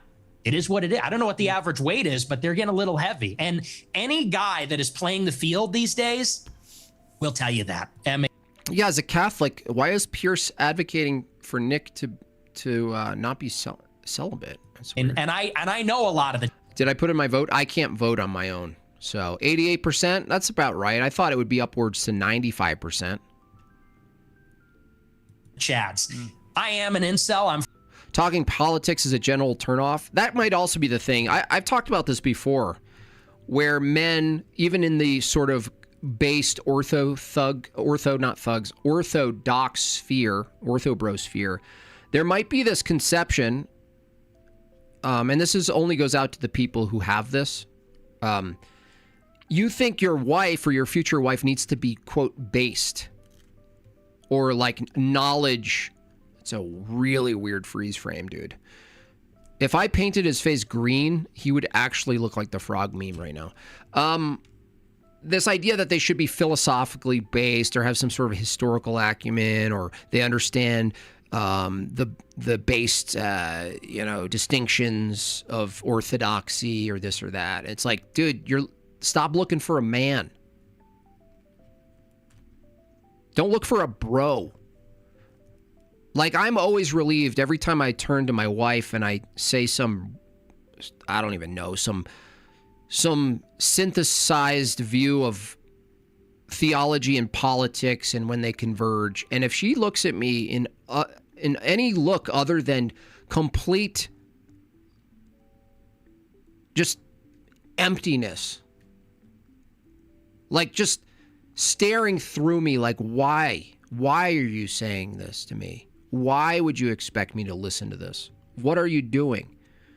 I would be truly scared if she was interested in that if I said that to her and she was like, yeah, that's really interesting. I'm like, no. So stop looking for dudes. The women are supposed to be, for the most part, philosophically oblivious.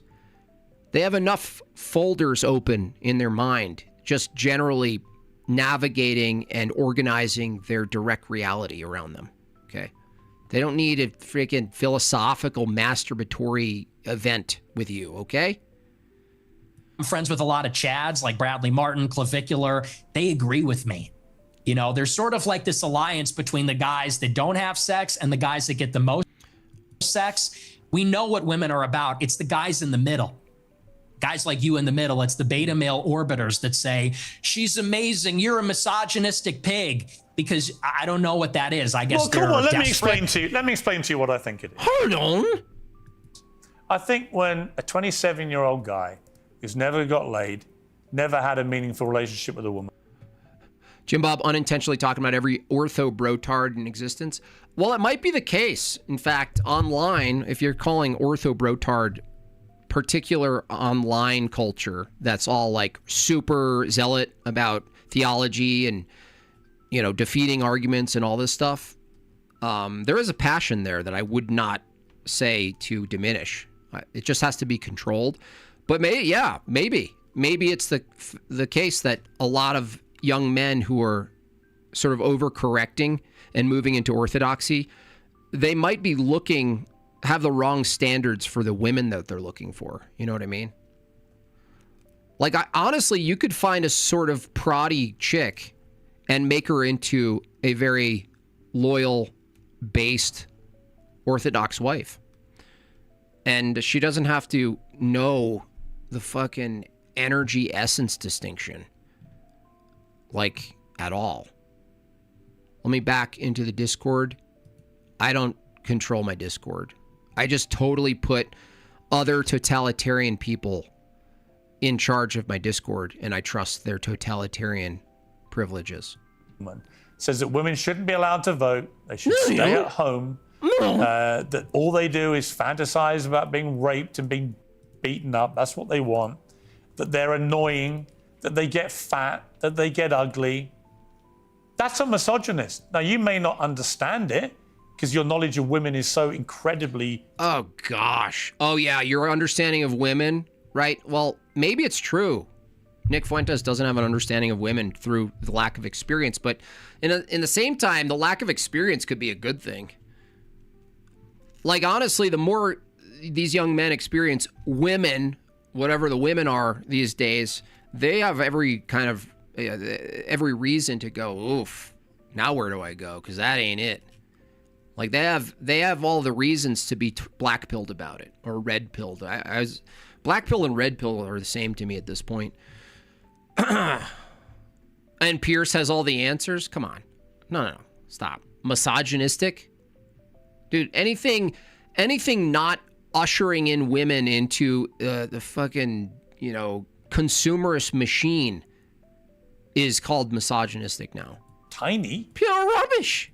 But actually, you are the embodiment of a misogynist. It couldn't be clearer. And if I was in a way, you have the deep-rooted misogyny of some of the actual boomers I know. Yet here you are, 27 years old. And most of the current studies show that a lot of men are really disenfranchised from society, no longer have physical relationships. Yeah, because of the opposite, right? Whatever you call misogynist, right? And there is true misogyny, like actual hatred for women. But the traditional male who's trying to sort of like reinvigorate the traditional view, the way we organize society around families, and the expectation for women to be in the home, primarily being good wives and mothers to children who are our next participants in society, that's a love for women. That's a love for women. Way more loving than sending them off into the workforce to work for another man who she's no longer raising the children. She's using her income to pay for a Mexican woman or someone else who doesn't speak English to raise their kids, right? And all that. No, stop. No. Feminism and men supporting feminism has been one of the most egregious, aggressive acts of hatred against women that I've ever seen. In fact, cuffing them to the radiator, so to speak, or the kitchen is actually more loving than sending them into a feminist reality. Pierce Morgan, you fag. With women, if they've ever had them, never associate with women and build up. I'm telling you, a big old slap mark right in his cheek. Instinctively misogynist views about women. And I fear you're in that position. You're just a bit... Oh, you fear? ...bit of a lonely guy. Oh, no. Who wants to get laid and can't for whatever reason. Oh, man, that is so... Dude. Pierce. Come on, man. Who put you up the... This is just... This is a spectacle. I know he's trying to insult Nick, but with this, but it's starting to sound like he's trying to present him a medal. Yeah, I don't know what he's doing. I can't really figure out this guy. I wouldn't trust Pierce Morgan, though, for a second. And it's made you bitter about women. And this is all psychological reporting bullshit, right? This is female. This is like Pierce Morgan became the guidance counselor at high school. Well, it just seems like you're mad at him, then. I don't know where that's... You're just mad and you just want to have sex. Where that's come from, but it's fascinating. It's fascinating. I'm going to do a psychological report on you. No, see, God, he's so fucking retarded. here's the thing. First of all, you're very caught up See, this is actually making me like Nick Fuentes more than I did. in the labels. It's always, you're a racist, you're a misogynist. You're, You said I mean, you these were a words mean racist. nothing to me. Well, hang You on. gave Whoa, yourself. can I respond? You gave Hey, yourself the label. what is this? You said I am a racist. I didn't No. give you the Look at those little hands. label. Okay. You said You're- Nick Fuentes. I Gotta say, Pierce Morgan's hands are very, very Tyrannosaurus Rexy. am a racist. Calm down. Calm down. Did you or didn't you? It's okay. Did you? Did you? Yeah. Did you say it? Did you not say it? You're on the spot now. Yeah, Okay. but so here's I the didn't thing. give you the label. You did. Why are you yelling at me? Because you're trying Why to are you infer. Anyone who watches him a bit, yeah, he's likable. I think he's likable. Like, I think he would laugh at my jokes. I don't think Pierce Morgan would. Was that a joke? Screaming at Something me. that didn't happen. You said I gave you the label of being a racist. No, you did. You said I'm a racist. You Okay. gave yourself the label. Gonna have to Yeah, Nick Fuentes' he's hand-mogging.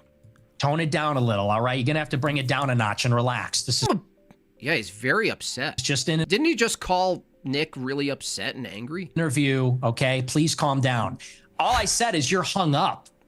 I didn't say you gave me that. Maybe I did. You did. But here's what I mean. What I mean is you're just hung up on proving you're a I'm on the fence with both of them, but don't like both of them. Yeah. misogynist. Okay, you're a racist. Okay, you denied the Holocaust, and I'm not about the labels, You man. didn't deny I'm the just Holocaust. past that. As I said to you, look, Nick, as I said to you, I just wanted to go over the stuff that you know everyone uses out there Yeah. about you and get you to respond. And we are getting, I think, a Yeah. long way in this interview. Right? Okay. You didn't deny the Holocaust. You accepted there's been a Holocaust of at least 6 million Jews. I'm a is- maximalist. that is more. Holocaust. That is significant. No, you he said did it's admit, more. You did admit you're a racist, and you have spelled That's out true. a thought process about women, which is the purest definition of misogyny that I've ever seen. And you've said you're not gay. So we're getting somewhere. Yeah. Well, look, and I own Oh, the Pierce. labels, okay? But I Okay. just don't care that much about them. That's fine. I feel like the whole. I'm not saying this you is have- like a weird. This is like a struggle session. It's such a poor angle attempt from Pierce Morgan. Like, for instance, if you can get Nick Fuentes on your platform, there's so many different angles you can take. But this is like a gotcha angle. This is so played out, by the way, this whole angle where it's like, I'm going to get you. I'm going to get you. And it's like, now's the opportunity beyond all of this gotcha stuff that you could actually get his perspective. Like, what do you want? What do you think should... In fact, it might even be harder for Nick to ask him really meaningful questions. If you're a big pundit out there and you got Nick Fuentes on, asking him very pragmatic how-to questions. What do we do? What do we do? Like, not what should we think? What should we do? And I don't even know if that would get him. I don't even know if that would be a gotcha for him. But if you wanted to put him in a tough spot, what should we do is a good question. How do we move forward? What do we do? What are you doing? What are you going to advocate for? Are you doing that? What should we do? This kind of stuff. Because this like whole thing of like, oh, he found out he's a racist. We're so over this, dude. This is like 5 years old. Pierce Morgan is trying to do 5-year-old gotcha stuff where it's like, oh, did you hear what he said? What Nick Fuentes represents is it doesn't matter if you're called a racist anymore. That's what he's showing, right? He's showcasing, Pierce, that nobody cares about the term anymore. We don't care about being called racist. We don't care about being called anti-Semitic. We don't care about being called anti-American or, anti-Semitic, whatever it is, dude. We don't care.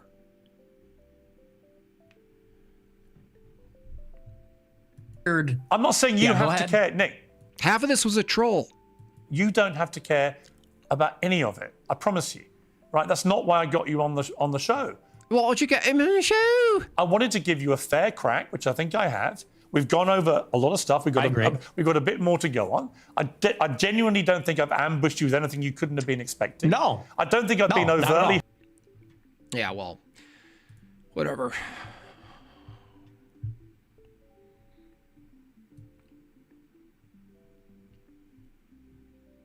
If anything, it shows that someone who is a self-proclaimed racist is better reasoned than the accuser. So, you know, if Pierce Morgan, if his job there was to expose Nick Fuentes as a racist and an anti-Semite and someone who shouldn't be listened to, the way Nick Fuentes managed himself, you know, in defense of his accuser, only showed like, oh, okay, well, why is the racist guy more reasonable? You know what I mean? That's weird. Why is he the more good faith talker here, where he's actually trying to answer good questions, ask good questions?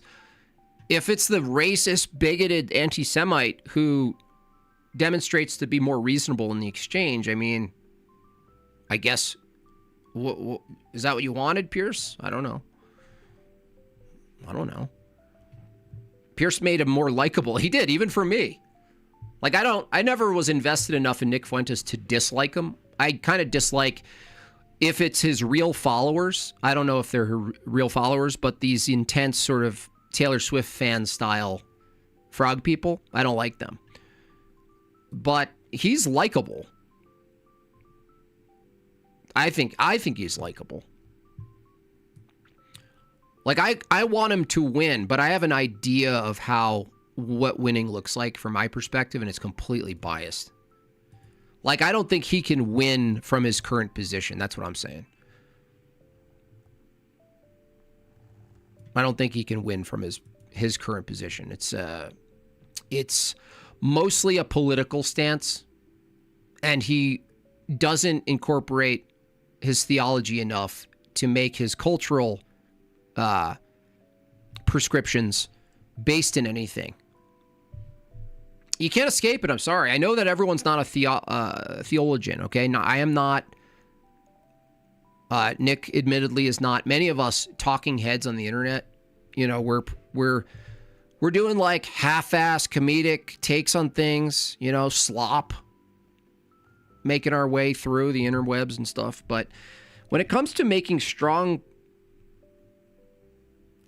declarations and pointing in a direction for society, as soon as you start pointing of what we should do, you better have it grounded in your metaphysics and stuff. You know what I mean? You have to have it grounded. And, you know, someone like Nick Fuentes is positioned, whether he likes it or not, he's positioned to be a pointer of sorts. And there are people waiting for him to point and say, go. You tell me where to go, I'll go. Some people have that effect. He's one of those people. He has a big reach. He has a reach, an important reach, because his demographic is young men. But if you don't know where you're pointing exactly, how do you expect to get any movement on it? You know what I mean? Where are you pointing? That's what I would ask Nick Fuentes. Where is he pointing? Because if you press him, he best be pointing to the church, because that's what he truly believes is home, right? I don't really hear him doing that.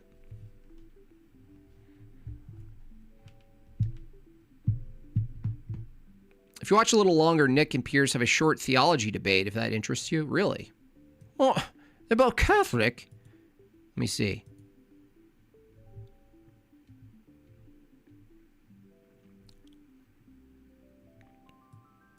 What did he get into it?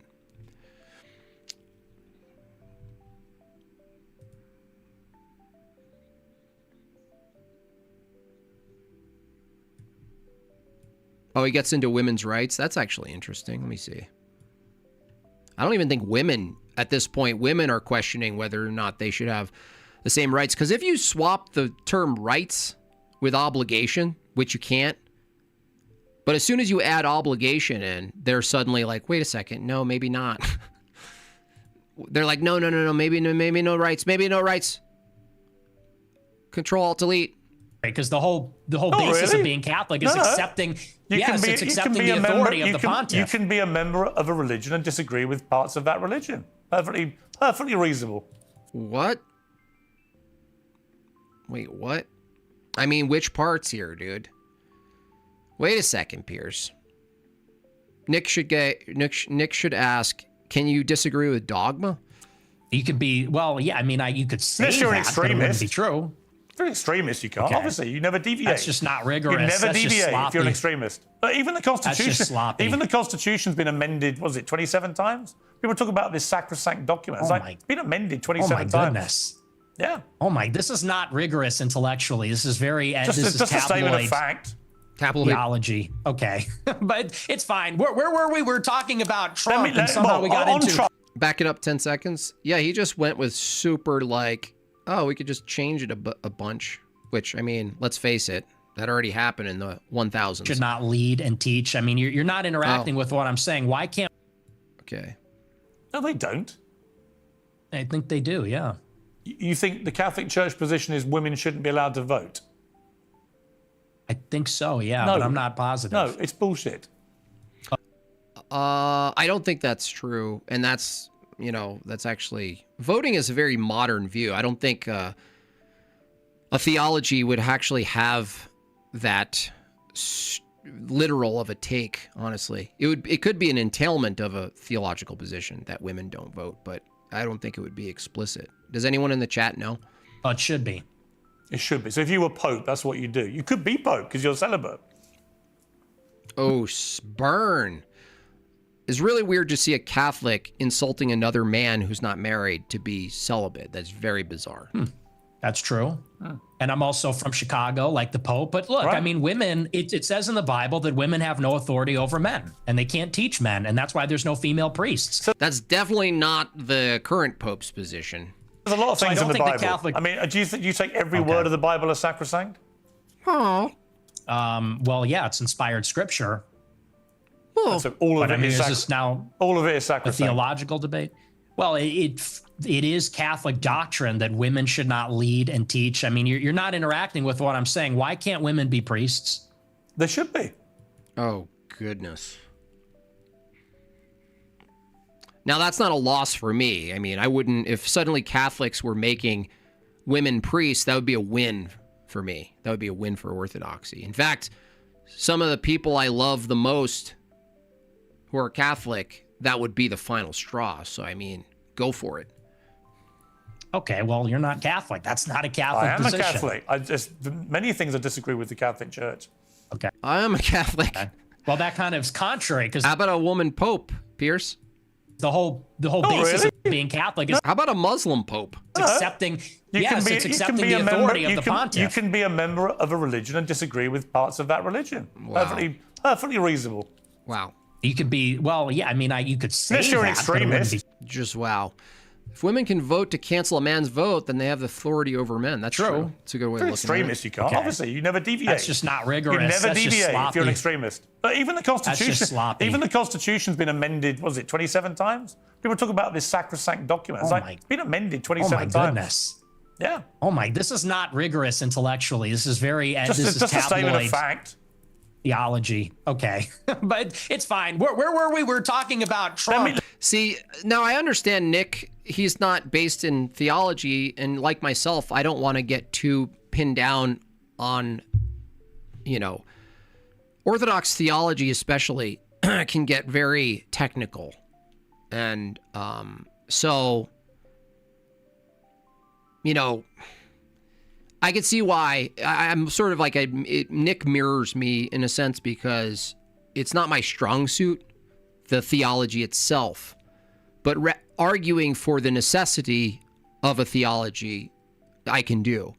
Getting into the deep rigor of the theology and all of its tenets and the history and biblical analysis, I can't do it. And probably why Nick stays away from it. But on key things like this, defeaters against someone who's arguing for essentially Protestantism for Catholic, which is Pierce Morgan just did. He's arguing that anything. So all Nick would have really had to do there, instead of getting kind of nervous that it was getting theological, because, We know his view theologically. He's not strong in debating theology. He admits that. He could, though, he could have just said, so do you think we should have a female pope then? There you go. Done. And that's more of an expose of Pierce, right, than a flaw in Nick's view. And somehow we got into Trump, you're look, white knighting for women's rights. On Trump, well, I think women should have the same rights as you and I. You don't. That's fine. Put on the pink hat, bro. Put on the pink hat. We're waiting. What's the pink hat for?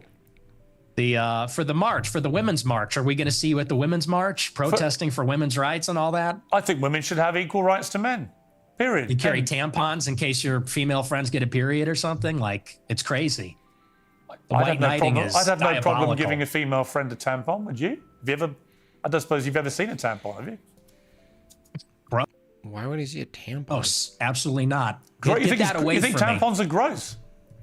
Not sure why he needs to ask that. Well, it just takes it a little further, Jimmy James. If the guy says a priest, then I would want to know Pierce Morgan's where he draws the line, right? I want to see how far he would take it given his new principle, which wouldn't even be consistent with the Catholic view. Like, how far would he actually take it? Yeah, they're filled with period blood. How about what if he said a trans pope? Yeah, it's kind of gross. Wow. Are you into that? You like that? Have you ever seen a lot of tampons? I don't think you've ever seen it, have you? This is a weird take, dude. You never seen bloody tampon? Never expected bloody menstrual cotton stick? You're such an incel. Incels would have definitely seen tampon blood. Weird. This is a weird. I think Pierce didn't know where to go. Like, if you're set out to humiliate people, like, this is where it could go, honestly. And I have to watch it myself. Sometimes I'll go out in a debate and I'll be like, okay, it's humiliation time. But this is what could happen because you just get in a ditch and you're like, you don't even know his bloody tampon is. I've seen him. I've seen him before. You've seen him before? You've been that close to a woman? Really? No, I've seen him. Look, I used to live with women, so I've seen him around the house. I bet you've seen videos, haven't you? What the hell? Why would you even, as a man who was close to a woman, only by accident, you would see a tampon and you wouldn't want to see a tampon? Weird. This is a very strange attack. What? What are we doing here, Piers? What are we doing? I'm not sure. You really hate that. I'm not sure. You're Mick. more impressed that I'm a misogynist than you are about anything. It's not very really. revealing. I'm actually more exercised about your blatant. Yeah, it was. It's actually a good point there, Gargoyle. He is so unaffected, and I don't know. I haven't watched enough Nick Fuentes to see if he ever does like a uncontrolled where something gets to him and he loses it. Does he ever? I don't know. Do you guys ever see that? Like, I haven't seen enough of him to know, but he's unmoved by any of this. So I gotta hand it to him. He's very unmoved. See, I already told you I wanted to slap Pierce Morgan, right? I have Sicilian rage, but Nick is well composed. Self-admitted racism than I'm about. I see. Anything. But the misogyny runs a close second. Let me ask you about Tucker Carlson. Have you ever seen a woman shit her pants accidentally? You've never been that close to a woman, then. Never seen a grown woman shit herself on accident? Yeah. Because you had a long sit down with Tucker Carlson in which she was, oddly, I like Tucker, we get on well. I was with him last week in London. But he gave me a harder time than he gives you.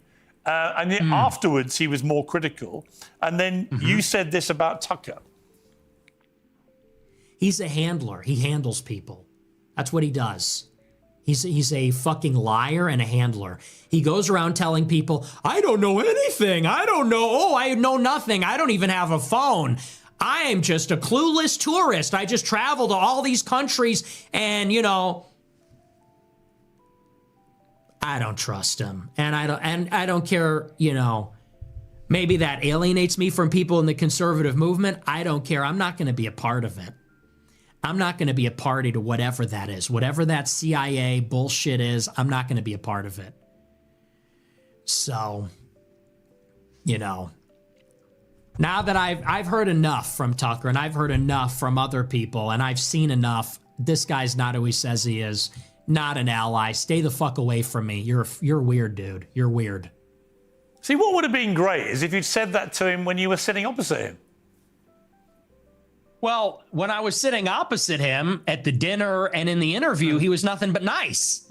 He was very nice to me and very cordial, and he didn't call me an anti-Semite, and he didn't even press me on it at all. And I thought he would, and I almost wanted him to.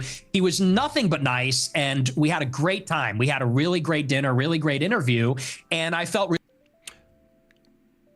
Also, what does it mean to be a part of Tucker in so far as like a movement? You know what I mean? Is that what it is now? It's like we're gotten to the point where political affiliation is merely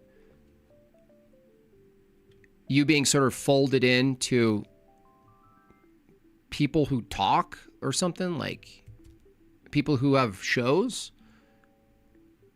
We're in a bizarre place right now, honestly. We're in a strange place. It's almost like Hunger Games, but except for fighting, it's like podcasting and shit like this. It's like we're in a dome. Instead of hunting each other with arrows and guns and fighting each other, we're just like watching cultural battles go down, but in podcast sort of episodic form. And I'm like, when are we going to bulldoze the Muslims in Dearborn, Michigan? They're like, have you done a stream about it? And I'm like, yeah. Like, what does it even mean to be bound to Tucky in any meaningful way? You know, I don't know. Like, what gets moved? I just want to ask everybody at this point, what do we do about growing Muslim populations? Because you can't vote. Voting is over. Like, you can't vote against it. It's the society you asked for, that you vote for, that you defend, rights and all this crap. How do you actually stop Muslim growth? Aside from turning off immigration, and aside from hoping that a large percent of them actually have retarded kids that can't replace their current population adequately, what is the answer?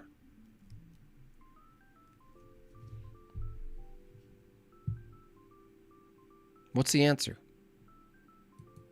really good about it. And the next week on my show, I said, he really surprised me. He's great. I have a solution, but you want to flag your channel? Well, I appreciate that, and I could imagine the solution. But I honestly, just softly saying, I don't know if there is anything other than force, and deportation would be force.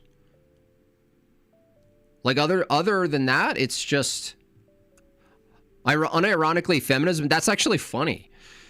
Well, no, like feminism actually goes both ways. Like I talked about this before. Jake, at least I didn't see it beforehand, but Jake made an argument, Jake Rattlesnake, on the debate con 5v1, that feminism leads to Islam. And it actually made sense. But then I thought about the other end of that. Isn't Islam at least vulnerable to some extent to modernity and feminism? Like, wouldn't it still have to fight it off itself?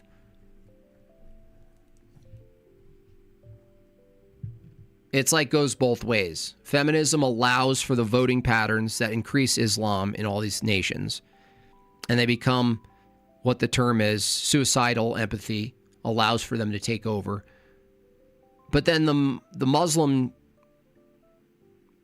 communities are still at least subject. They might be resilient to it, but they're still subject to liberalism. So what happens? You know what I mean? What do we do? I just think like war essentially is going to be inevitable. That you're going to actually have to fight. And I said this before. When you have a society of a bunch of plural groups of people and beliefs and ways of life, and usually historically we look at war as there's one way of life and there's another way of life. And a war, in addition to resources and land, you're fighting over ways of life. You're either extinguishing a way of life or you're defending your way of life. And there's still an identity there between the two. They're not the same identities. But pluralism throws this on its up in the air and does flips with it, because now we have a society that includes Muslim culture. And in a sense, historically, a civil war would be a war within the same culture, the people, the civil war.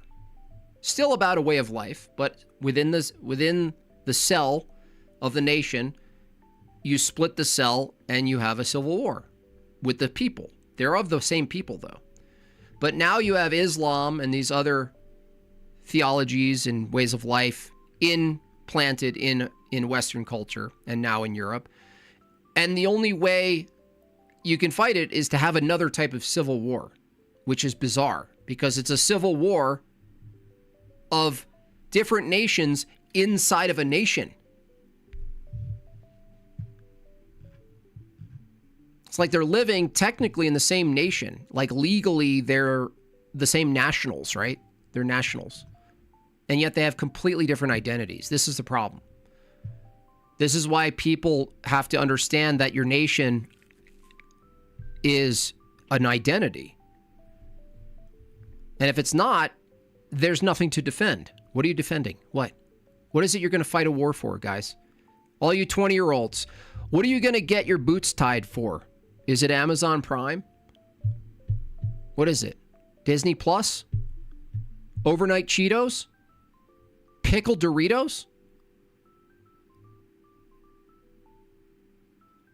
You're going to die for pickled Doritos?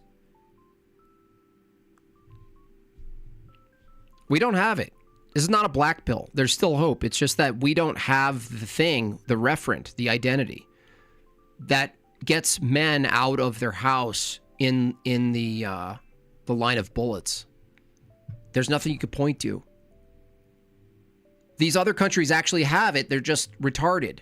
Like Islam actually has it. They can point to it and go, this is Islam. This is what it looks like. This is what our way of life looks like. And you're like, you're low IQ retards who can't build societies? And they're like, yes, at least we have the identity of being retarded and producing low IQ societies and not being able to develop technologically. And we go, that's funny. That's really funny. But we're the opposite. We're technologically advanced, but we have no real unified, cohesive identity. And what we see in America now, even with Nick Fuentes and all of these talking people and all the debates and all of politics and all of culture, seems to be a fight for what our identity is. We're basically in a battle of who gets to decide our identity, whereas before you had the identity as a nation and you were fighting to preserve the way of life that was proper to your identity. But now you go, what's the identity? And everyone's at a loss for words. There's no hope. No. There's hope. There's always hope. Morp. You don't black pill. You might as well be wearing a tampon, dude. Of course there's always hope.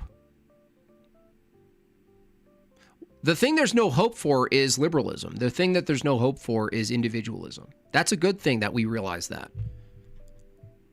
But Morp 9214, don't black pill yourself, dude.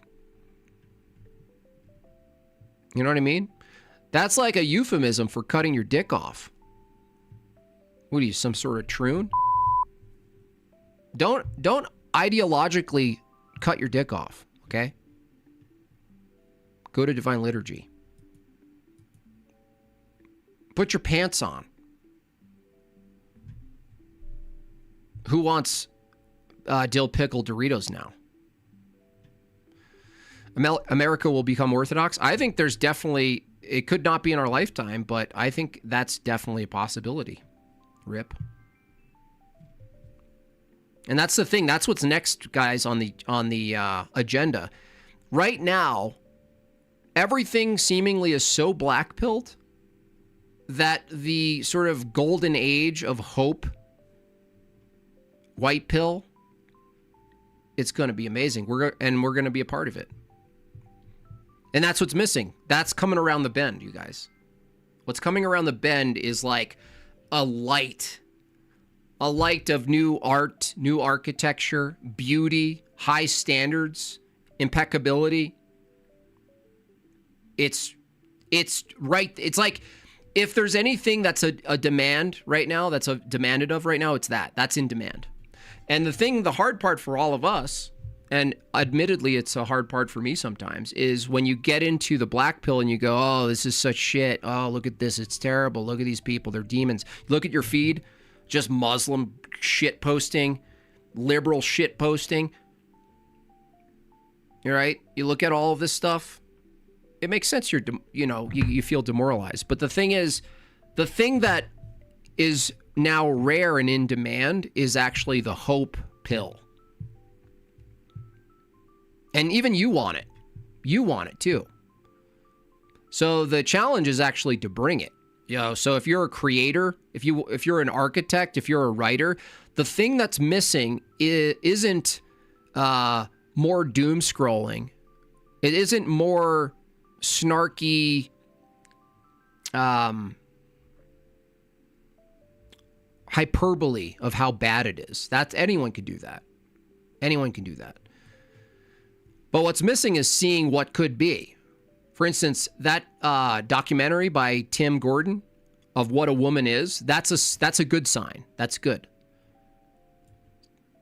That's actually a good indicator of pointing to, well, what is it?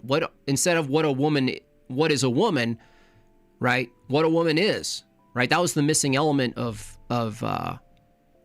Matt Walsh's project. It wasn't like, oh, look at these people, they're so insane. They're saying what a woman is and it's completely deteriorated and there's nothing to look at. No, we need something good to look at. We need good things to look at. So, if you're an iconographer, you're in a good position. If you're someone who makes art, music, you're in a really good position right now. If you're a comedian, you're in a good position right now. It's a beautiful time to be a creative person and to be Christian. It's the best time. So there is going to be a turn. And you want to notice when the turn happens and you see something good that you don't go, yeah, but. Right? That's on you. If you see something beautiful and you go, yeah, but I just don't think it's enough. That's on you. So. Musician and industrial designer. Music too, dude, especially with all the AI slop. Huge opportunity for creative storytelling. It just needs to be made, right? It's just too easy for us to point what's not good. Oh, look at Netflix, not good. Yeah, I know, we know. Oh, look at this, the new show coming out. They totally twisted what a man is. Yeah, I know. Yeah, I know. Just Gerald, $10. I bet in 2 generations, America goes back to adhering strongly to Christian ethics. In 4 generations, America will be majority Orthodox Catholic/Catholic. I think I agree with that too. I agree with that.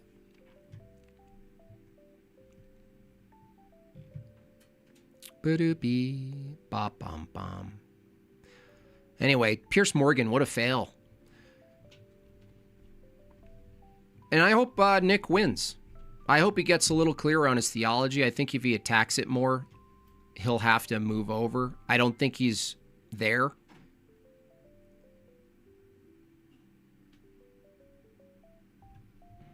Because how does he move away from what works so well, which is political talk? Like, he doesn't need to look at theology. Now, what I think would actually move him to being more rigorous with theology is if he found a woman and started a family.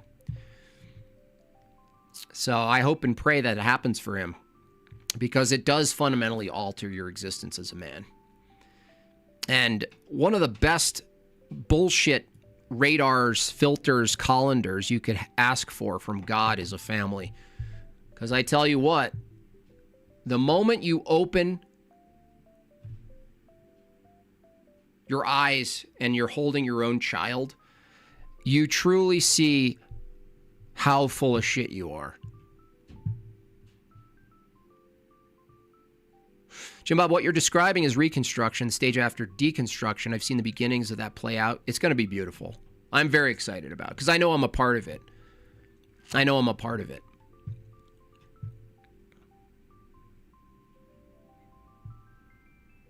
Nick wants to be a cat boy, not a woman.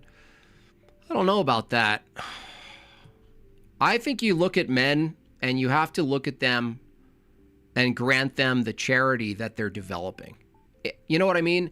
And if you treat them like they're developing, if you treat them and interact with them as if they're already developing, then I think they're responsive to that. Now, I mean, who am I kidding? There's no impact I could necessarily have on Nick Fuentes. I don't have his ear. I'm not a big creator or anything like this.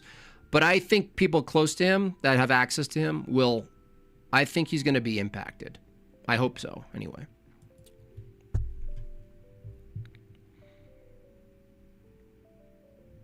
He's literally debated Jay Dyer on theology, and he doesn't like EO. He mocks it. I know he tried, but he actually didn't do well. He actually admitted he didn't do well. So is that the theology? He also mocks Catholicism, you know? You know, someone asked him a question about his favorite feast day, and he mocked it. He mocked the whole thing. Totally mocked it. So, you know, prayers.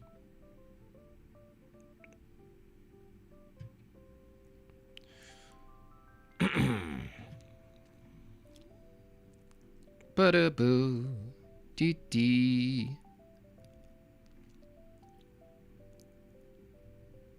He can't do that because the family would be in danger.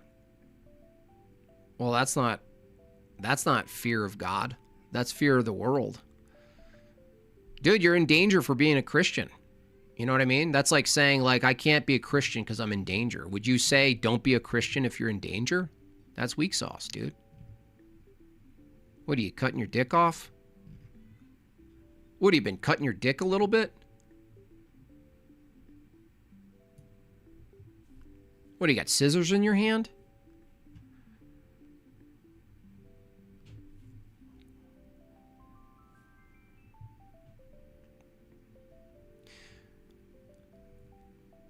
He mocked the pious and virtuous people trying to do it publicly. I could see that too, but the specific clip I did see, it was a bit, I would say, it was a bit,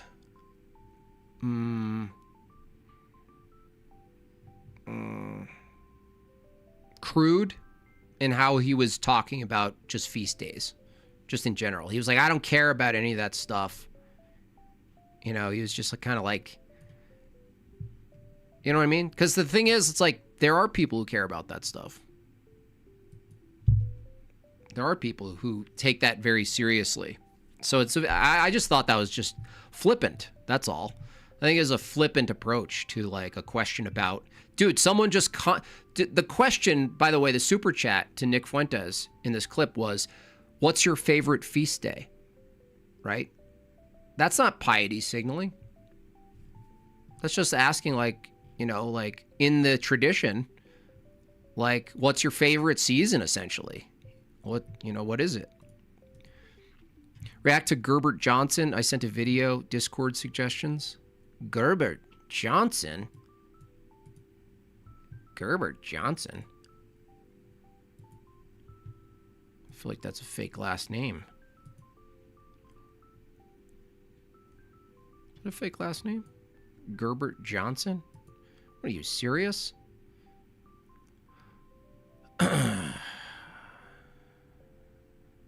Do-do-dee. Bada-boo. Whoops, I missed the extravaganza. Someone asked me, it was E. He asked me to fill in today, but I was live streaming. My bad. Is that it? Oh, that's funny. All right. Anyway. Gerbert Johnson. Wait, Discord. Oh, suggestions. Yeah, okay. I'm looking in the wrong spot. All right, hold on.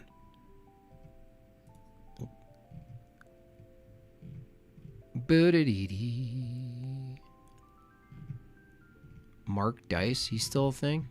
How's Mark Dice doing? What is he? Proddy? What is Mark Dice, you guys? Is he Proddy? I'm trying to find it. Where is it? Young man, doomer negativity. That? Is that what it is? Gerbert's Void? Yeah, that looks good. That looks right. That looks like the right thing. Young men giving up the doomer negativity spiral. Nice. This looks like it could be good.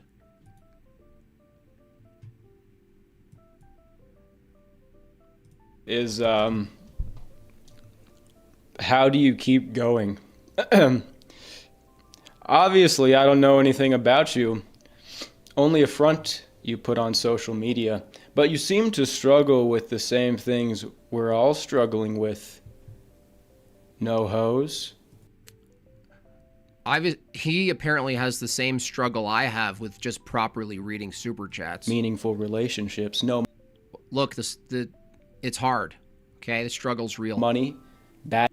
I will do a $100 donation on Christmas. Dude, Ortho, why don't you do, instead of a $100 donation on Christmas, get yourself an epic 2025 print, Where's Waldo styled Insanity by yours truly.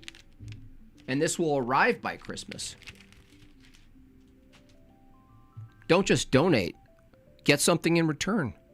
Bucko. Remember when Cliff Knucklehead claimed to be I'm an Orthodox Bad Christian? economy, whatever. And obviously... By the way, Cliff Netchell is in the print, too. He's in the print. You could work really hard and keep trying to eventually get these things that we want. But why? I think I've noticed that honestly, not trying might be better than trying. I'm not even crazy depressed or anything, but am I the only one that thinks if I don't wake up tomorrow, I wouldn't care or mind? I might even be relieved. The concept of death doesn't scare me, it's kind of relieving. Why put all that effort in when it probably won't even be that satisfying anyways? Maybe sometimes the best solution really is to just give up. Maybe you got something to say to that, make a video on this. Well. Good, I hope he yells at him. Have you ever tried maybe... not being a little gay, whining baby bitch boy? Working on yourself? Going to the gym? Have you ever tried going to the gym, bro? Have you tried taking a cold shower, taking zinc supplements, going to Thailand, getting rubbed off? No, I'm just joshing around. I get messages like this on occasion. And to start with, I'll tell you, I totally get it. This generation has been rug pulled. The world we were prepared for, that we expected to inherit, no longer exists. Damn boomers. We find ourselves in a desert of economic and social dating opportunities. No bitches, no paper, and no hope. Such seems to be the standard for the economically inviable excess Gen Z man. I spent the Here's the good news. This guy's got to be, what, 25 tops, if that. 20. What do you guys think? 22? See, this is already hopeful. When I meet people at my parish, young guys, met these dudes. One was a Russian guy. And he like comes up to me. He's like, "You're Jim Bob, right?" He I got recognized because I'm super famous now. And he's talking to me about theology and the councils and like, the world out there and orthodoxy. And, I'm thinking, wow, this guy's, he's on the right track. And I how old are you? Dude, he was 17. Like, that's hopeful. Bulk of my time making content on both of my channels talking about this stuff. It's just all about Gen Z problems, particularly Gen Z men problem. There is truth to this situation. And when you ask, how do you keep going? And when you say, you think maybe giving up might be a good idea, I will tell you, there was a certain point immersed in all of this where I did kind of give up. I reached the bottom of the dark doom, black pill ideas, and eventually it did start to color my perception of everything. Now, in my case, it wasn't a conscious decision to give up. I just gradually became more disillusioned and apathetic. This is something the viewer might be able to track. Wow, he's been doing this video for like 19 hours. It got dark at his house. Just by looking at the course of my channels. I started making videos when I was 16 or Where's the facial hairs? I know, listen. 17, I think. And when I look back, I do have more of a glimmer in my eye. The videos had more of a self-improvement tinge. One of the first videos on this channel is something to the effect of reading out my goals. I had this whiteboard where I would write out my goals. I can't remember what they were exactly.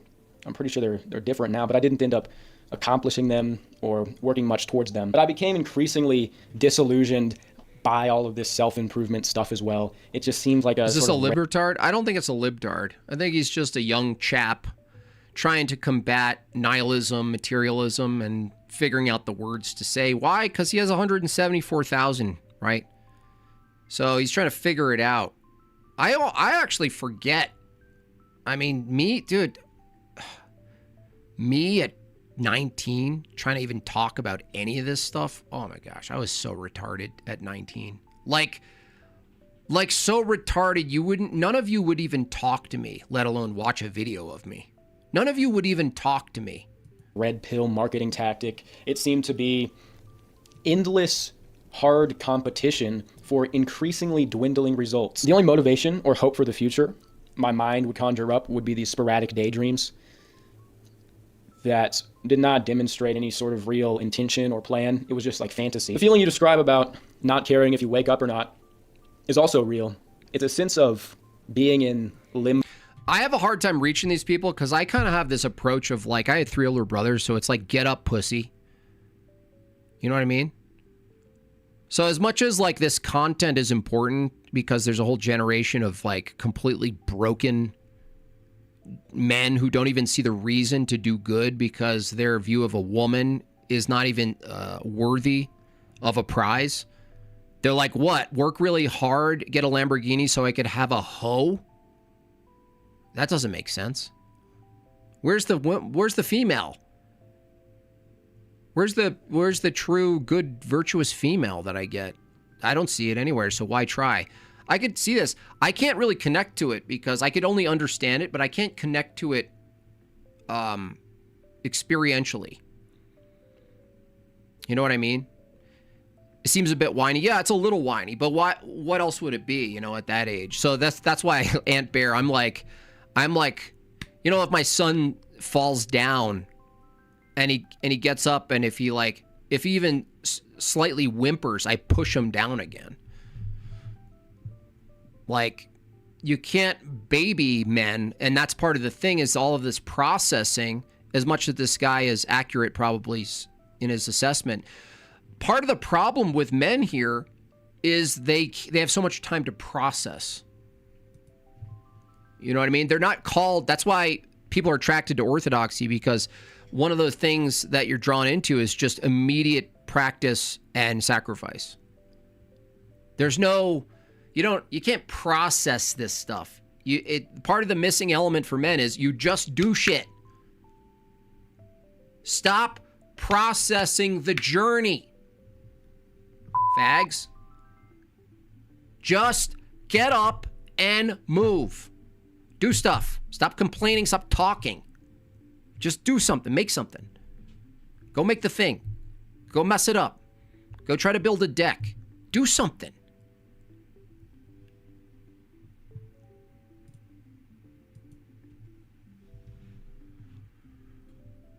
This whole processing thing is still a symptom of it. That's what I feel bad for some of these guys, because they're trying to process what's wrong and what's missing in society, such that young men are disillusioned and they're disenchanted with reality and what it means to be a man. And yet they're still subject to this struggle session bullshit. Where it's like, punch yourself in the face or let me. Fight. Fight a friend, dude. Get your teeth knocked out. Fight a friend. I think people should fight. Honestly, I think the problem, the epidemic with masculinity can be resolved by having fights where young men literally punch each other in the face, Street Fighter style. Now, if you want to go boxing and you proper gear, fine. I don't recommend it. I think straight up men, young men in this guy's case, this guy's age, this guy, fighting. They actually fight each other, punch each other, bleeding. Maybe some injury. Possible. Totally possible.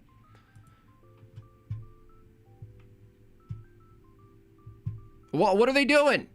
Let me process this. I really feel like the problem that we're going through, and I really think that we should, and it's like, you know what you're missing? You're just bleeding, pain, sweat, a little bit of agony.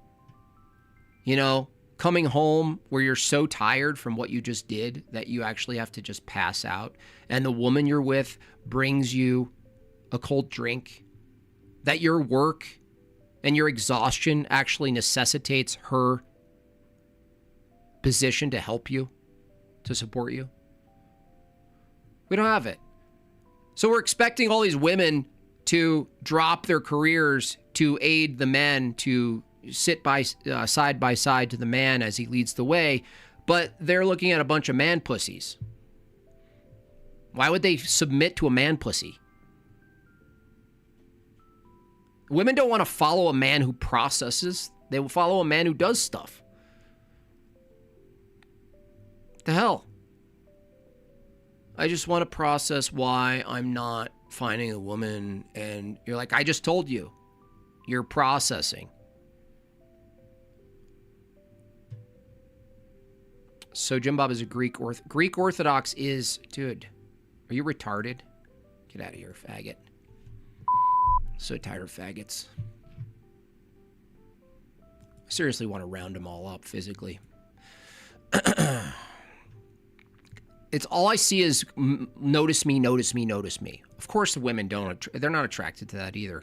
Notice me. Bunch of notice me men. See them in the chat, see them online. It's just, ugh. I'm disgusted. But there's hope. Remember, there's hope.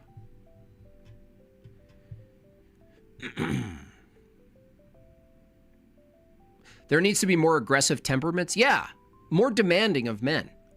You know what I mean? More punches to the stomach out of nowhere. You know, friends. Oh, how's it going? You just random punch to the what do you call this? Trap, not the trapezoid. Some weird word.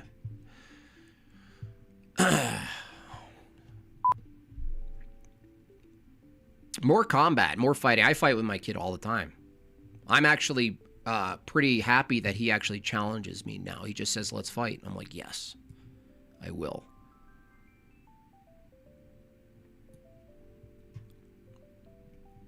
That's what's missing. The processing stuff sucks, dude. Where this is luxury. Processing. Oh, let's process it. No, dude. That's a problem. Solar plexus, thank you. Never would have got that on my own. Anyway, speaking of processing, less. Let me... Ah! I can't stop when you guys are buying books. How am I going to end the stream if you guys buy books? I didn't see more of these, though, purchased today. So, I know those of you who are on point from the beginning. But usually, when I show it in person, how amazing and big and beautiful it is, it usually jars some of you guys into action. So, highly recommend it. It's one of my favorites so far. He actually quotes Elder Thaddeus and St. Paisos at the end of the video, Ultimate White Pill. No, it's great. I understand. No, I'm in favor of this guy ultimately. But I can't sit by for 25 minutes. He's on the right track. I hope people follow him and nudge him toward orthodoxy. Because ultimately, if his remedy is just pragmatism in the end, it's not going to really... What I'm saying is that young men need orthodoxy to get into action in the right paradigm. That's what I think. I think if it's just red pilly, do stuff, be awesome, get ripped, it's still unfulfilling. There's got to be a context for it that's true. That's what I think. My 3-year-old and 4-year-old never stop fighting me at each other. Yeah, it's great. I have to be extra aggressive because, you know, James has 2 older sisters. You know what I mean? What's the print count up to? Meg Bob. Is she still here? Meg Bob. Where are we at with print count? Probably like 74.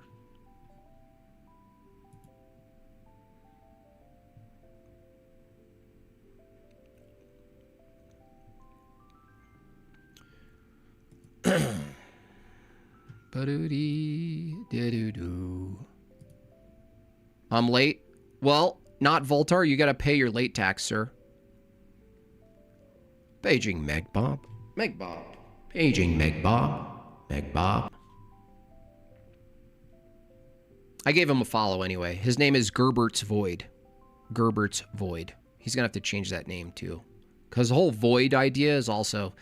It's like, stop. Don't be a void. Don't be a void. Don't be a void. Be a light. Be a glow. Don't be a void. Ba-do-ba-dee. 26 left, yo. 26 left. And this one's visually, I gotta say, it's way more visually pleasing than the last one. Last one was chaos. This one's actually very orderly. I consciously thought about composition. I made choices. I still was in sort of a panic mode, but look at that big, beautiful church. Look at that. Look at that.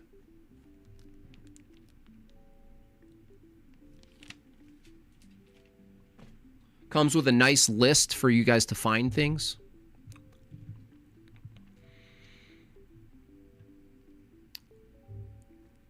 I live in Canada. They taxed everything. Yeah, they tax your breath there. Bastards. Canada sucks so bad. Canada sucks. Sucks. All right. Well, it's time for me to break. I've been at it for a long time today. Thank you for the support. We got 17 out of the second. I had a lot of people. I assume a lot were pro Nick people because if my live stream is up at 1,000 and my super chats stay roughly the same, I've definitely netted a bunch of people who are skeptical of what I'm saying.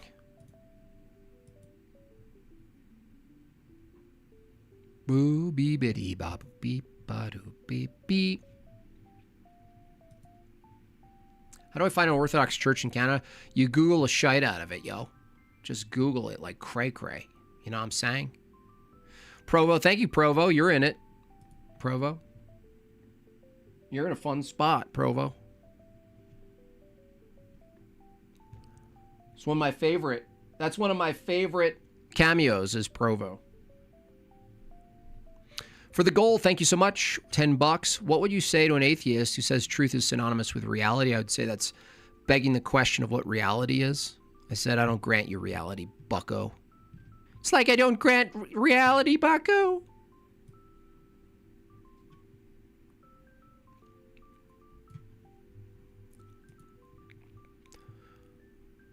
Boo, beddy, badoo, bee, boo, boo. Poll went down to 76. All right, we're still in the majority, though. The poll was, have you ever fantasized about using violence against your enemy? 76?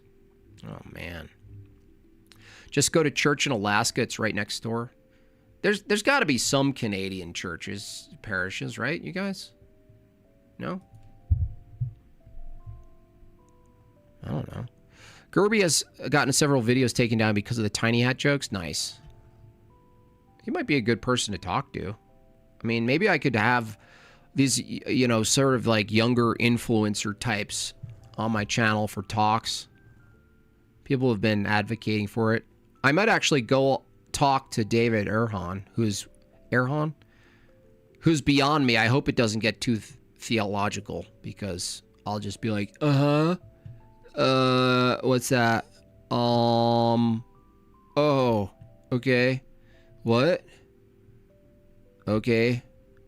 All right. Poach his audience. I need to do more of that. I'm really, the whole like cross pollination thing. I've always been just sitting here, my own guy, you know.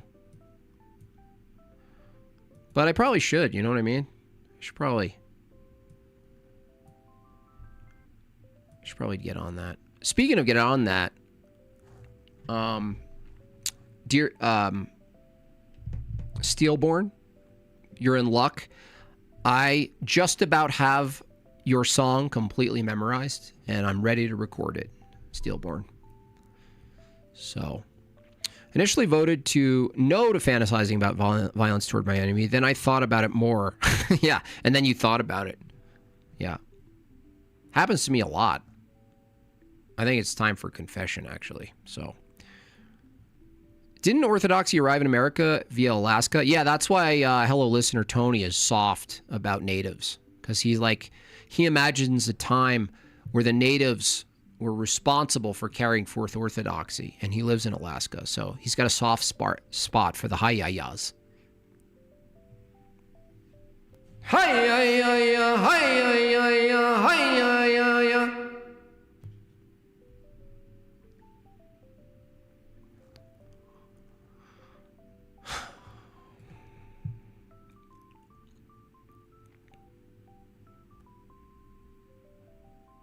All right. I'm going to send you over to people who need it. Hot Take Hogan. That's where you're going. You're going over to Hot Take Hogan. And I need to eat something. So. Anyway, thanks for coming over. Especially everyone who was in here before. Perhaps just finding the clickbait. Anything with Nick Fuentes that's oppositional draws in the people who get really uptight about it. But I don't care. I like Nick Fuentes. I'm not a Nick Fuentes hater, just so you know. So, hope you understand that. I'm doing a Tyler Childers. Is that the same guy? Probably this. Well, no, I can't promise this week. We have a lot of packaging to do. I have a ton. Oh, I did want to read you this real quick. I finally got this book, Genesis, Creation, and Early Man by Father Seraphim Rose. And there's a little excerpt from early days when he went to college, when he was a total Reddit tier. And I thought this was like so relatable, because we always think of like people in Orthodoxy who have lived this life, and we try to reach where they are. And realizing that also they had a past, and they also thought in retarded ways. Father Seraphim Rose says in his 1953 philosophy paper when he was a freshman, this is like super Reddit tier, ready? All science points to the existence of the universe, the totality of all things. Nothing in science points to the existence of God, removed from the universe. For the present time, since I have not yet developed my own theory of knowledge, I assume, for convenience sake, that I can gain knowledge as certain as it can be obtained through science. So he was already philosophically broken. Therefore, I believe in the findings of science that point to the existence of the universe. I reject the concept of an independent God for insufficient evidence. So even Seraphim Rose went through his own cringy evidentialism.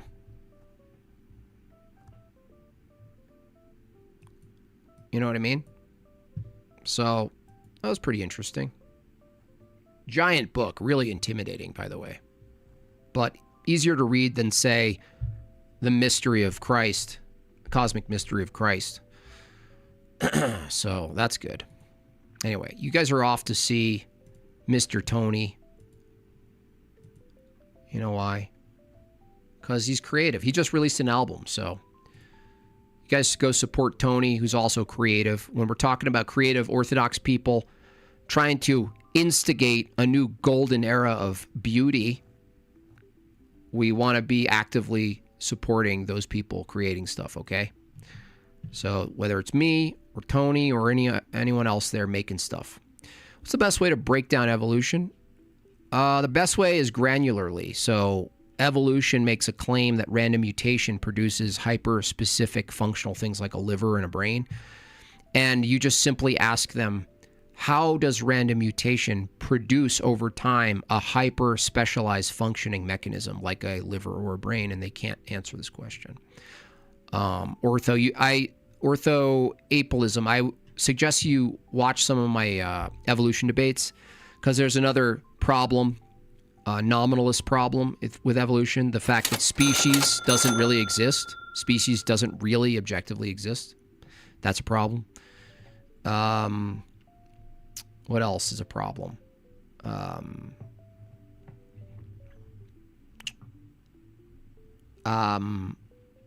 Yeah, the grouping is arbitrary, like I said. So that, like, if you said something was a population, they always grant themselves populations. So that's a really good one. Orthoapalism, is that if evolution posits a process in which the changes in organisms that we see today are the result of that process, then we would argue that populations are in fact a result of the process, because populations are the result of changes. And so they have to accept this premise. But the problem is, the only way evolution proponents meaningfully talk about evolution is granting themselves populations. So they're in a bit of a problem. You can't grant yourself populations if populations are the things that you're saying is caused by evolution. They're like, no, give me populations. And I say, no, bitch. You know what I mean? So you got to not grant them things, because they didn't deserve it anyway. They're maggots. Looking forward to the memes. Thank you for all that you do. Again, thank you guys so much. You guys can head over to Hello Listener and go buy the print, please. There's only 20-something left, okay? Buy the print. They go fast. There's only 100 of them. And thank you, everyone who's buying the books. And everything will be sent out by Christmas. This stream will be put on a little bit of a hiding, and then I'll edit some out, and I'll put it back up, because I think it was a good conversation, if you want to call it that. With that said, I'm going to make other things. I'm going to eat, feed myself, take care of my little tummy issue, and you guys have a blessed day, okay? God bless you all. Adios.